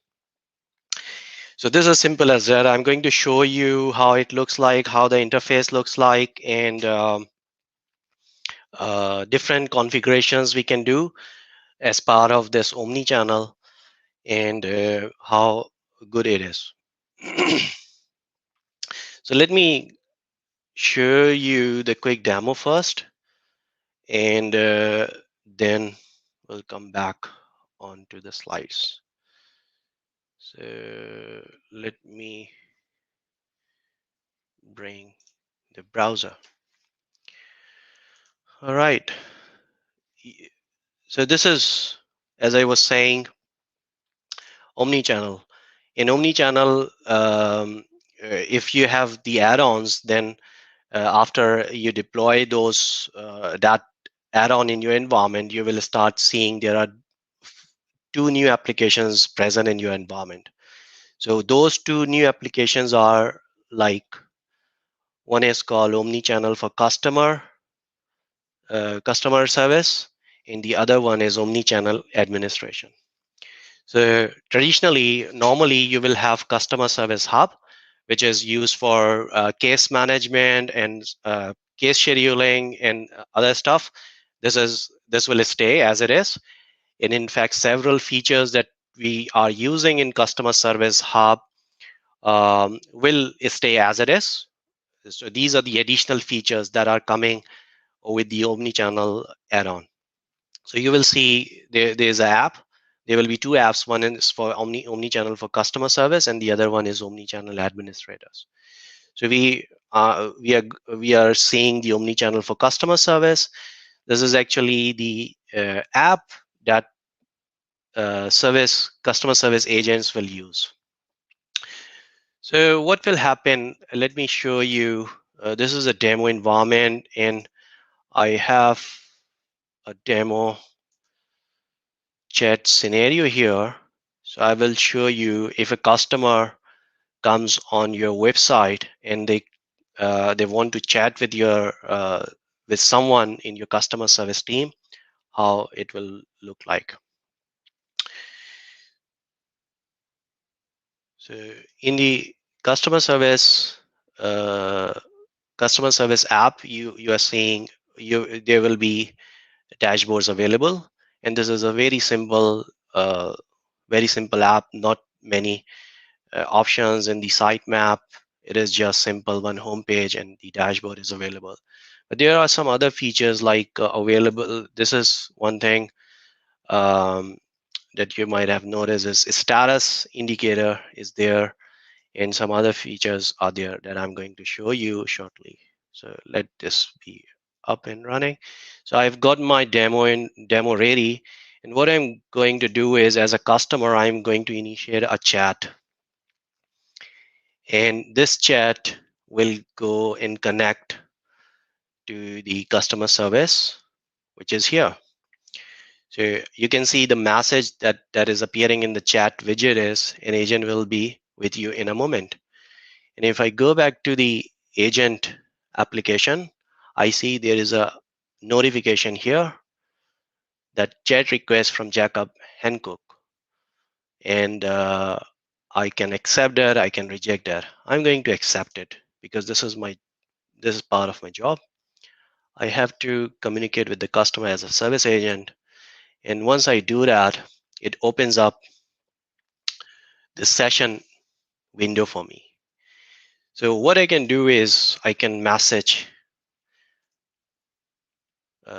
my customer, hi Jacob, how are you going? How I can help you?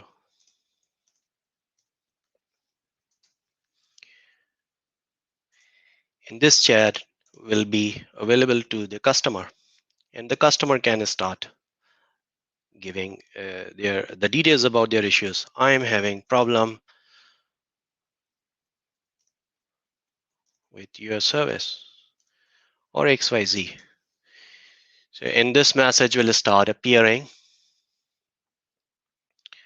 on the chat section to the customer sales agent. In this session, you can see there's other details available, and this is the feature with the omni-channel. You will, when the customer initiate a chat, it automatically looks which customer it is. It will load the customer details, that what is the customer email address, what are the previous cases that were open with them before. Is there any conversation history if they have contacted us in the past through the web chat or some other channels? That history is also available here. And there are many, all the details are available here. So, and this is all customizable, as you know. We can have some more details, like for example, if we want to show the customer assets, what they have purchased from us, their order details, what they have purchased from us, we can also have that. So just for the scenario, I would say this is the customer case that was open in the past, and the customer is asking, give me the updates about it. So I'm going to tell the customer, okay, your case is resolved and this is all good. Your bill will be adjusted and you will not be charged for those services. This is one thing I can do on the same session while talking to the customer. So I can say your bill will be updated.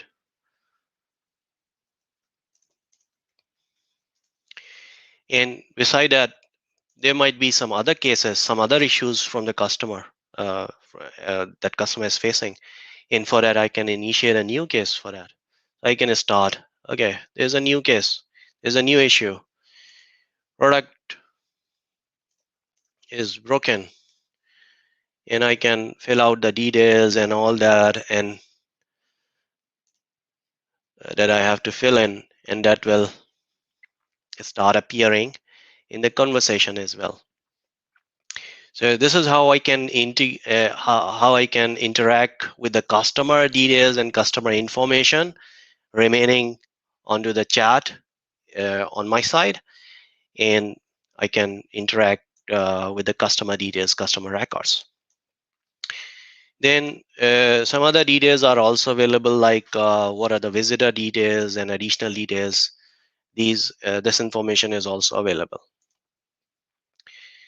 So, and then there are a few other options available for the agent. And if you look here, quick replies, for example, I can set up some quick replies in my knowledge base, that if customer is asking about when this will be delivered, I can quickly say, this is our delivery policy and you will receive the order in 4 or 5 business days, or whatever could be the quick reply. I can use those quick reply very easily.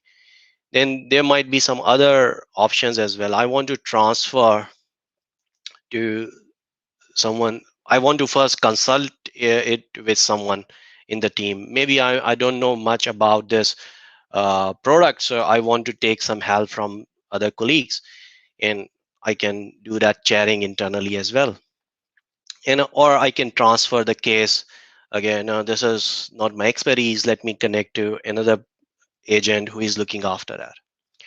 And I will discuss about this queue again, but before that, let's look into the options that are available here. And you might notice that there is a neutral face appearing here also. And what it is actually the artificial intelligence, which is part of this omni-channel as well. And this is one of those things, if you have noticed, if you have attended the keynote session, this is one of the investment area that Microsoft is focusing. Now they want to bring in the features where we can embed the artificial intelligence inside the applications. We can make use of sentiment analysis. For example, if customer is saying, I am sad, I want to move to another provider. So how it will look like? We start seeing that the customer sentiment is getting negative. And if this come back to us, oh great, I am happy now, the sentiment will change for us. So this is the artificial intelligence, and this all conversation and this sentiment is actually going into the database that will further give several opportunities to improve the experience for your customers, to train the customer service agents as well, how they should communicate, or improve the products or some other stuff as part of the organization. So this is a quick demo for the client, for the web chat client and customer service agent application. Let's talk about some more details. So let me switch back to the slide deck, and let's see what next we have got. So routing and queues. So if you have worked or if you have seen the customer service application, you might know that there's a concept of queuing where you can receive the cases and you can mark those cases that this case belongs to this queue, and the members of those queues will be able to pick it up and can work on those items. But this is actually not specific to the cases. This is one of those features that you can utilize for any scenario related to your business application. I worked in the past for one scenario where we were working for an educational organization, and they were receiving the applications from the students, and those applications, depending on different scenarios, it was being routed to different queues where the different people, different teams were looking at it. So you can make use of this feature where you just have to go to the setting for your table and turn on the collaboration, turn on the queuing part for that, and then that those features for the queuing will be available for that table, for that entity. And when you will open that record, you will see some more buttons will start appearing that, okay, I can assign it to a particular queue manually. This is available in the cases, but that will start appearing if you enable the collaboration features for your custom table as well. But beside that, what we can do is we can do automatic transfer to the queues depending on different keywords or different fields that we might define in the in those tables. So with the Power Automate flow, we can route that the case will be routed to this queue, and then the team members can start working on it. Then there are a few other components that work behind the scene, and I will show you shortly. Is beside queues and users, we have channels. Channels are about we have seen the web chat. We have some channels also, other channels available as well, like you want to integrate with your Facebook Messenger, Twitter, or WeChat, or any popular channels these days. Those channels are available. Then there's a concept of work streams. In the work streams, we have some configurations that we can define. We can define the routing rules, that if we receive a conversation coming from this particular channel, which is a chat, then based on the subject of that or the problem that the customer is facing, we have to route it into a particular queue. We can do that. And also we have to define the capacity. So when we say there are users, every user has a capacity. By default, everyone has 100% capacity. And when you take on a case, or when you take on a conversation coming from an SMS, and another conversation coming from web chat, or in the third conversation coming from your Facebook, the capacity starts going down. And it depends on how much capacity you are saying will be utilized when you are assigning some work coming from a particular work stream to the agent. Then the capacity starts going down, and eventually the capacity will be no more, and no more cases or the conversations will be assigned to that service agent. So there are those configurations that we can define, and I will show you shortly how easy it is and how we can configure it. But eventually, after we put all these things in place, we have conversations, we have cases, we have maybe some custom tables that we want to put in the queue for service agents. All that start coming to us, and then we can apply some rules to do some work distribution, that this issue related to the products will go to this team, this issue related to the billing will go to another team, and things like that. And when we give those items to the different queues, it will be assigned to the agents again based on their capacity. If they are already overloaded and they are not having much capacity, then the case or the conversation will wait in the queue until someone is available. And that is the concept of queue, that if there is no one available, then the conversation will wait till the time when someone is available. So this is some configuration we can perform in the admin app, and let me show you how admin app looks like. So in the admin app, you will see there are settings related to the users, and for the users, we can define few parameters in the omnichannel tab here, and fundamentally it is the capacity.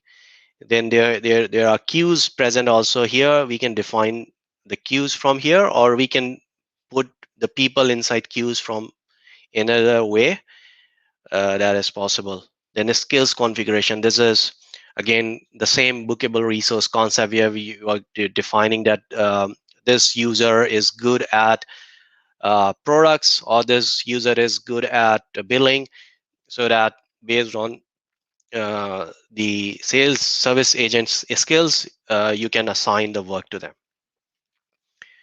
Then we have got queues. We can define the queues, and the queues could be two different types, one for the messaging and the second one for the record.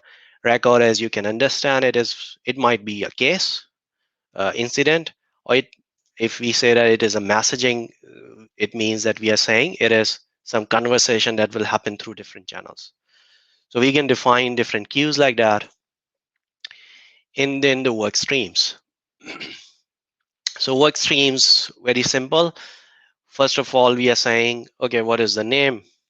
Work stream for Facebook. And then one thing we have to mention, that how the work distribution will happen. Is it through the push process, where whenever we receive a request, it will be pushed to an agent, available agent, or it will be picked from by the agent um, manually. So both possibilities are there, and it depends on the requirements. Sometimes think about SMS. SMS, when someone sends the SMS, it is not necessary that you pick it up, automatically assign it to someone, and that person, because customer, when they send the SMS, they're not expecting that you will respond to the SMS instantly. So they can wait for it, they can wait for the response, and you can have a configuration that it will be picked when it is work stream for the SMS. And for the other scenarios, like the chat in messenger integration like Facebook or other, in that scenario you can say it is push, because when someone is talking instant chatting, doing instant chatting, that requires that the message should be pushed to the agent. So when we select that,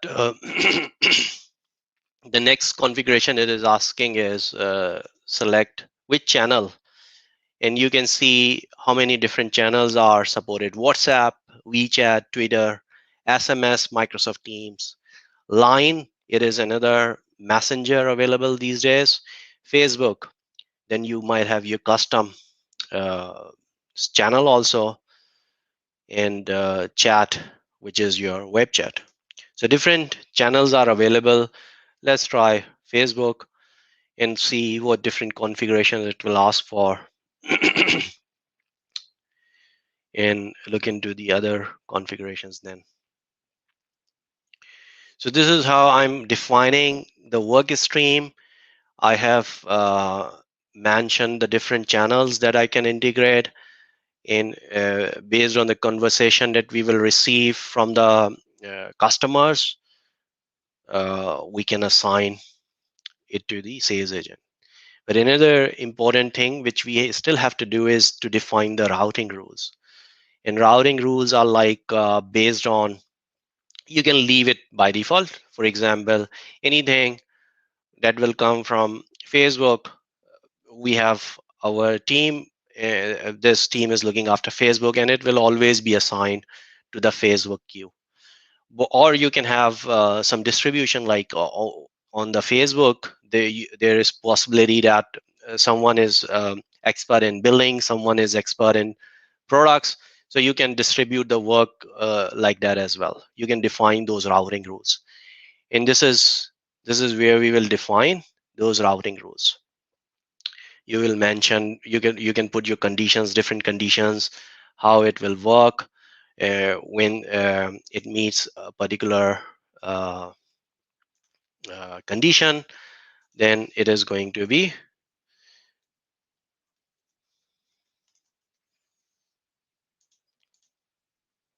assigned to this queue. So this is how we can define different routing rules. and all that. So there are many different advanced settings also that we can use. And I think we are running short of time, so I will not go into further details, but just to give you some hint how it will work. This is how we can define the rules, and from the rules, based on the rules, it will the conversation or the case will be assigned to the different queue, and that will be taken up by the agent. So let's quickly check the channels one more time.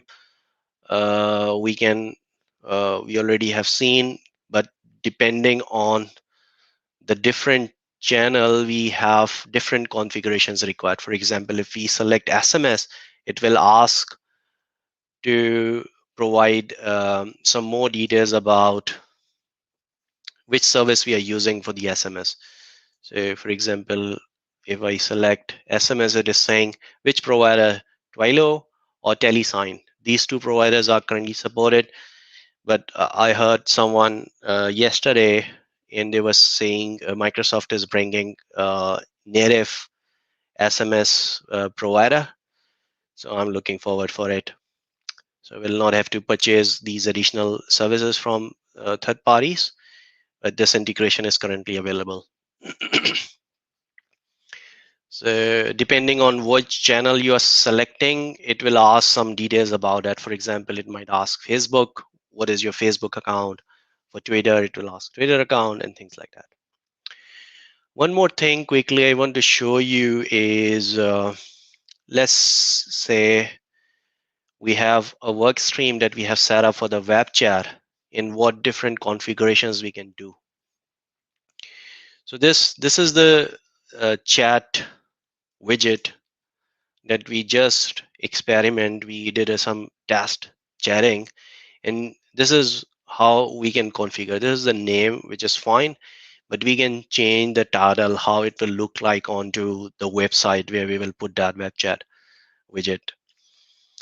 We can change the color, we can put some logos, and we can do some other configurations like proactive chat. Proactive chat means you put this widget on a page, and if the customer visit that page and it is still there for more than 2 minutes or 5 minutes, you can pop out chat, hello, how I can help you, I'm seeing you are on this page for 5 minutes, if there is anything I can assist with, things like that. These features are still there. Reconnect to previous chat. So a lot of different advanced configurations we can perform. Behaviors, again, we can set up pre-conversation survey, post-conversation survey. We can perform those surveys, and some other user features like customer notifications. When we message to someone, then the notification will come in the browser. Then conversation transcripts are available. Voice and video call, screen sharing. If you want to have a screen sharing session with your customer, you turn it on. You can, then the agent can interact with the customer screen. Go browse. If you just want to open a browser at the customer, you can just open the web browser at the customer and do some browsing together. So these features are available, and we can play with that. So this is the administration app from which we are performing all this, and this will actually give you all the right tools and the configurations that you have to perform to make omni-channel features for your organization. So let's get back to our slide deck. We are running short of time, so let's quickly see what else. So this is a bigger picture. From the bigger picture, you can see, based on, we can have different channels available. Customer will connect to the channel, and depending on our work stream settings, we can set up, okay, this is going to be a push distribution, and this is depending on the customer is asking about the billing, then we are going to route that request to the proper queue, which is holding its members, in which Bird is one of those members, and Bird availability is saying he is still available 80%.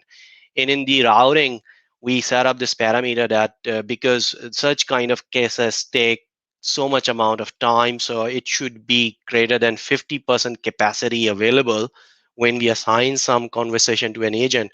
And this rule will be checked before assigning that conversation to Bird. And this is how it will all flow. This is the omni-channel experience.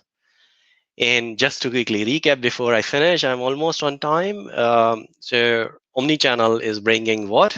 It is bringing capabilities in your organization where you can connect, allow your customers to connect with your organization to get different services, and it is empowering your service agents to facilitate or to provide service to your customers, and almost having the same look and feel, similar functionality that we are used to of in Dynamics 365.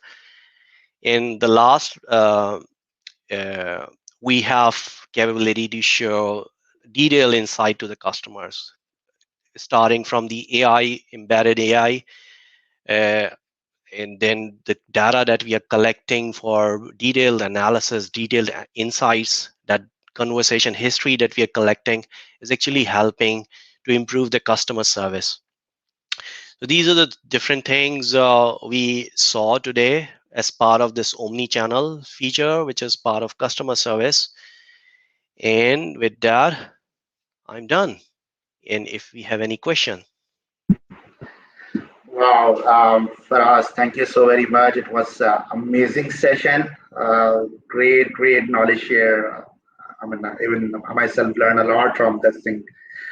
Thank you so much, so very much. So I just want to tell you, I mean, it's still in Pakistan, it is same. I mean, that Taylor story and that Raksha story is still same.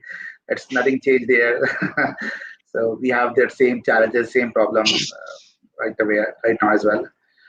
So yeah, it was great session. I think we have few questions. So you already show in your slides that, I mean, we have a lot of channels available, but someone is asking if we have WhatsApp available as a channel. Yeah, WhatsApp is available. Okay. You have to get the commercial WhatsApp account. It is not like the free WhatsApp account. You have to purchase a commercial account, and then they give you the APIs. WhatsApp gives the APIs for that, and you can use those APIs and put the account details. And this is inbuilt capability. Okay, so it's an inbuilt capability. I mean, no need to involve developers to configure something and to integrate some. Okay. No, we have that channel available for WhatsApp. We can quickly check how it looks like. We just have to put the WhatsApp. We just have to provide. We just have to provide the account details, because when we get the commercial account, they provide us account SID and account token with that account, and then it means you can communicate using WhatsApp. The message will be received just like the web chat. Nice. And second question that I'm receiving is that, I mean, for this chat feature, is it part of the standard license of customer engagement, or do we have to purchase any additional license for this feature? Yeah, from the licensing point of view, you must have customer service enterprise. Customer service comes into two flavors also. One is the standard customer service standard, and the second is customer service enterprise. You must have customer service enterprise, and this omni-channel is additional add-on. So you have to pay some more subscription fee to purchase those additional add-ons and assign it to your agents. So it's not necessary everyone will need that.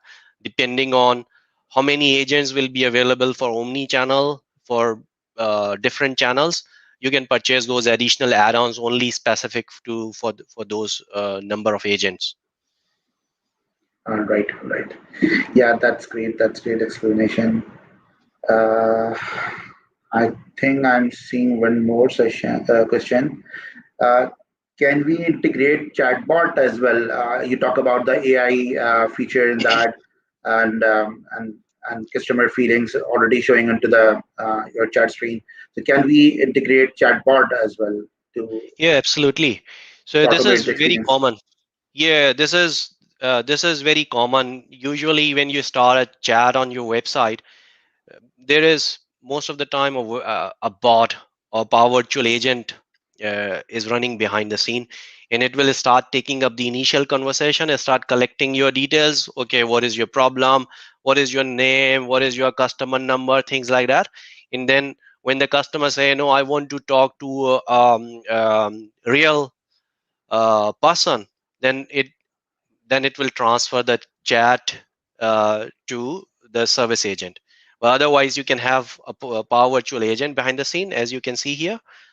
Um, Sorry, because short of time, I can't go into those details, but you can create a power virtual agent and you can associate it here. Depending on the topics, it will carry the conversation up to a point, and then can transfer the case conversation to the real agent. Nice. And that means, I mean, if we can integrate Power Virtual Agent, I mean, we can build some integration as well, right? I mean, Exactly. for example, if someone wants to have some status of their order or check some price, so those sort of Yep. integration can also be possible. Yes, Nice, absolutely. nice, nice. Thank you for us. I think these are the questions I have that I asked you. It was a great session. Thank you so much for your time. And I think I will hand over for the next speaker. Thank you so much for your time. Thank Bye. you very much, Amir, and thank you very much all the organizers, or all the organizers, and all the audience who are still sitting and enjoying these sessions. And hopefully, will join again in another event in the future. Thank you. Yep. Thank See you you. later. Thank you. Bye. Bye. Bye.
Hey everyone, hey Amir. जी फैजल भाई We are live now. We are live here. So apologies, guys.